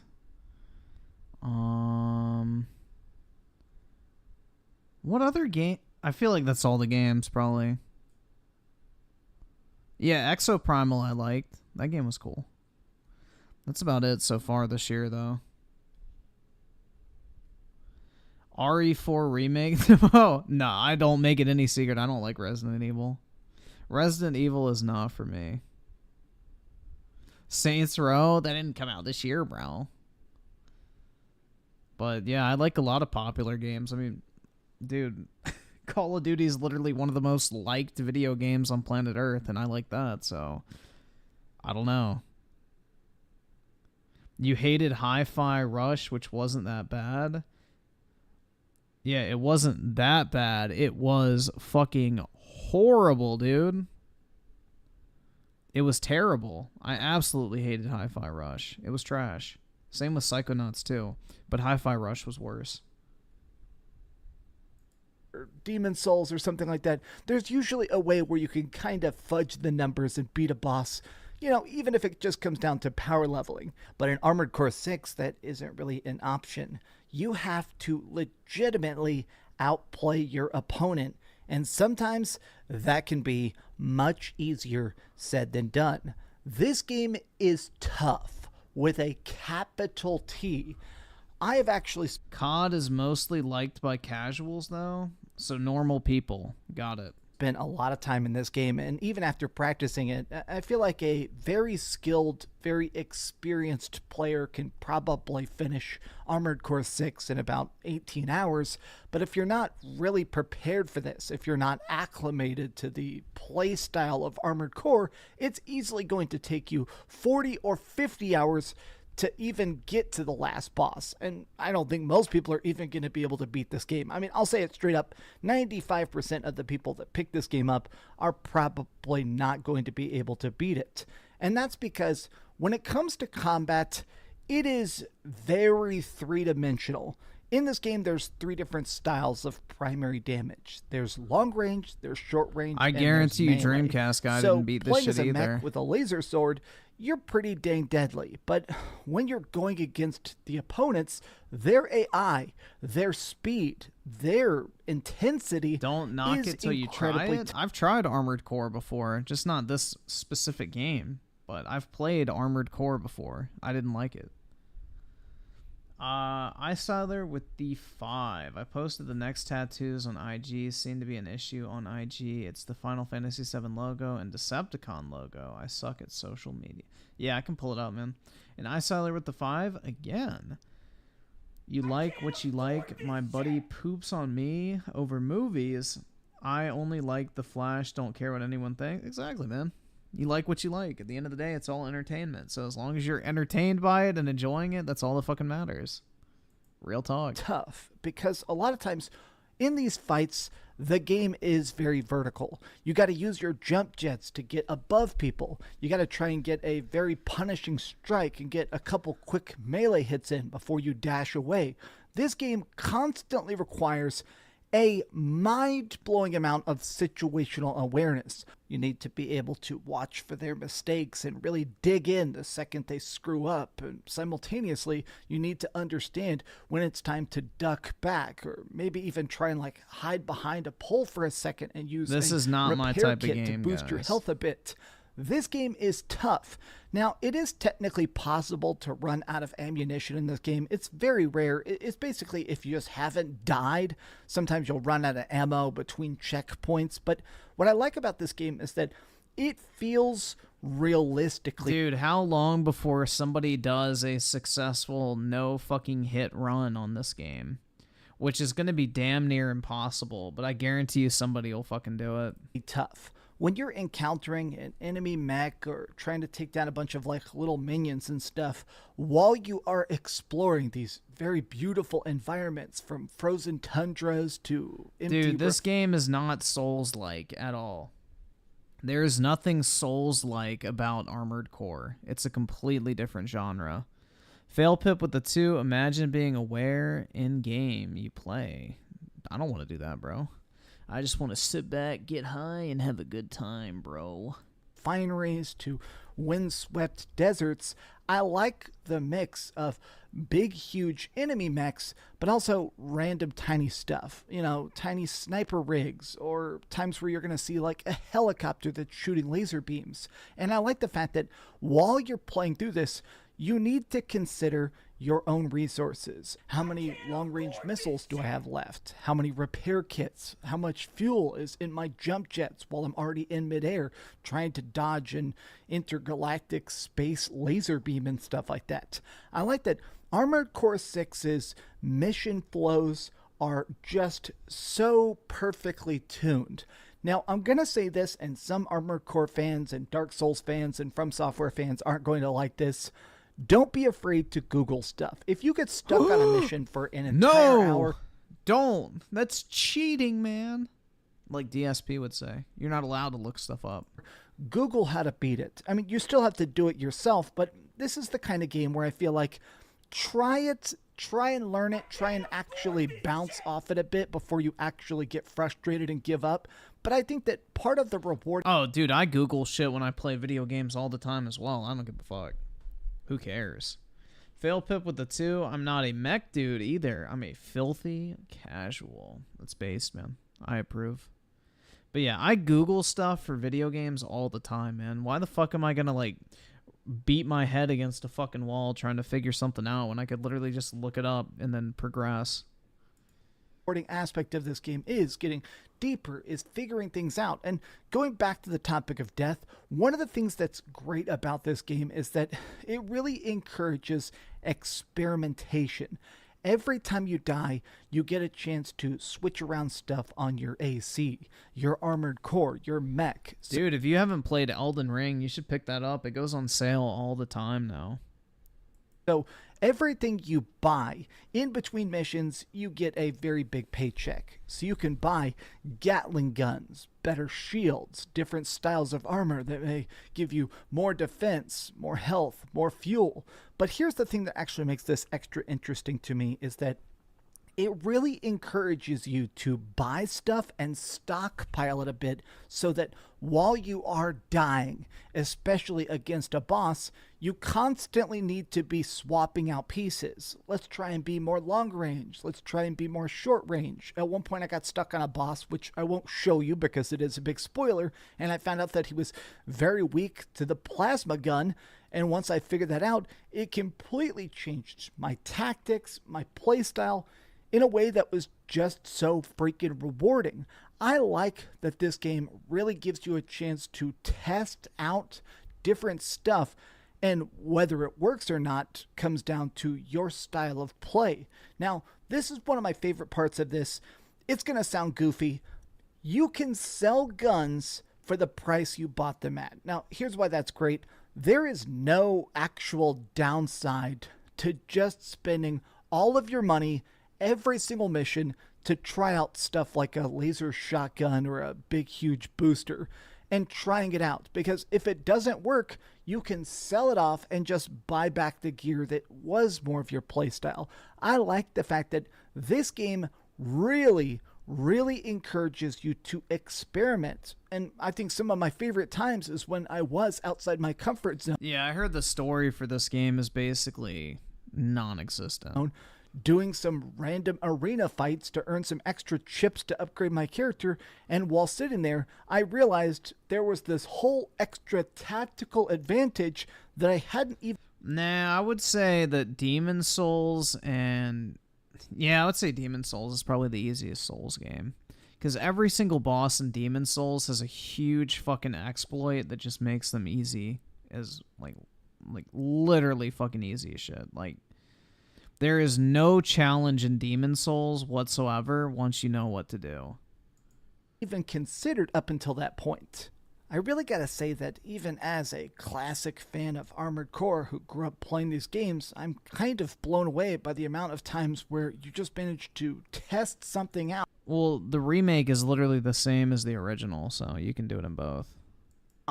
There's a new enemy and you discover that they stagger faster or lose their shield if you hit them with a particular elemental type. Or yeah, Elden Ring has challenging bosses like what's that fucker's name? Moog. That motherfucker's tough. Millennia's tough. What other bosses were hard in that game? Besides me.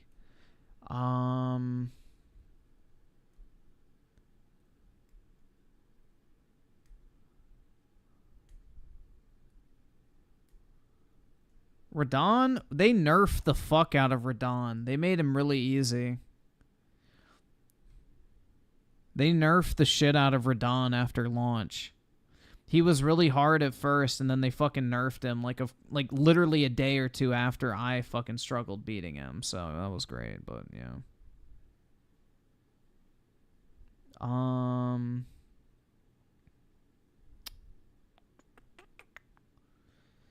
Dude, is it bad that all of the bosses in Elden Ring are not very memorable at all and I don't really remember them for the most part? Godric was easy. Godric was really easy.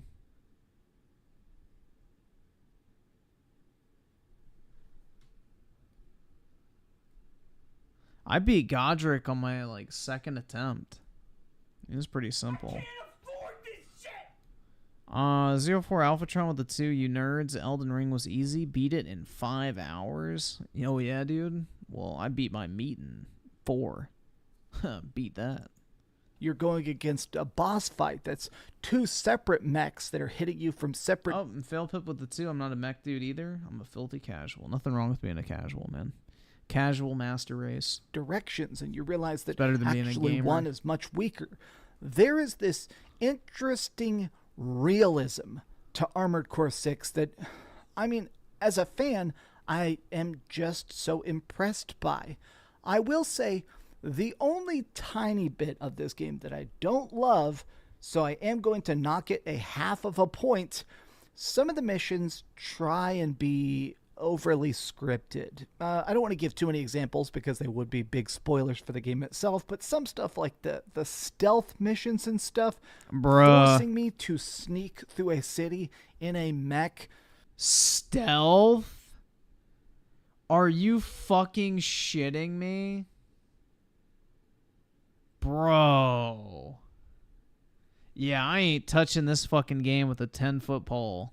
Trying to make me hide in a particular corner and take people out. Like, sometimes, and there's only a couple of the 59 missions, it felt like they were trying to do a gimmick. I saw it with the 5. Elden was super overrated in my opinion, but I'm a Horizon West guy. You catch my drift, bro? I got you, man. Fair enough. And I don't know if that was to the advantage to the pacing itself. Overall, as a fan, as a lover of From Software, as a... Nah, I don't know, dude. The Sekiro stealth was bad enough, but stealth in a fucking Armored Core game? Hell nah. A person that really was going into this with very high hopes, this surpassed my expectations. If you are willing to play a game that's gonna pound your face into the pavement a little bit, I do encourage you to give Armored Core a shot. Okay, so we've heard some good and some bad, but let's go over to the ratings board and put a big number on it. I am giving Armored Core 6 a 9.5 out of 10. Thank you so much for watching, gamers. If you enjoyed this video, give it... There's no way he's going to give a FromSoft game a bad rating.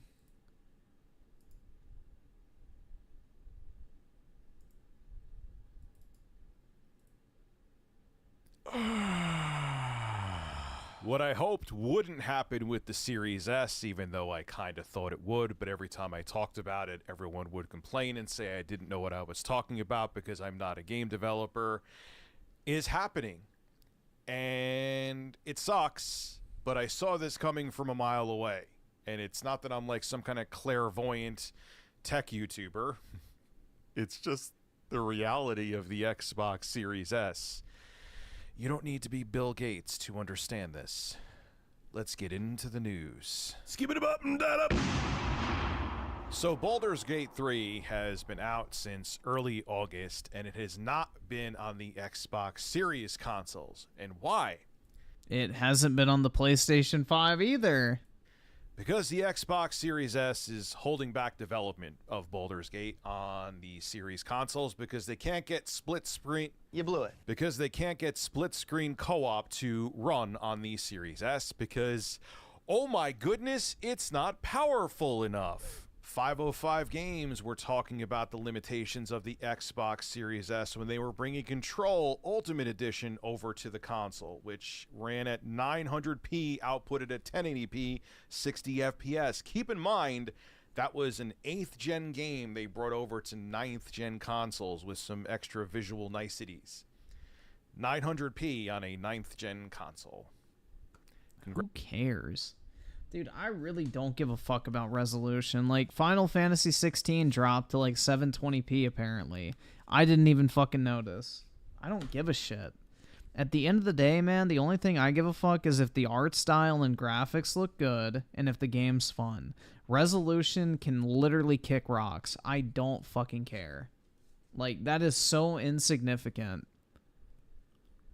Congratulations. Bubbles, bubbles, bubbles. 4A Games said that the GPU inside of the Series S was going to cause issues for the current generation. Billy The GPU has not caused issues. Kahn from id.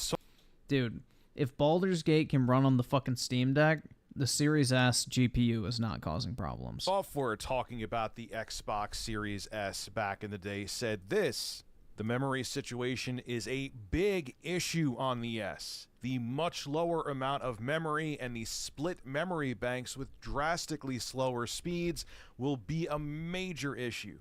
Aggressively lowering the rendering resolutions will marginally help, but will not completely counteract the deficiencies. You know, but I'm sure that id Software, they don't know what they're talking about. The Xbox Series S is fine. Rocksteady, who developed Arkham Knights, we could go into how that game wasn't optimized great in general, said the Xbox Series S had limitations. And there's so many other articles from developers saying the Xbox Series S is a problem. Review Tech USA videos are far superior to Dreamcast guy. Hey, you watch your whore mouth, bro. That ain't true. I would be review Xbox Series S as a limitation USA, and this video would be 4 hours long. Trust me, there's plenty of more sources out there. Dreamcast guy is the greatest YouTuber of all time. Well, good news. Baldur's Gate is finally coming to the Xbox Series X and S, and these features are going to be on parity, right? It's going to have the same features across the board, because that was a requirement for Microsoft. You got to have the same features on the Series S and the Series X. Yeah, obviously, graphics may have to be scaled back, the resolution may have to be scaled back, but you are going to get the same game. It's the value console that still offers the full 9th gen experience. Not the case anymore. This comes from Larian Studios CEO Sven Vinky. How does it not offer the 9th generation experience? Rich, they don't even have split screen on fucking PC. Why are you acting like you're not getting the full experience because you can't play split screen on a $300 console? Who cares? That right? If I didn't, I do apologize. He actually spoke to Phil Spencer, and they made a compromise, and they're cutting out a feature for the Series S. I'm not right about much, but I called this a couple years ago that eventually this was going to happen, right? Remember? Who cares? Anyway, this is what Wilson Gal with the 2. What a pain in the Series S. Oh my god. Ben had to say. I am super happy to confirm that after meeting with Phil Spencer yesterday, we've found a solution that allows us to bring Baldur's Gate 3 to Xbox players this year still, something we've been working towards for quite some time. All improvements will be there with split-screen co-op on Series X. Series S will not feature split-screen co-op, a feature completely cut out of the Series S version. Oh my god. Thought that wasn't going to happen. But we'll also... No, not split screen. Oh my god, dude. Let's look at all the angry people on Steam that don't have split screen either. Let's see how pissed people are on Steam that they don't have split screen functionality either. Look, dude. No fucking local co-op. What the fuck? Oh, overwhelmingly positive.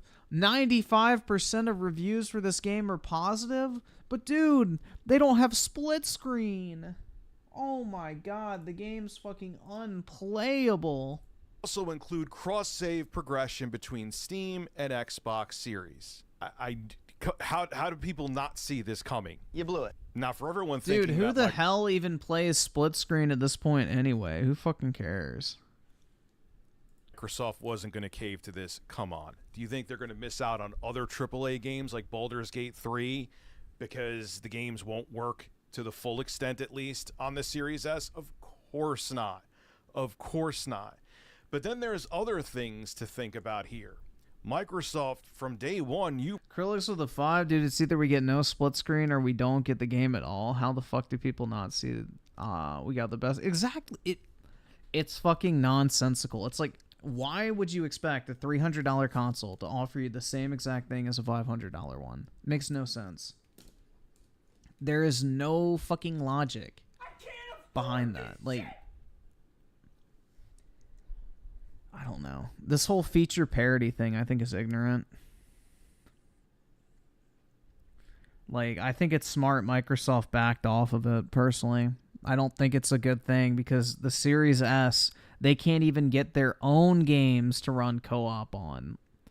Like, that's the reason why Halo Infinite had their split-screen co-op, you know, cut out. Same with Forza Motorsport. It's not launching with split-screen for the first time in the Forza franchise history because I guarantee you the Series S is having the same RAM issues. You promise that the Series S is going to give you the same AAA experience, just at lower resolutions, and it's just not going to have the graphical niceties, but the full core game will always be there. That's out the window. And what about the Series S owners who bought it as a budget option, thinking that they're always going to get the full fat experience? But you are getting the full experience. You can play the game from start to finish. It just may not be as pretty or may not run at the same frame rates. They're going to feel duped now. No, they're not. How could they not? They weren't going to get the game at all. Now they are. And the third point, I received a lot of crap for this take. A lot of people came at me. Now what? The reality, look, I'm not a software or hardware engineer. No, you said that the Series S would hold back gaming. No, Microsoft's parity policy will hold back gaming. The hardware itself will not hold back gaming. There's a big difference.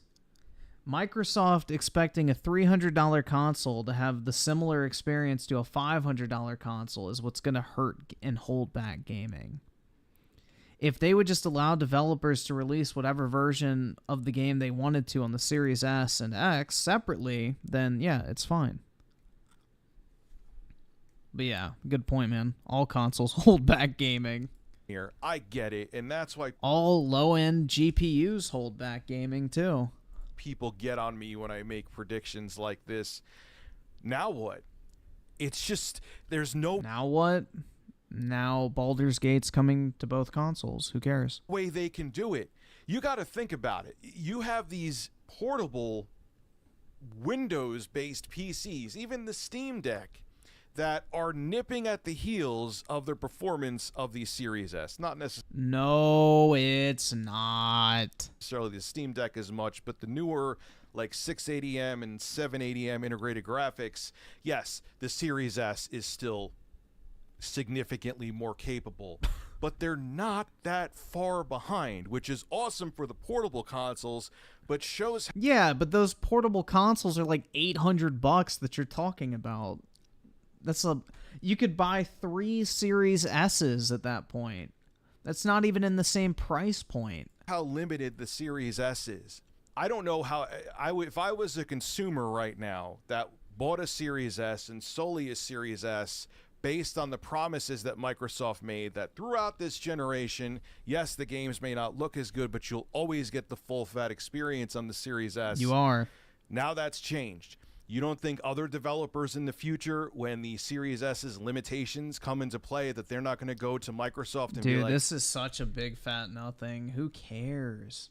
You're still getting the game. Yeah, we can't have co-op here. We can't have this multiplayer feature in the game on the Series S because it just can't handle that many players in multiplayer, or it can't do this, or we can't have this game mode. Of course it's going to happen. And don't you think if things get really bad where the Series S is a full fat limitation, that the game may not come to the Series S at all? I hope that doesn't happen, because there's a lot of people that are going to feel like they were misled into buying a Series S console. But that's definitely on the table. I mean, they only spent $300. Who fucking cares? By the time that happens, like, it's water under the bridge. Like, if you're really that pressed about spending $300 on something 4 years ago, and now all of a sudden it's not meeting your expectations, can you really be that fucking mad? Like, this is a non-issue in my opinion, bro. Is This feature being left out of Baldur's Gate 3, the co-op on Series S, is Pandora's box being opened. Bruh. And it can't be closed again. We'll see where it goes from here. Oh my but if god. you Talk about melodramatic, We're man. thinking about buying a Series S. Holy You shit. may want to save your money, because I guarantee you this will not be the last game that is missing features due to the console's hardware That's a little limitations. melodramatic, bro. This is Rich at Review Tech USA signing out. Have a good one. Write your hate comments below so I could laugh at them. That's pretty melodramatic. I don't know, bruh.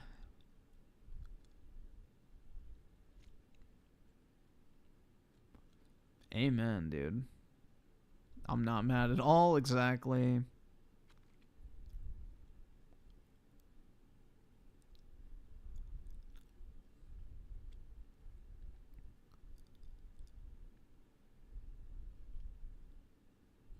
It seems like everybody doesn't give a fuck, man. Francisco the Disco with a 5 to anybody who actually cares about these features would have bought the series. Exactly. Thank you. Most normies buying Series S get it to play COD and sports games and Game Pass. Pretty much. Yep. I don't know, dude. I don't understand why anyone would be mad that their $300 console doesn't perform as well as the $500 one. It's like... That's like getting mad that your $30,000 car doesn't drive as fast as the, $80,000 one. It's like, no shit. You should have got the more expensive one with the better engine. Like, I don't know. Just seems like kind of a no-brainer to me, but hey.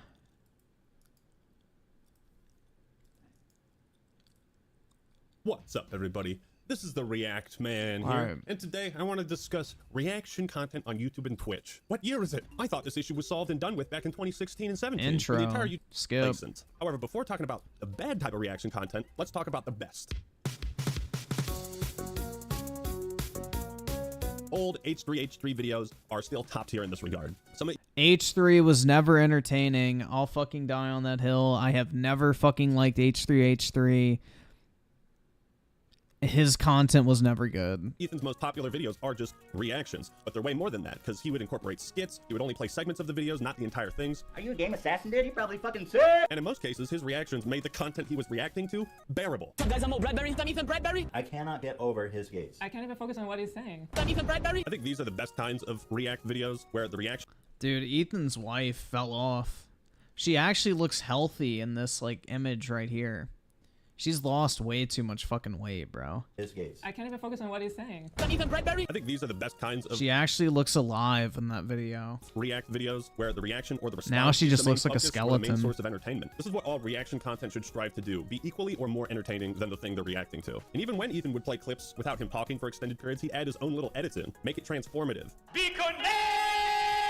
That shit is still legendary. This, in my opinion, is reaction content at its best. But if you want to see reaction content at its most deplorable, none do it worse than Sis a Sniper Wolf. This dude is running sideways. What? What she does is steal viral TikToks and reacts. I can't put enough quotation marks in that word, but she spams out these react videos on her channel like a soulless factory production. Usually her editors make sure to crop out the watermarks of the user, and she never links these accounts in the description or gives them any shout out whatsoever. It is She doesn't have to. this cold, calculated content thievery. Stop! You violated the law. He reaps all the benefits without doing any of the work. Since the Sniper Wolf's content is so lazy, soulless, boring, repetitive, stale, inhuman, and devoid of personality, that Jax Film started a video series to improve her content, where he plays bingo with his audience as they wait and predict how she will react to a TikTok. He does this live on stream, so these are genuine predictions he makes. Very strong chance Sniper Wolf will read the caption verbatim. I opened my beats the wrong way. Please go to your bingo cards and please select reading caption word for word. Oh no, now they're not in their little dividers anymore. I really want that close up. Oh, no, I really want that. Let's see. Oh no. Holy shit! Holy shit! Sniper Wolf! I can read you like a book. As a content creator who takes great pride in what I do, I would be fucking ashamed and utterly demoralized if anybody could do this with my videos. When faced with this criticism... Why? Dude, Sniper Wolf makes like 20 grand a fucking video. Do you think she gives a single flying fuck? Dude, if I was making 20K a video doing that type of shit, I wouldn't give a fuck, bruh. Who cares? How did You make more in 2 days than the average person does in a year. Bruh. King Samuel with the 2. Woke man fell off after Quantum Smole. I'm just not a fan of this type of content, bro. Like, I don't know. Why are we encouraging YouTube to get fucking more harsh on copyright enforcement? I think it's terrible.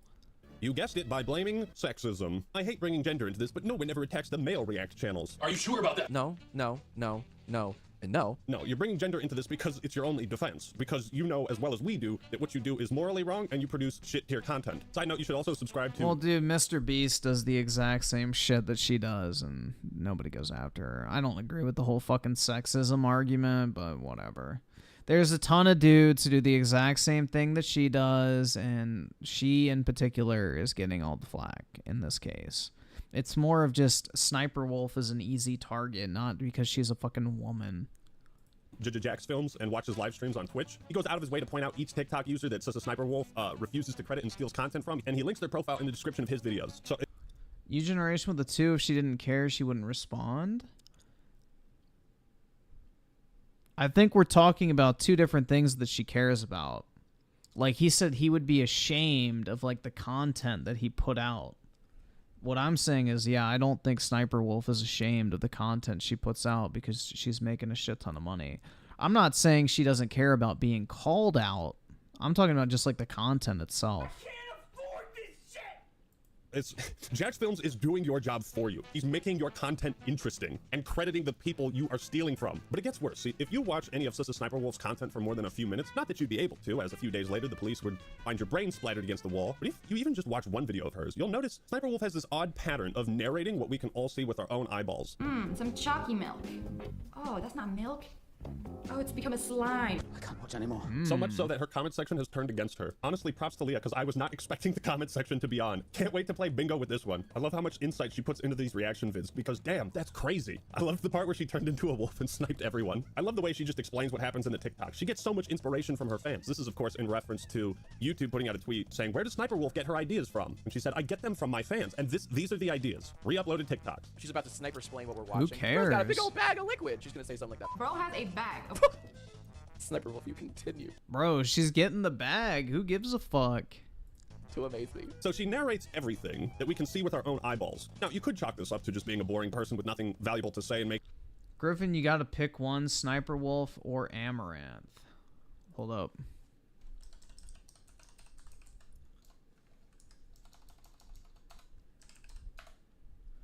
So Sniper Wolf is 30. This is all it's going to come down to because I don't like either of them. Amaranth is 29, so it's basically the same thing. I feel like Sniper Wolf probably has more money.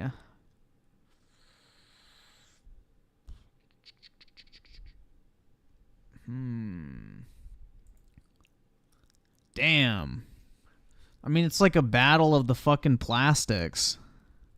I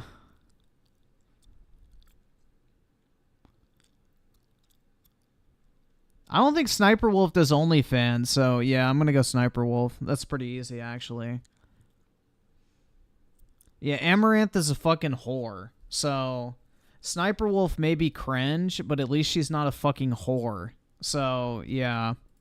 Making factory line production content, churning that out without any soul or passion whatsoever. You could chalk it up to that. However, astute observers have noticed that the reflection of There's the my computer screen in choice. her glasses is always white. You can you can see my ring light in these glasses, right? You can see the ring light there. But if I put on my other glasses, you can see the light changing, right? If I put like a red wallpaper on, this is what I'm looking at, and you can see it in my glasses. But again, if you look at Sniper Wolf's glasses, it's always a white box. What does this mean? Well, it's almost as if she's looking at a script, a Microsoft Word document, and not actually the video she's reacting to. Look at this. There's multiple instances in which you can see the reflection of her monitors in her fucking glasses, and it's just white. You see her microphone, and you see just a white screen. I don't see this video with the quirky trampoline, white boy jumping off it and hurting himself. I see a fucking Google Doc. What the fuck? Sniper Wolf is so fucking lazy.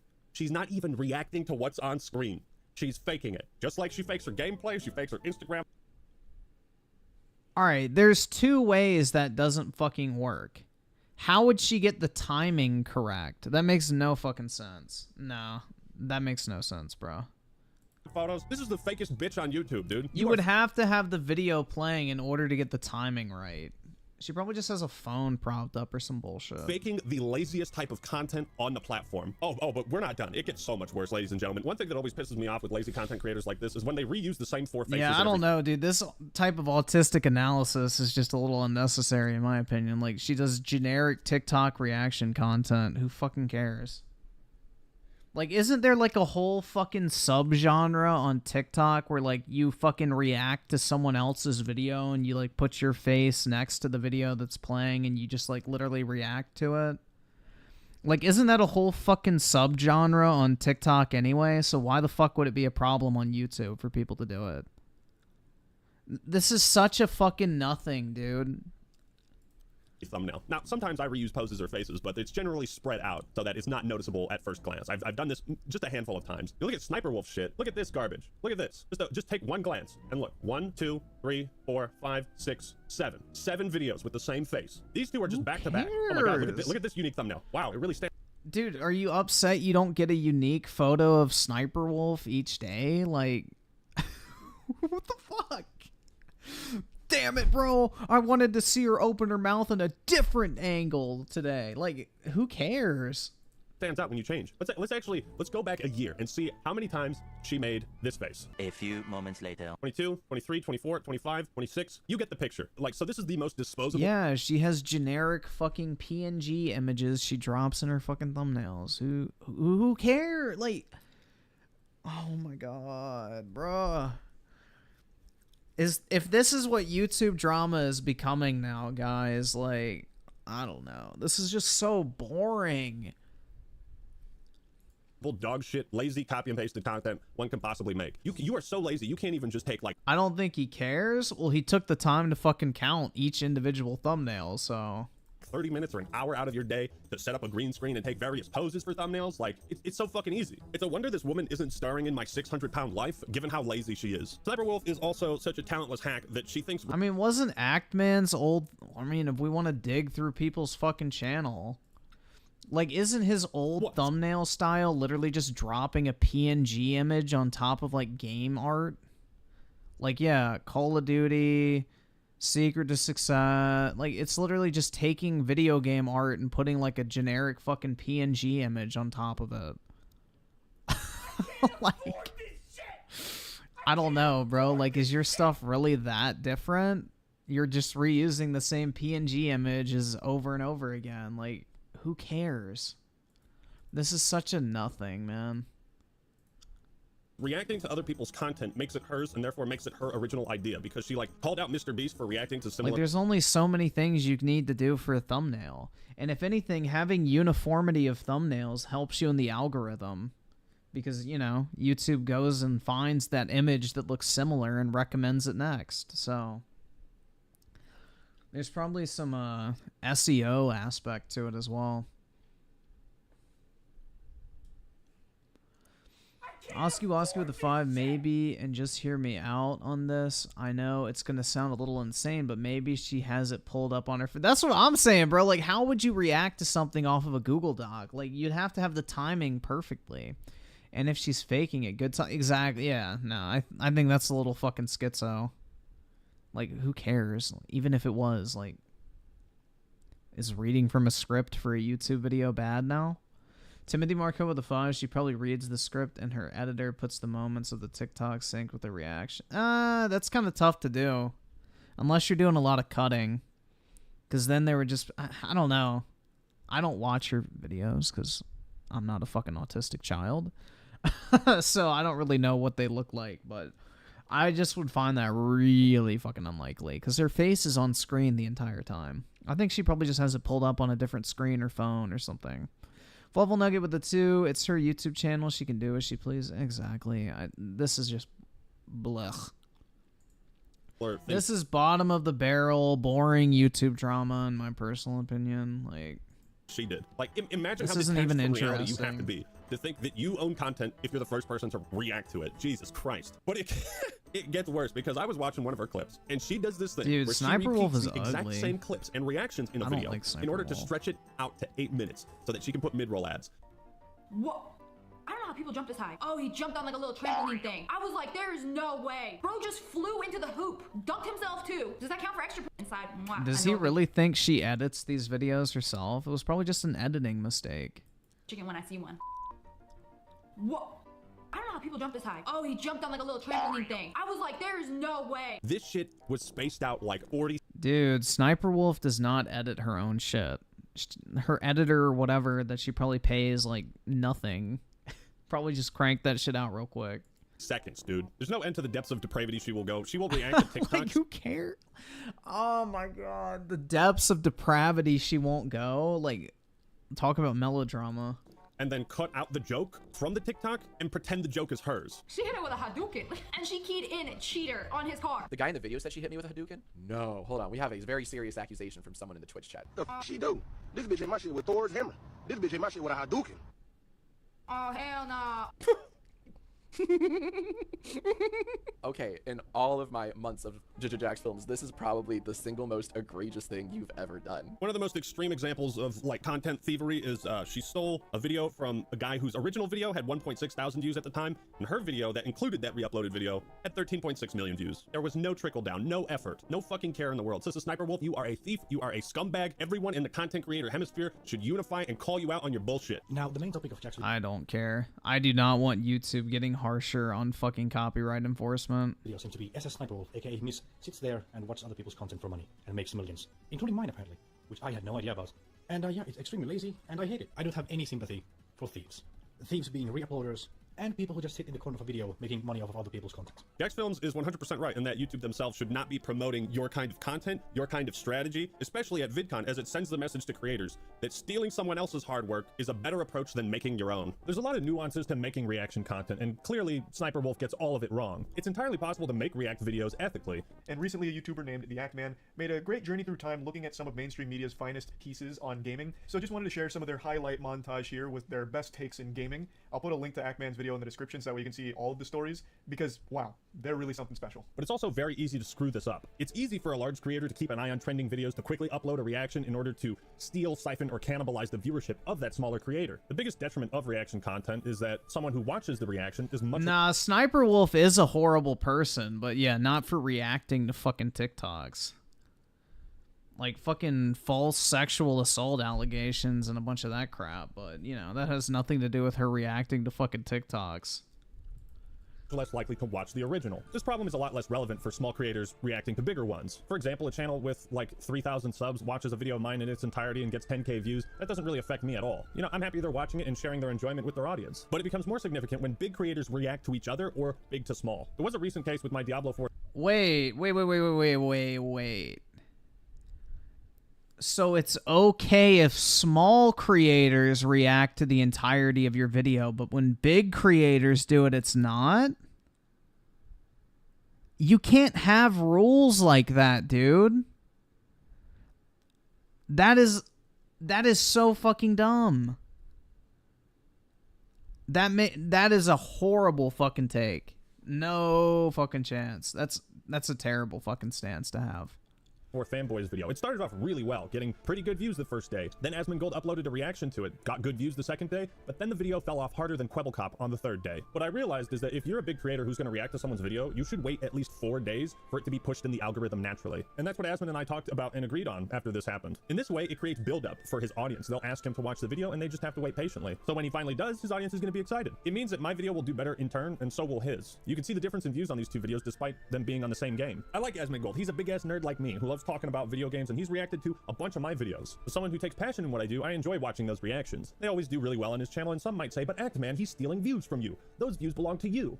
Maybe they do. I can't say for certain, but what I can say is a lot of people who are subscribed to my channel wouldn't be subscribed if Asmongold never made these videos. And that goes for Charlie as well, reacting to like my Elden Ring hot takes video and many others. These moments have boosted my channel in really positive ways, and I think it's because the people watching the videos and reacting to them enjoyed it and promoted my channel in the proper way. And that brings us to XQC, who is somehow way better than Sniper Wolf at making reaction videos. His problem is that he does less reacting and more re-uploading, but all too often he just sits there for minutes at a time without uttering a peep, and his editors don't cut out like the dead air. So there's these long stretches of him not saying anything. Alright, I really don't care. I think we've gotten the gist, right? He thinks it's okay for smaller channels to do reaction content, but not for large ones. I think that's a horrible fucking stance to have. That's enough of that. Yeah. That is not a good take, in my opinion. You can't, like, literally discriminate based on fucking view count. Vesnia with the 5, sweet Christ, this is the most pathetic thing I've seen in a while. Literally, who cares? Why is everyone a deformed nematode Nelly now, bruh? I'm a Nelly. Yeah. Hi. Oh, wait, this one. Stop being gilded, domesticated garbage. Stop being weak. And when you see a threat coming down on you, deal with it. Become a human again. Stop being weak. Oh my god. Spit out your gun, Griffin. It's annoying. No, I'm gonna kill myself. Critical is worse, but it's okay. I would say that Critical has gotten better as of late. During, like, COVID, he was super fucking Reddity. I think he's gotten a lot better recently. I will say that. At least from what I've seen. I don't watch him, but except what we watch on stream. So maybe y'all are just recommending good videos, but he seems to have gotten better in recent, like, I guess, circumstances. So are we going to call out Clipper channels? Apparently, man, they're like fucking Satan incarnate. Well, as long as they don't get a lot of views, I don't think it matters, right? That's how it works. Bro, that shit looks fire. What the fuck? That is a massive fucking improvement over the original. Damn. Bro, that shit looks fire, dude. We will assist in the defense. Very good, my lord. I'm excited for this game. Here, I'll put it in normal. I hope you're keeping score, brother. Oh, I am.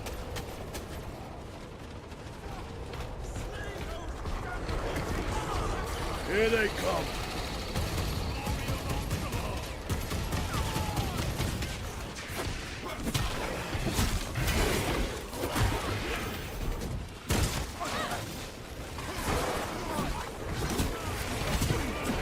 Gas the Xenos, bro.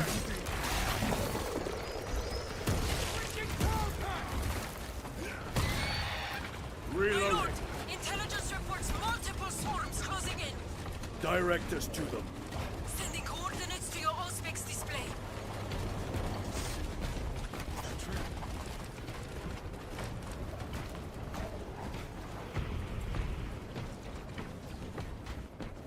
This plays like Call of Duty? No, it doesn't. Can you hold the enemy in place until it hits? Consider it done. It's not so much like Gears of War. It's not really a cover shooter. It's more of like a tank shooter, I guess. I don't fucking know. What's the best way to describe it? But yeah, you're not like super fucking covery. Definitely encourages you to get up in like the fucking, you know, enemy space and shit like that. Leave not one of them standing. Yeah, dude, the first game is amazing. You can find like keys for it on like CD keys or whatever for like $10. It's great. It's called Warhammer 40K Space Marine.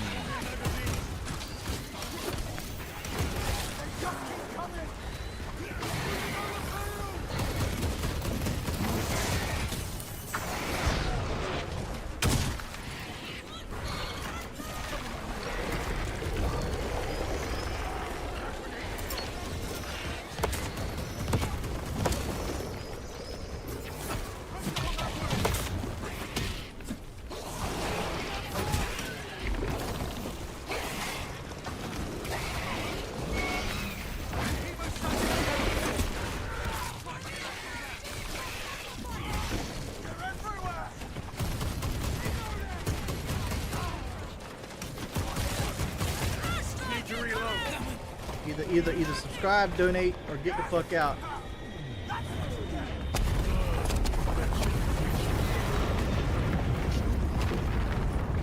A direct hit, Major.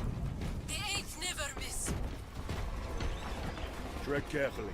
The spores detonate when threats draw near. Then let us take the advantage and destroy them. Reload!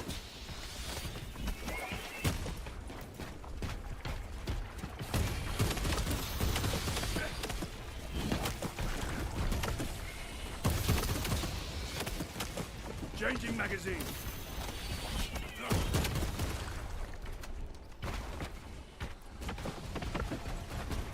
Bro, I'm trying to find this image I have.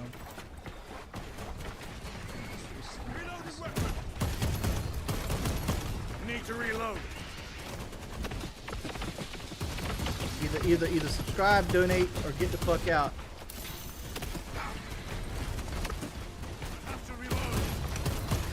Yeah, I'm just gonna resend it. Griffin won't play this. It's too cool. I will be playing this. Because it is cool. Bakayama with the tier 1 membership, appreciate it. Kumo with the 26 months, really appreciate it, man. I'm so excited for Warhammer 40k Space Marine 2 for the Emperor. That's right, man. I think it's gonna be great.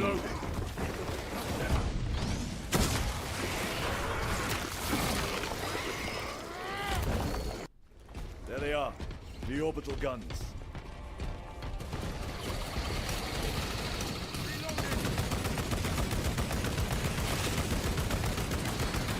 Need to reload. Deploying frag grenade.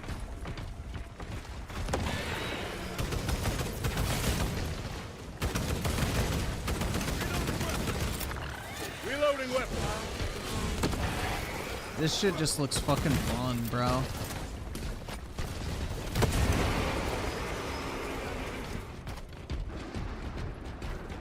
Angels! We're saved! Holy terror. Oi! Shut it! Those are some real Angels now. You will desert your post, Guardsman. No, Lord. Never! We've locked them in. We can do no more. Open the gate. Yes, my lord. Open the gates! There it is. Dude, check this shit out. Look at that. I got a graded copy of the game a while back. That shit's fucking fire, man. But yeah, it's actually a pretty expensive game if you try to buy it new now. So that shit's fire. But yeah, I have that packed away right now. I don't have it out. Maybe one day I'll have room to display shit. FBI with the 2. Why is it called Warhammer 40k? That is actually a very good question, and I have no idea. Not with the 2. I hope you like what I recommended. Yep, looks good, man. And Timothy Marco with the 2. A dude bro shooter in modern days. Xbox, take notes. I know, man. It's like the recipe for success is right in front of them. Into position, men. Do not let them surround you. What are they doing? Trying to get up here. Take them down.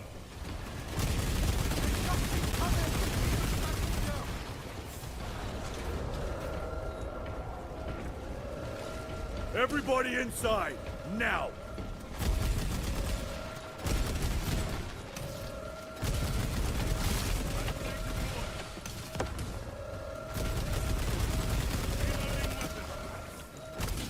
We not eliminate the remains of the swarm.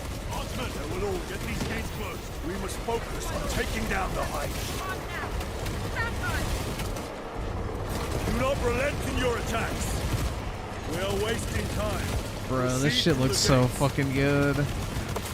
Never seen orcs do that. Makes them easier to kill. You have yet to see the worst of them. Oh, I look forward to it.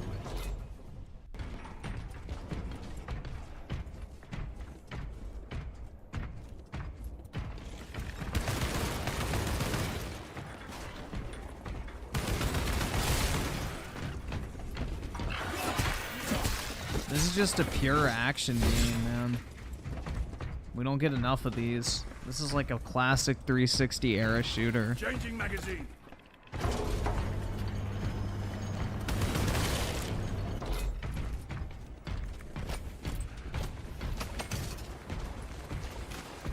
Let us get to work.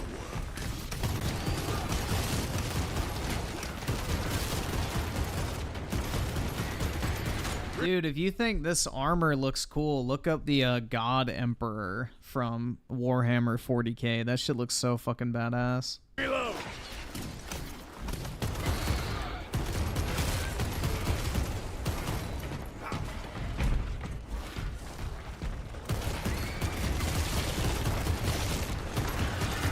Reloading weapon.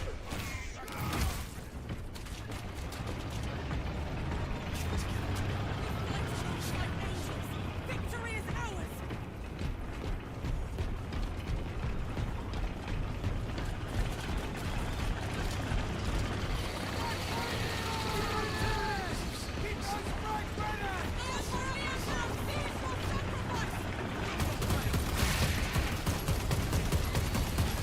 Changing magazine. Warhammer Inquisitor? I think I own that.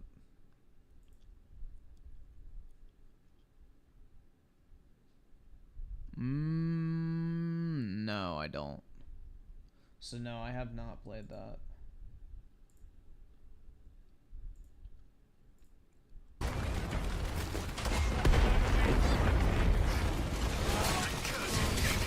I should watch Warhammer lore videos. Maybe. Let us up to nearby.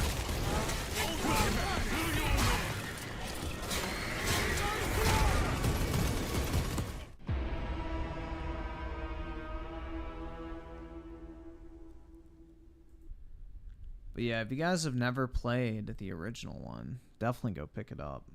It doesn't look as crispy as that, but, you know, it's still very fun.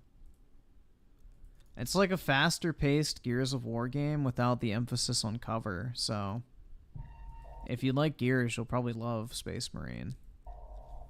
Tonight, the DEA is offering $10 million for information leading to the arrest of the Mexican drug kingpin known as El Mencho. If you think death is the worst thing that can happen to a person, think again. If El Mencho wants you to work for him, you have two options. Say yes or be killed. Because the fate Yeah, that dude, you could be Wings' gay son, right? If my kids grow up to be gay, I'm beating the shit out of them. Look here, there's two choices in life. You Wings. pretend you're straight, or I beat you to death. Yeah, being Wings' gay son probably would be worse than death. El Cholo suffered, although you would die, at the hands of El Mencho and the CJNG was worse than death. The final days of his life were filled with immeasurable damn, bro, Lacoste agony. The manner of his demise was sickening, and the details of how he died will make your stomach turn. In fact, it's safe to say that when death eventually came for the man, it was an act of mercy. Dude, I've seen all these cartel videos from a young age, so this not surprising, but El Cholo, and what did he do to deserve his terrible fate? The cruel, cold CJNG cartel. Before we dive into who El Cholo is, we first need to address the organization and the individual he betrayed, Jalisco New Generation Cartel, otherwise known as the CJNG. If you are familiar with this cartel, then you know that no one in their right minds would willingly betray this insane, violent criminal outfit. And yet, El Cholo did. In fact, he didn't just cross some low-level underlinings of the cartel. He betrayed the boss himself, the fearsome and infamous El Mencho. Once again, if you know nothing about this man, then use this as an introduction. El Mencho is the devil, plain and simple. Tú ya sabes con quién traes la bronca. Para que sepas, aquí seguimos buscándote y no quitaremos el dedo del renglón. Go ask anyone who runs the most brutal cartel. No, who runs the most brutal criminal organization in the world. They will point to El Mencho and his CJNG. Under his guidance, the organization has committed crimes that would make the skin of ISIS terrorist organizations crawl. Because it's not so much what crimes they commit, it's how they commit these crimes. And the ridiculous part is, they're not even half as big as the Sinaloa cartel or any of the rival cartels in the country. They're small. And yet, despite their diminutive size, they are the first and so far the only cartel to take on the Mexican government and technically win. Beyond this, they are known for their willingness to use weapons. Well, that's because the other cartels have an understanding with the Mexican government that, you know, they're not going to get fucked with if they don't cross certain lines. So, yeah. Roshan with the 2, can we watch LTT return video? Got uploaded 2 hours ago. Is it actually worth watching, or is it just like, we're back and we're not gonna, what, deny people's PTO? Like, is that like the drama we're at now with that? Let me see. Here's the plan. I guess. We'll see how we're doing on time. In warfare and their battles against practically anyone who stands in their way. There's a rumor, probably true, that they once tried to buy a belt-fed M60 machine gun in the US, and they've gone on record as the first cartel to bring down a Mexican military helicopter with a rocket-propelled grenade. If all this sounds impressive to you, it shouldn't. There's nothing pretty about this cartel, because when you consider how they treat their victims, including the civilians that they kidnap, it will knock the taste out of your mouth. Legend has it that CJNG I taste recruits metal, I taste cannibalize blood. their victims during the initiation process. Children, pregnant women, the elderly, no one is too innocent or too precious to be violated. They've assassinated more government officials than anyone is willing to acknowledge, and there is no doubt that they were behind the assassination of Aristoteles Sandoval, the former governor of Jalisco, back in December 2020. All of this chaos, all of this bloodshed, every hit and every kill is sanctioned by El Mencho, the man that El Cholo betrayed, the same man whom, surprisingly, was El Cholo's boss and closest friend. Bro, why do they keep showing Narcos on here? To rebellion. I El thought we Mencho were started from worse. nothing. I thought we were worse than the Sinaloa cartel. Why are they showing the fucking... Why are they showing them, basically? I mean, this guy was from the Guadalajara cartel in the show, but, you know, same shit, man. Born into poverty. They worked with the Sinaloa cartel. And making a living for himself through grit, determination, and both feet in the drug trade. He wouldn't meet El Cholo until he became a sicario for the now defunct Milenio cartel. At the time, they both protected the drug lord Armando Valencia Cornelio, alias El Maradona. And it was during this time that El Cholo became something of Oh, now we're back in Colombia. Mencho's right-hand man. He was there when El Mencho tried to hold the Milenio cartel together as their bosses. Griff is shaking in his boots. I know, dude. Either got arrested, Terrified died drug violently, cartels. or both. El Cholo witnessed El Mencho reorganize the cartel. Dude, Narcos Mexico was trash. The last season they did was a fucking just disgusting, pathetic attempt at television. But, dude, they made that fucking, what's his name? Felix Gallardo or whatever the fuck his name was. They made him look like such a fucking bitch. He never actually felt like a legitimate drug lord. But then if you look him up, like in real life, this dude was like a fucking baller, bro. They made him such a fucking little pussy in the TV show. You go from Pablo Escobar, like big dick swanging, you know, calling the shots, having people killed, making billions, to like this little fucking pathetic guy getting kicked around like a fucking soccer ball. When in reality, he was like literally having motherfuckers put a spit shine on his dick on the daily. It's like, it was really sad. They completely killed the fucking tone. And rename it to the CJNG, filling the gap that the Milenio cartel left. With El Mencho in charge, everyone fell in line. He had a quality that his dead bosses recognized, admired, and employed him for. But it was also the same quality he had used to take some of them out. And it was a quality that would spell a new age of chaos and violence for the state of Mexico. On one hand, El Mencho was materialistic, disciplined, and thoroughly organized. On the other hand, he was violent, brash, and crude with his techniques. It was this unique ability to be those two things at the same time that struck fear of God in the hearts of his enemies. For example, Most cartels have the habit of making their victims disappear. The Sinaloa cartel famously had El Pozolero, a stew maker, who, for more than a decade, dissolved thousands of bodies in acid for the Sinaloa cartel, essentially causing tens of thousands of people to disappear. But El Mincho encouraged his cartel to do the exact opposite. Every corpse presented an opportunity for spectacle. Instead of making bodies disappear, they would butcher them And see, this is why they don't have a relationship with the government. They're too open. Throw them in public streets or hang them from bridges while recording the process. They would then post it on social media for the world to see.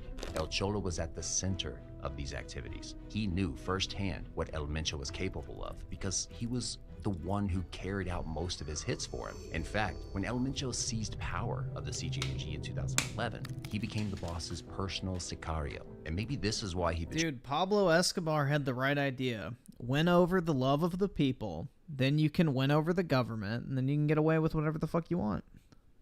betrayed him. He had gotten so close to the man in charge that The problem Pablo did is he tried to become part of the government, which was stupid, but, you know. perspective. El Mincho was a hard man, a man who gave answers and expected you to follow without question. But El Cholo was a man with his own ideas. He wasn't a yes man. And it was only a matter of time before those ideas became seeds of rebellion. And in the world of cartels, the wages of rebellion is death. Soon enough, El Cholo began doing things he shouldn't do. His first act of rebellion came when he conducted hits without El Mincho's permission. El Mincho was, and still is, a strategic man, and he wouldn't have appreciated the gesture. It didn't take long for a loyalist named Marcos Hernandez, the cartel's financial operator, to snitch on El Cholo. Damn, bro, El he Mincho was tripped. furious at El Cholo, and El Cholo was furious at Marcos. However, the situation wasn't irredeemable, and there was a possibility that El Mincho would have forgiven his erring sicario if El Cholo had simply asked for forgiveness. But you see, El Cholo was on a path of self-destruction. He assassinated Marcos and essentially declared war on his former boss. Rather than making amends with El Mincho, El Cholo defected, took men from CJNG with him, and went ahead to form his own cartel, Nueve Plaza Cartel. The Cartel Civil War. El Cholo's betrayal dealt a heavy blow to the CJNG. El Cholo took a handful of CJNG generals with him, including the CJNG's head of logistics, Eric Valencia Salazar, aka L85. There's no telling exactly how El Mincho felt about the exodus of betrayal that happened, but I can tell you what happened next. El Mincho declared war, ordered a hit on El Cholo, and began attacking his Nueve cartel. Bro, it looks attempting to like cut fucking it down ISIS. before it could ever become a real threat. But these were his former men and colleagues. It's safe to say that they already knew his tricks. First of all, the declaration of war didn't faze El Cholo one bit. Secondly, the attempt on his life by El Mincho's Oops, I hit think squad I cut failed part of your miserably. live It was stream so out by bad that El accident? Cholo Huh? murdered the head of the hit squad sent after I don't think you him, can. undermining What do you his mean? former boss. How do you Once cut again, out part the of war a that live followed stream was by brutal accident? enough That as doesn't it make any was, sense. but somehow it was about to get a lot worse. Because El Cholo formed an alliance with the enemy, the Sinaloa cartel. With this alliance, they quickly found access to resources that allowed them to level the playing field. Now, they could fight the CJNG on their own terms. Now it was all fair play. The Sinaloa cartel began using El Cholo's Nueve cartel as a hit squad that was mostly targeted at the CJNG. They even allowed them to take control of important sections of the Jalisco territory and some of Mexico's western states. The war that was tipping in El Cholo's favor. It was beginning to look like El Mincho would be defeated by his former sicario. The war that broke out was brutal and extensive, and unluckily for residents living there. Oh, Guadalajara of was course the the stage of it fucking all. government's in cahoots with them. I mean, the U.S. government literally sponsors the fucking cartels. Like, the CIA works with the, like, Sinaloa cartel and all that type of shit, so... No, 100%. I mean, there's way too much money in the fucking cartels in Mexico for them to not be influential. And as both factions fought their bitter battle, innocent people were caught in the crossfire. In 2018, 3 film students in Guadalajara were driving home from school when members of the CJNG kidnapped and killed them after confusing them for members of the Nueve cartel. Public buses were set on fire, broad-day shootouts were routinely conducted, and the body count kept on rising until the entire city was filled with the stench of corpses and the fear of its residents. Meanwhile, El Cholo just kept on getting getting stronger and stronger. Whatever El Mincho was doing was not working. However, just when El Cholo seemed like he had won both the battle and the war, the worst thing happened. On March 18, 2021, El Cholo was captured by armed members of the CJG on the orders of El Mincho himself. In the video, you can see him sitting calmly flanked on all sides by armed sicarios. Alright, lay down, bud. Confession. My name is Carlos Enrique Quit licking Sanchez me. Martinez, aka El Cholo. I am originally from Guadalajara, Damn, man. Jalisco. I'm here because I am an enemy. You don't of have to give me a CJG. tongue I bath met every with time you Omar see me. Garcia Harfuch in the federal district so He that wants he to go could to give me his bed. backing. This is due to us both being after the CJG, and he did give me his full support. But he told me that he needed something relevant in return so that I could operate with his support and his people among the city. The Omar Garcia that El Cholo implicated in this confession happened to be the sitting Mexico City police chief at the time. But it didn't end there. El Cholo rounded it off with a warning. Anyone that is still left supporting me, it's best for your own good to just start taking care of your families We'll go to so bed that you soon. don't end up like me. No one needs to tell you who wrote the confession, but the message was properly received. The individuals and officials he revealed immediately began to defend themselves. Omar Garcia Harfuch refuted the claims in a tweet. Regarding a video in which a criminal kidnapped by other criminals made comments about me, I reiterate that I will not be distracted by false messages from criminals. My commitment to society is firm. Fight crime to be the last consequences. All of the other public law officers he mentioned in the clip were fired. This was El Cholo's downfall, and he had taken his allies down with him. After this video, the sicarios behind him proceeded to extend his torture over the course of a few days. This is an image of El Cholo before the CJG captured him, and this is what he looked like just a few hours into his torture. El Cholo's gruesome death. 2 days. That's how long El Cholo was tortured. It's unclear where the sicario started from, but the common knowledge is that he was kept alive for the full length of those 48 hours while he was pushed into the very edge of what anyone should endure. First, his legs were destroyed. All the bones were broken and shattered into bits. Then, the toes on his feet were chopped to bits, and the toes they missed were grinded. His broken ribs suggested that it had been smashed in. And this is where the whole situation becomes confusing, because no one is sure whether all of this was done before, during, or after his body was savagely slashed and his eyes were gouged out. And did I mention he was also electrocuted?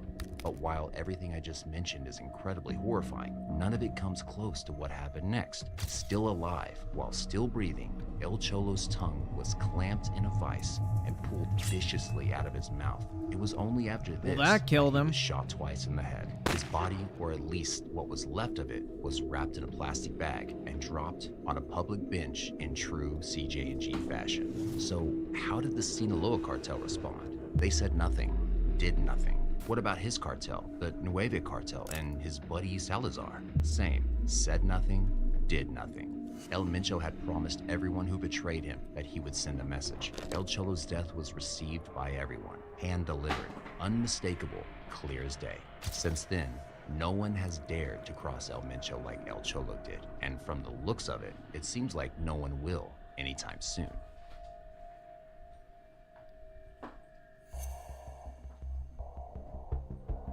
Put him in a pig boiler. The bronze bull, right?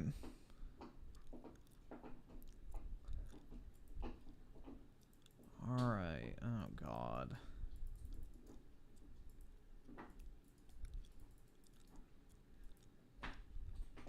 So I get a few comments like this, and not to pick on this person, but I just want to put it out there. First of all, fat is not a bad thing. It does not equal ugly. Yeah, it does. It does not equal bad. It does not equal unhealthy. Yeah, it does. Fatness does not equal unhealthiness. And you need to understand that. Second of all, our whole... Bro, this bitch is wearing a shirt that says Sea World Sucks. She's one of these fucking PETA tree-hugging retards with fucking neon hair and is a fatty. That phobia thing that we have in this country is rooted in anti-blackness, and you should really Anti-blackness? Is she saying that black people are fat? Oh my god. Dude, black people are only fat in the Western world. If you go to like Africa or whatever, they're not actually fucking fat. Or the Caribbean. The rates of obesity are only high in the Western world. It's not anti-black, you fucking retard. It's an issue with Western civilization as a whole. Search that. So it's being fat's okay. It's okay to be fat. I'm fat. It's fine. Time obesity. Yeah, because we all want to be just like you. No. No. People continue to come for me as if they're not getting it, so let me be a lot more clear. I'm a different kind of fat bitch. I don't care about your feelings, and I'm not here to protect your fraudulent masculinity. I'm also not here to make you feel better about your body. I am not here to be your punching bag because you hate yourself, and instead of going to therapy, you use social media to feel better. Your idea of how health should be and how women should look like is not my fucking job to live up to. Your feelings are not my responsibility. Go fuck yourself. Y'all want fat women to hate themselves so that you can feel better because you actually hate yourself. That's why you're out here spending money on plastic surgery that you don't have. Killing yourself in the gym even when you really don't want to. Starving yourself because you Wow, doing things you don't want to instead of, you know, just feeding in to your, you know, desires. think what someone thinks of you is more important than you. Fat women are not the ones with the issue. We are happy. We are fat. We're getting dick. We're fucking. We're eating. We're living. We're surviving. I'm not covering up my body. I'm not covering up my mouth. I'm not doing anything that I do not want to do. So you guys can keep with your hate comments. You can keep with your You gotta roll her in flour first to be able to, though. opinions. Because 9 times out of 10, I will probably just roast you or delete it. This is my space, and I don't have to be uncomfortable in it. You are allowed to voice your opinion, just not on my page and not in my fucking space. And you can say, oh, well, it's social media, and you can post it. Yeah, but there's also something called settings, and I can get little bitches like you up out my motherfucking space. So if you think you're hurting my feelings with your 8 followers and no profile picture, think again. Baby, I got other stuff to do, other things I got going for myself. Then why are you than making this motherfucking video? app. This may be y'all motherfucking day job, but a bitch got real bills and real issues. I don't give a fuck what y'all got to say about me because y'all ain't paying for no bills. And people hate me regardless. I've tried to be the thin person. I've tried to be the white black girl. I've tried to be this. I've tried to be that. And honestly, it got me nowhere. So I'm being myself. And I'm being honest with myself. And I'm a bitch. So continue to come for me, and I will continue to fire it right back. I am not taking the high road. I am not going to go cry in a motherfucking corner. I'm going to get even with you, and I am going to hurt your feelings. Because I don't have to attack your appearance. I can attack you where it fucking hurt. About the fact that all you guys who come to my page to tell me to hate myself is because you're at home binge eating and crying at night because you can't even stand to be in the same room with yourself for more than 5 minutes. So you make it everybody else's motherfucking problem while you're fucking miserable. Instead of being a real confident bitch like me, who can get on here and no matter what people say about her, continues to shine and make other people happy. I don't exist for you. People don't exist for— Bitch, you're using wired headphones in 2023. Sit your fucking— oh wait, there's not a chance you're fucking standing up. For other people.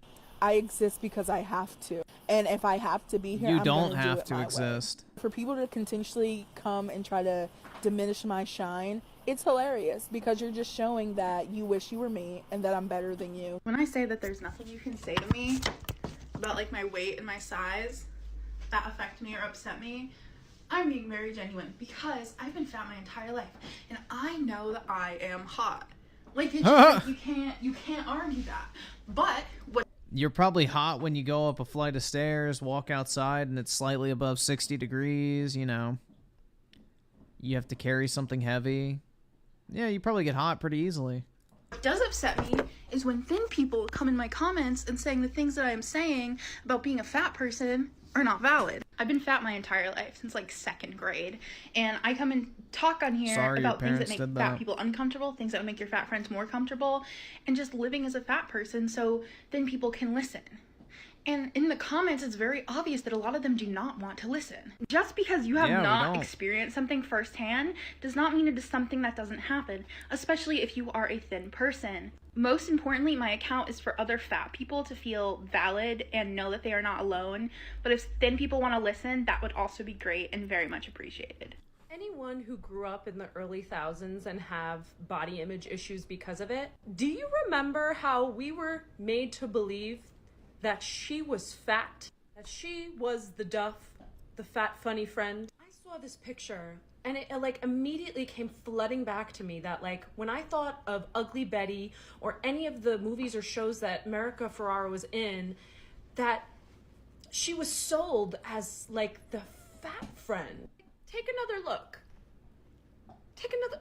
This is a real eye-opening experience for me. I have to do like a deep dive on like other celebrities that we were told were fat and probably were not even close to being like mid-size. God, it's no wonder. It's no wonder that we have so much trauma from the early thousands. I would kill to have the representation that young people have now, because what was that? The idea that fat people are promoting obesity is nonsense. Promoting obesity is not a real thing and it never has been. There are no multi-million-dollar marketing campaigns telling thin people to get fat quick.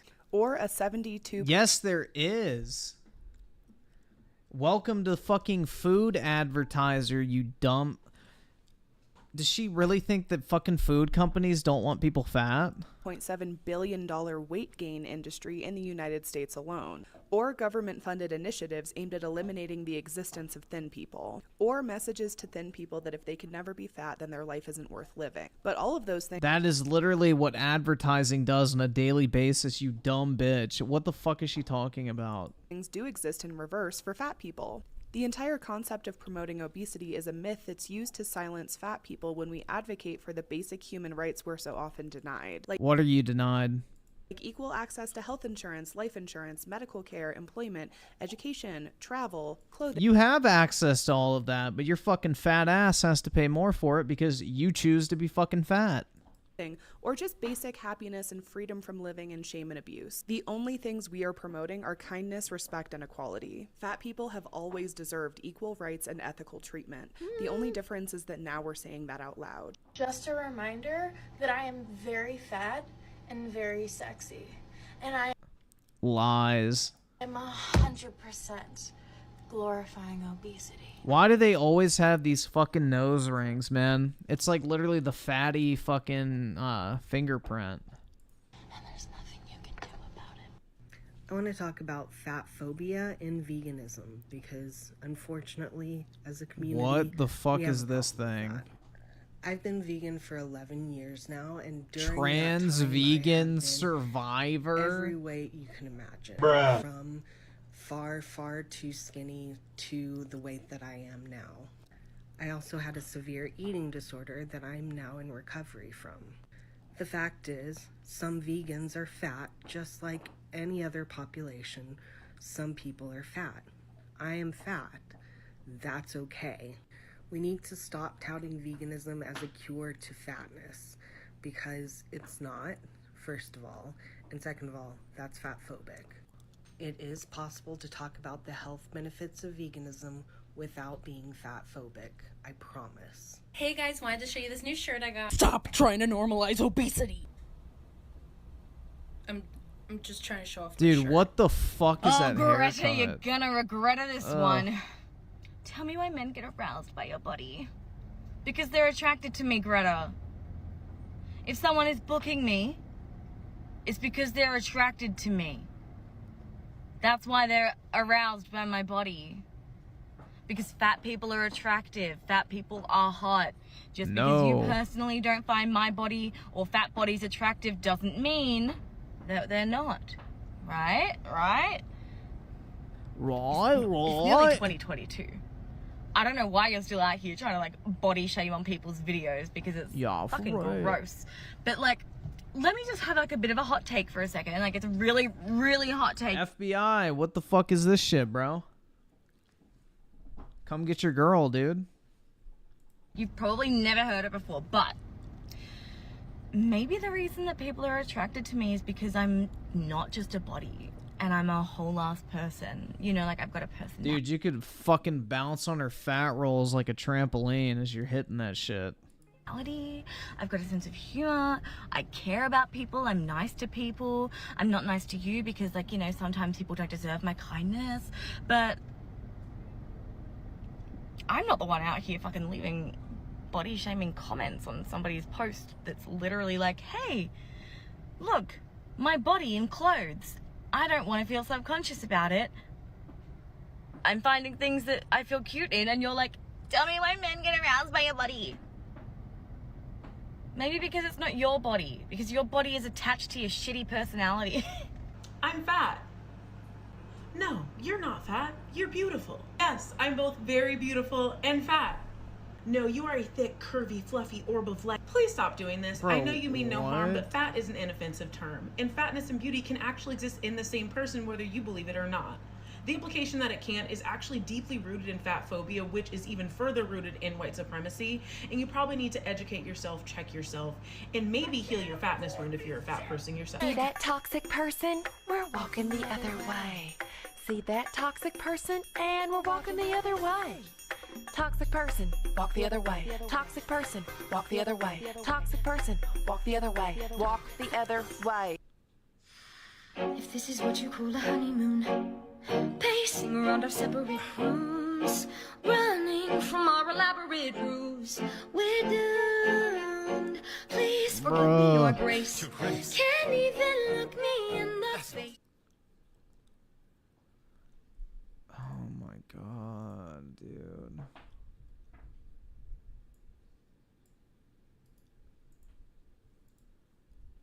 Cringe.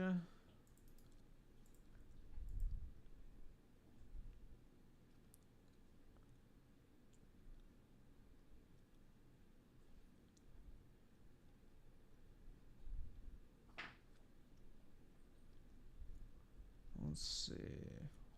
Alright, we'll see what this is. guy. I'm not promising we're gonna watch this full thing. Hey, guy. Alright, so this is skip to 6:19. I have no fucking idea what this shit is, bro. Sit here and talk about your shit takes. We could do that, but like you're like not even a minute into your own video and you're already off topic, man. What about the Salad ASMR? Dodger? I thought that was the focus here. Flubber? Sorry, I should clarify because I just realized Hungry, last hungry second hippo? that you're probably too inept to realize that that was rhetorical. I understand why you're doing this. You're just poisoning the well with hearsay. Oh, and my personal favorite, literally calling me a pedophile. Well, actually, that's not exactly what happened. I didn't accuse you or call you that. It was an observation that was made. That sort of thing just sort of happens when you're relentlessly and stubbornly Dude, why does he debating sound that like we fucking should Optimus? destigmatize underage sex. You know, particularly the kind where, you know, when you turn 18, it should still be viewed as socially acceptable for you to sleep with the kitty cheeks, because nobody else your own age will fucking have you. You also gave me this fucking unicorn of an anecdote about your own personal relationship with a minor, and you tried to use that to justify all relationships with minors. You apparently live in this fallacious little world where you think you have everything in common with 16-year-olds, and that you guys Nah, actually this isn't share my the gameplay, exact dude. I same wouldn't be switching responsibility. weapons. But I wish you would keep your story straight, because initially you said on your community tab that I was accusing you, I quote you when you say accusing, I was accusing you of luring a minor. What actually happened was when you were explaining your little anecdotal experience, your relationship with a fucking child, you started off by saying that you were 18, she was 16. Bro, I feel like I'm missing a lot of fucking content. Wait, the hold most on. thing that you were 18, she was 16, and you left out probably the most important bit of context that definitely would have immediately destigmatized what you were talking about. You explained to me that you met this girl over the internet. You don't live in the same state, you don't go to the same school, you aren't the same fucking age. You also said that when I asked you if you ever met up with her and slept with her, for which you said yes, made an observation that it could have been, remember those words, that it could have been luring a minor. I almost feel like you did this intentionally because you wanted to get offended, because the next thing you said was, how fucking dare. Yeah, I wouldn't really flex that on the internet, especially if, like, it's one thing if you're like dating somebody and you're like 17 and they're 15 or whatever, or you go to school with them and there's like a 2-year age gap, nobody fucking cares. But like, if you are like above age, meeting people on the internet that are underage, that's a little weird. Like, I wouldn't flex that online. Is it, like, illegal? No. Like, do most people have an issue with that type of shit? Probably not. But I wouldn't really publicize that on the internet. Like, that's not the best look. Dare you? How dare you accuse me? That's when you and your friends both got pissy and you last minute decided to share Yeah. the context that you'd been dating her 3 to 4 years before you even turned of age. You acted like it was blasphemous that most people in that predicament wait until both parties are of age before having any sort of sexual interactions, because I guess on the internet it's just this foreign concept that teenagers 17 plus are typically taught that underage sex is bad and you should really stop looking at your underclassmen like they're fuckable cuts of meat. You and all of your retarded friends tried to push this sentiment that the onus couldn't have possibly been on you to clarify the most important piece of context when you knew you were talking about a subject that was reasonably stigmatized. And in Like, fact, that's not even, like, it's not a big age gap, but it's like, if you're not, I feel like there is a difference between meeting in person versus on the internet. Let's see. Krillix with the 5, basically, Kumo is calling, or trying to call me a pedo because my girlfriend is 16 and I'm 18, and I wasn't flexing it. The dude asked me in a VC. I never met her. So hold on. I guess 2 questions. How old were you when you met her? And did you meet up with her in person? Like, I don't know. Like, I feel like I'm missing a lot of details here, but yeah, I don't know. Know this because you were arguing in favor. I mean, 2-year age difference is not a fucking big deal. Like, that happens all the fucking time. Of destigmatizing it. You knew you were playing with fire, and yet you deliberately left out a piece of context that definitely would have changed my perception immediately. But It's given 2 how years fucking age difference, ridiculous it's not a your big deal. arguments were and your justifications were, I'm starting to doubt that like any of what you said had any like validity. I wonder if you like exaggerated or threw stuff in that probably isn't true about you to try and make it sound better than it actually is. Like, I mean, in the famous words of one of your favorite content creators, if it don't apply, let it fly. Like, you had a fucking, you got a free pass. Like, oh, you're exempt from this. You're exempt from this stigmatization. Why are you trying to argue in favor of destigmatizing something that, according to you, doesn't even fucking apply to you? I actually had a couple of friends who live in Texas verify for me that you guys are also full of shit, and that you apparently live in your own little fantasy world, because you tried to say that in Texas, it's actually still common for 16-year-olds to be expected to start becoming independent. Hey y'all, Future Me here. I forgot to add something. Kumo has recently been seen trying to ally himself with fucking Saith of all people. That's a bit of a reach. Did you ever consider showing the screenshot where he was asking to just get in touch with me to share what he knows about you freaks? I'm not associated with the guy, and all I did was get information out of him, but did look into the claims you guys are making about him being a fucking doxer, which is actually the very next thing you're gonna say. A known doxer, so just goes to show how fucking good of a person he is. I know, right? It just really seems like that when you're too busy poisoning the well. And back on the claims of him being a doxer, I looked into this bull. A 16-year-old dating a 18-year-old is not weird, period, in my opinion. The only way I would say it's weird is, like, let's say you're 18 and you don't know this person in person and you're hitting up people under the age of 18 online to, like, date. I think that's, like, the situation where it becomes weird. Like, if you're both in the same high school or whatever, or you have, like, a group of friends or something like that, or you're from the same city or something, like, that's a little different. But, like, if you're 18 going on, like, fucking, I don't know, Instagram hitting up 16-year-olds and shit that you don't know, that's a little weird. Bullshit, and the person you're claiming he doxed linked his personal information on his public Instagram with pictures of his face and his name and his location as to where he lives to his YouTube channel. Reposting already public information that is connected to the guy's YouTube channel is by no stretch of the imagination doxing, so right now you're just slandering the kid. And I've also been shown some screenshots that suggest the alleged victim, dubbed Road Breach, might be a pedophile. Just saying. And he's like into a bunch of degenerate fucking art. Like, ask Well, me dude, if I fucking like, care. pretty much every state has, like, a law where it's like, if you're within 2 to 3 years of a, like, person you're dating, like, say you're 19 and the person is 17 or 16. Typically, that's legal because they have, like, Romeo and Juliet laws, so... Yeah, like, when it's, like, a 2-year age difference, it's not that big a deal. Like, you're never gonna fucking go to court over that type of shit. Care. Ask me if I care if that guy got doxxed ever. And I gotta hand it to you, man. I have to compliment you again and again and again because you're not too bad at this poisoning the well thing. I mean, I imagine when you're shit at arguing, you gotta figure out how to prevail somehow. So, I mean, maybe the next step is just insinuating that the other person is a terrible person as much as humanly possible. And also when I was in his server. Yeah, which is even more weird. What made you think you were welcome? A very small percentage of my fans are minors, so I mean, I'd rather protect them from child enthusiasts. I managed to find this guy, Vincent Martin, as a server member, which is just... So if you and her both... Wait, so nah, bro, her and I were both minors? So how long have you known her, I guess? I don't fucking know. Acrylics with the 2 met her through a friend, and... her and I were both... But, like, what do you mean by that? Like, have you all been dating for, like, 3 years? 2 years? 1 year? Like, what? I mean, if there's, like, history there and, like, all of a sudden you turn 18, like, I think that's stupid to be like, oh, all of a sudden you gotta break up with her. So, if that's the case, then it's not a big deal. Like, who cares? So yeah, if y'all like both started dating and you both were under the age of 18, then yeah, there's nothing wrong with that.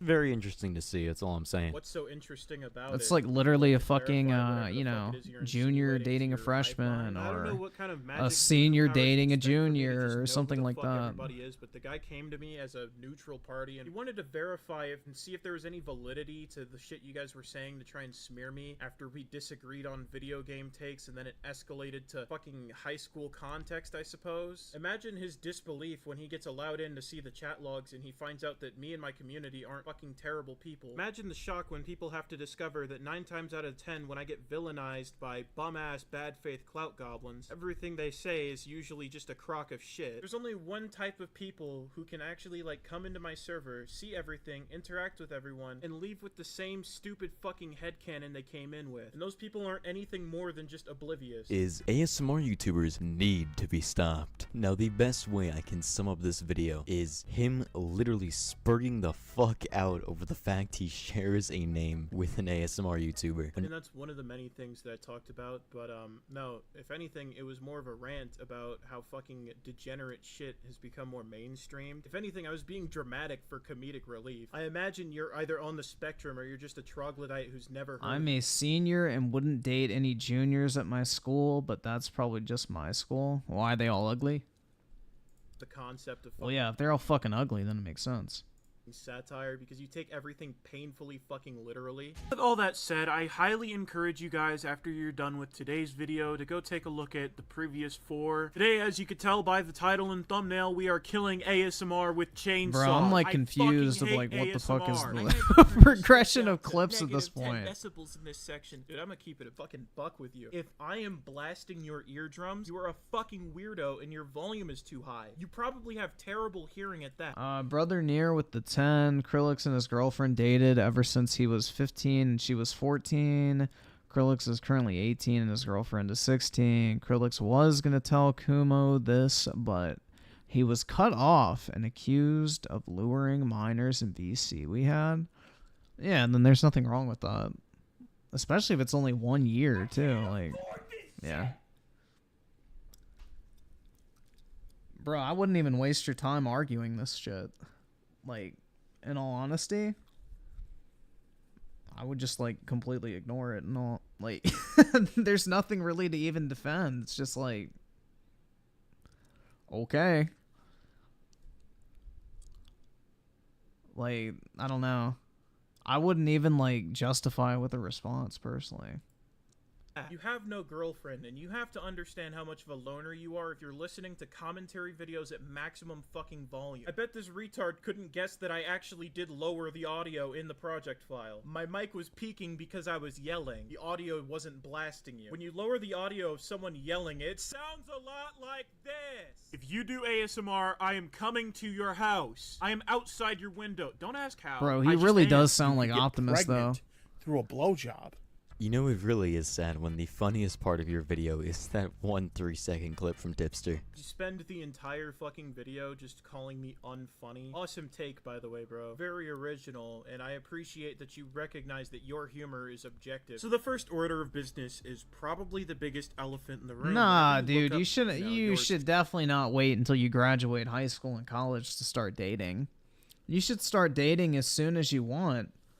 Because the more you date, the more you kind of get a grasp of what you like and don't like in relationships. And no, I don't think there's any disadvantage to dating early. If anything, it's better to date early on so you can figure out exactly what you're looking for faster.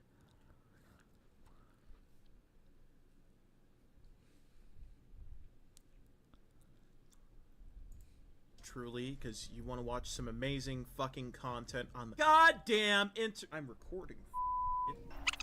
I really have no idea what the fuck I just watched. No, man, it's fine, really, I get it. You have, like, bent chromosomes and too many at that. Because you're just fucking retarded and you've never seen a blooper in a video before. Maybe if you weren't suffering from hearing loss, you would have heard that there was clearly a notification going off on my phone while I was recording, so I spazzed out like a silly goose and said a funny word. Oh, my apologies if you think the hand-holding is getting a little excessive. You know, I personally thought at first that it would end by the time you make it to the bathroom, but clearly you need someone to walk you through fucking everything because you're just inept and you suck at life and you're completely incapable of comprehending anything that's directly in front of you. It really just made no fucking sense whatsoever. Anyways, nitpicking out of the way, let's go ahead and move on. Well, that was the lie of the century. That's what 90% of this video is. So the elephant in the room is that there's this content creator that I share a name with. Goes by the name of Kumo Cuddle Muddle. Kill your— Really want to put my logo on that?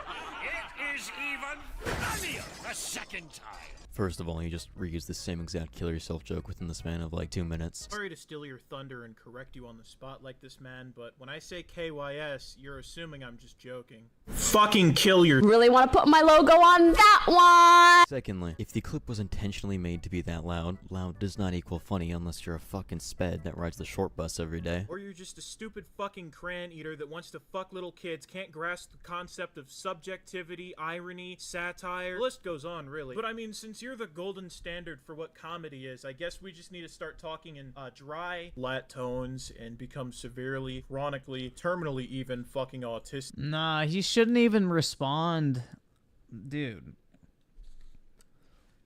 If you, like, this is the thing. There's a difference between enjoying making content and, like, responding to this type of shit. It's stupid. Because what people are gonna think is if you have to, like, defend yourself on something, they're gonna immediately lend weight to whatever it is that person's saying about you. Like, if you reply to anything or anything like somebody says about you, in the back of their minds they're thinking, oh, this shit might be true because the person's making a video talking about it because it bothered them. Like, literally the best way to handle any sort of internet drama that's just, like, stupid is just ignore it. It'll go away. Like, I don't know. There's, like, certain things that I feel like you just shouldn't engage with, and, like, I mean, a pedo allegation or whatever the fuck, or even if it's not even, like, a direct allegation. It's like, even if somebody's claiming you're, like, a pedo sympathizer or some shit, if you're not, I wouldn't even, like, justify it. Just stay away from those type of topics completely, because it's just gonna pull you into, like, getting, you know, fucking, I don't know, caught up in the crossfire, whether you're innocent or not. Like, you just want to avoid those type of fucking topics, because nothing good will ever come from talking about this type of shit. It's, like, not really a conversation that's worth having, in my personal opinion. If you've done nothing wrong, which if you both started dating when you're 14 and 15 and have been together for 3 years, like, I wouldn't even fucking worry about this shit. Yeah, like, if it don't apply, let it fly. Like, honestly. It's just kind of dumb. Like, if that really is the case, and y'all have been dating for 3 years, and somebody expects you to just break up with someone because all of a sudden the clock strikes midnight and you turn 18, that's fucking retarded. And it's not even worth responding to. But, yeah. and have no wit whatsoever and throw around playground insults and use buzzwords, of course, because that makes you sound smart. You're actually the very first person to ever tell me loud doesn't equal funny, and I gotta be honest, man, it's life-changing. I didn't realize that that's what was holding me back. I need to become a big dog like you and lose a few hundred subs. Maybe if I like tone it down and don't appeal to any audience in particular and I just mooch off of other people, maybe I'll find better success that way. You're using like the most painfully gay fucking SpongeBob memes and movie references. Is this like your desperate attempt to try and stand out a little bit? That if you use movie references and SpongeBob memes and fucking Patrick Bateman Sigma male edits as my honest reaction, think that sets you apart? What's that doing for you? Come on, man, 24 hours later, not even at 1K, what's wrong with you? I'm a hot topic. Is it maybe because you had nothing fucking insightful to say? Is it maybe because you're uninteresting, unremarkable, mundane, and forgettable, and nobody wants to fucking listen to you? Kill yourself. Really want to put my logo on that one. People ask me all the time why I don't just give in and become a fucking sellout like every other small commentator, and... Bro, you say that, but you don't even have the option to sell out on this platform. You're not even at 1,000 subs, so you can't even monetize. Alright, I don't know if this other person's watching, but... pro tip to everybody that does response videos to response videos. Switch your gameplay from the other game you are playing in the game that like, bruh. If someone's responding to your video that you have Doom Eternal footage in, and they're playing CSGO, pick a game that is separate from CSGO or Doom. Because that shit's so fucking obnoxious to try and figure out which fucking video you're even looking at that particular moment.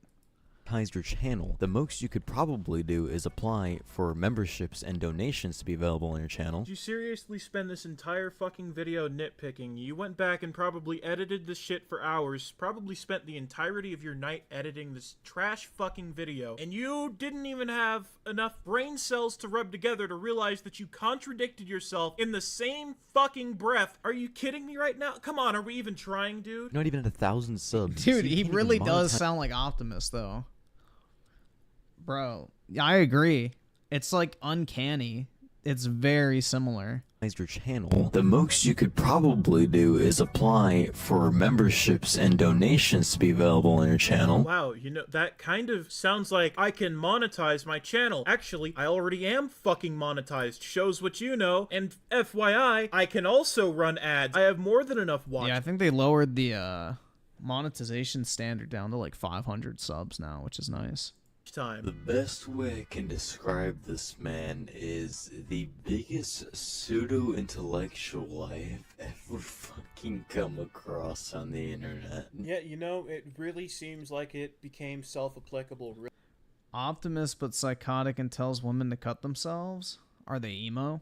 Really quickly. How much longer are you gonna feign intelligence? Cause like the stupid is slipping through, man. By no stretch of the imagination is this some sort of impossible standard. It's just when it comes to content. I used to tell emo people to cut themselves. Creators, the bar is in hell. Especially when it comes like this one guy in my class that was always super fucking annoying. I'm like, bro, if you want people's attention, just cut your wrist. To commentators, yeah. I can tell you from firsthand experience. What is it? Across the stream for attention, upstream for results. Most of us are fucking lazy. Well, I mean, I'm not, but I can't speak for everyone else. The lie detector determined that was a lie.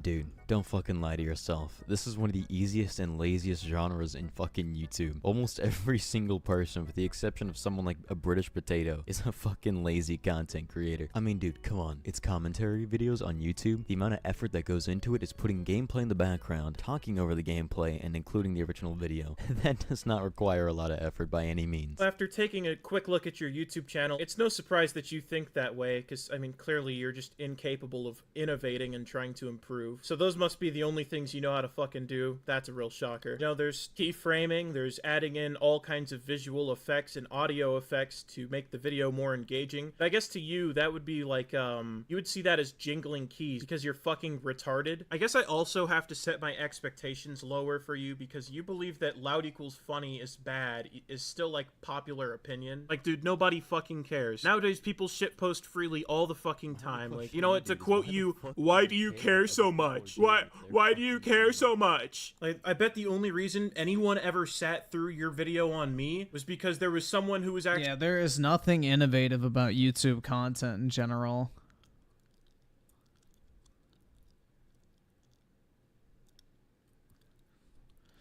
Yeah, Kumo told some e-girl on Discord to cut his name into her thigh because his name was short. Alright, that's pretty funny, man. Actually putting an energy and, like, person... I don't know, bro. That sounds like some based internet activity. ...personality into their fucking video and trying to be entertaining instead of pretending like... I mean, that's like basically telling somebody to kill themselves on the internet. Like, is anyone actually gonna do it? Probably fucking not. Else is as worthless as me. If I don't pretend like you have no value, then you like, do have value, and that makes me feel as meaningless Dude, if somebody cuts another human being's name into their fucking leg because they were told to do so over Discord, that's their own problem. I really am. I know that nobody actually looks forward to seeing my content. That's like the Linus Tech Tips chick who like literally admitted that she sliced her leg open to the point where she had to get it stapled shut so that she could take a day off from work. Like, bruh, that ain't Linus Tech Tips' fault. That's just a psycho bitch.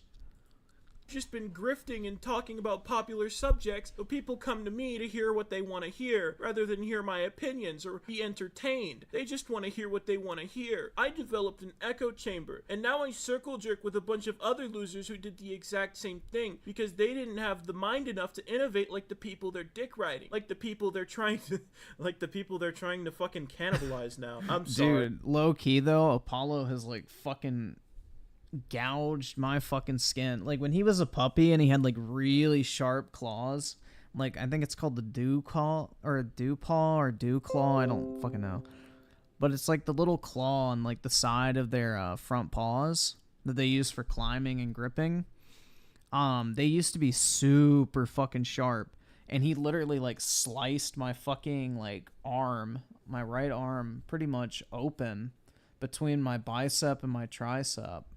And I have like this pretty big like red scar right there. So yeah, that little motherfucker carved his name into my arm. You guys try so hard to be like the fucking people you idolize, and now you like shit on them casually. Like, do you realize they probably skin reveal? No, I'm subconscious about my small arms, bro. See you as like scum. The only purpose this content serves is for people who so they can like get off to this shit. Like, what the fuck is wrong with you? I'm gonna be honest, man, I really would not be asking what is wrong with someone when you have shit like this that you've done in your past. I'm just saying, I wouldn't be trying to take any sort of moral high ground. What is this shit? There was some context to the cut sign, though. I'm failing to understand how something you don't even know the details of warrants getting doxxed. Do you want to give me some context? The person who was doing it was someone I was trying to get to stop. We're in a group chat.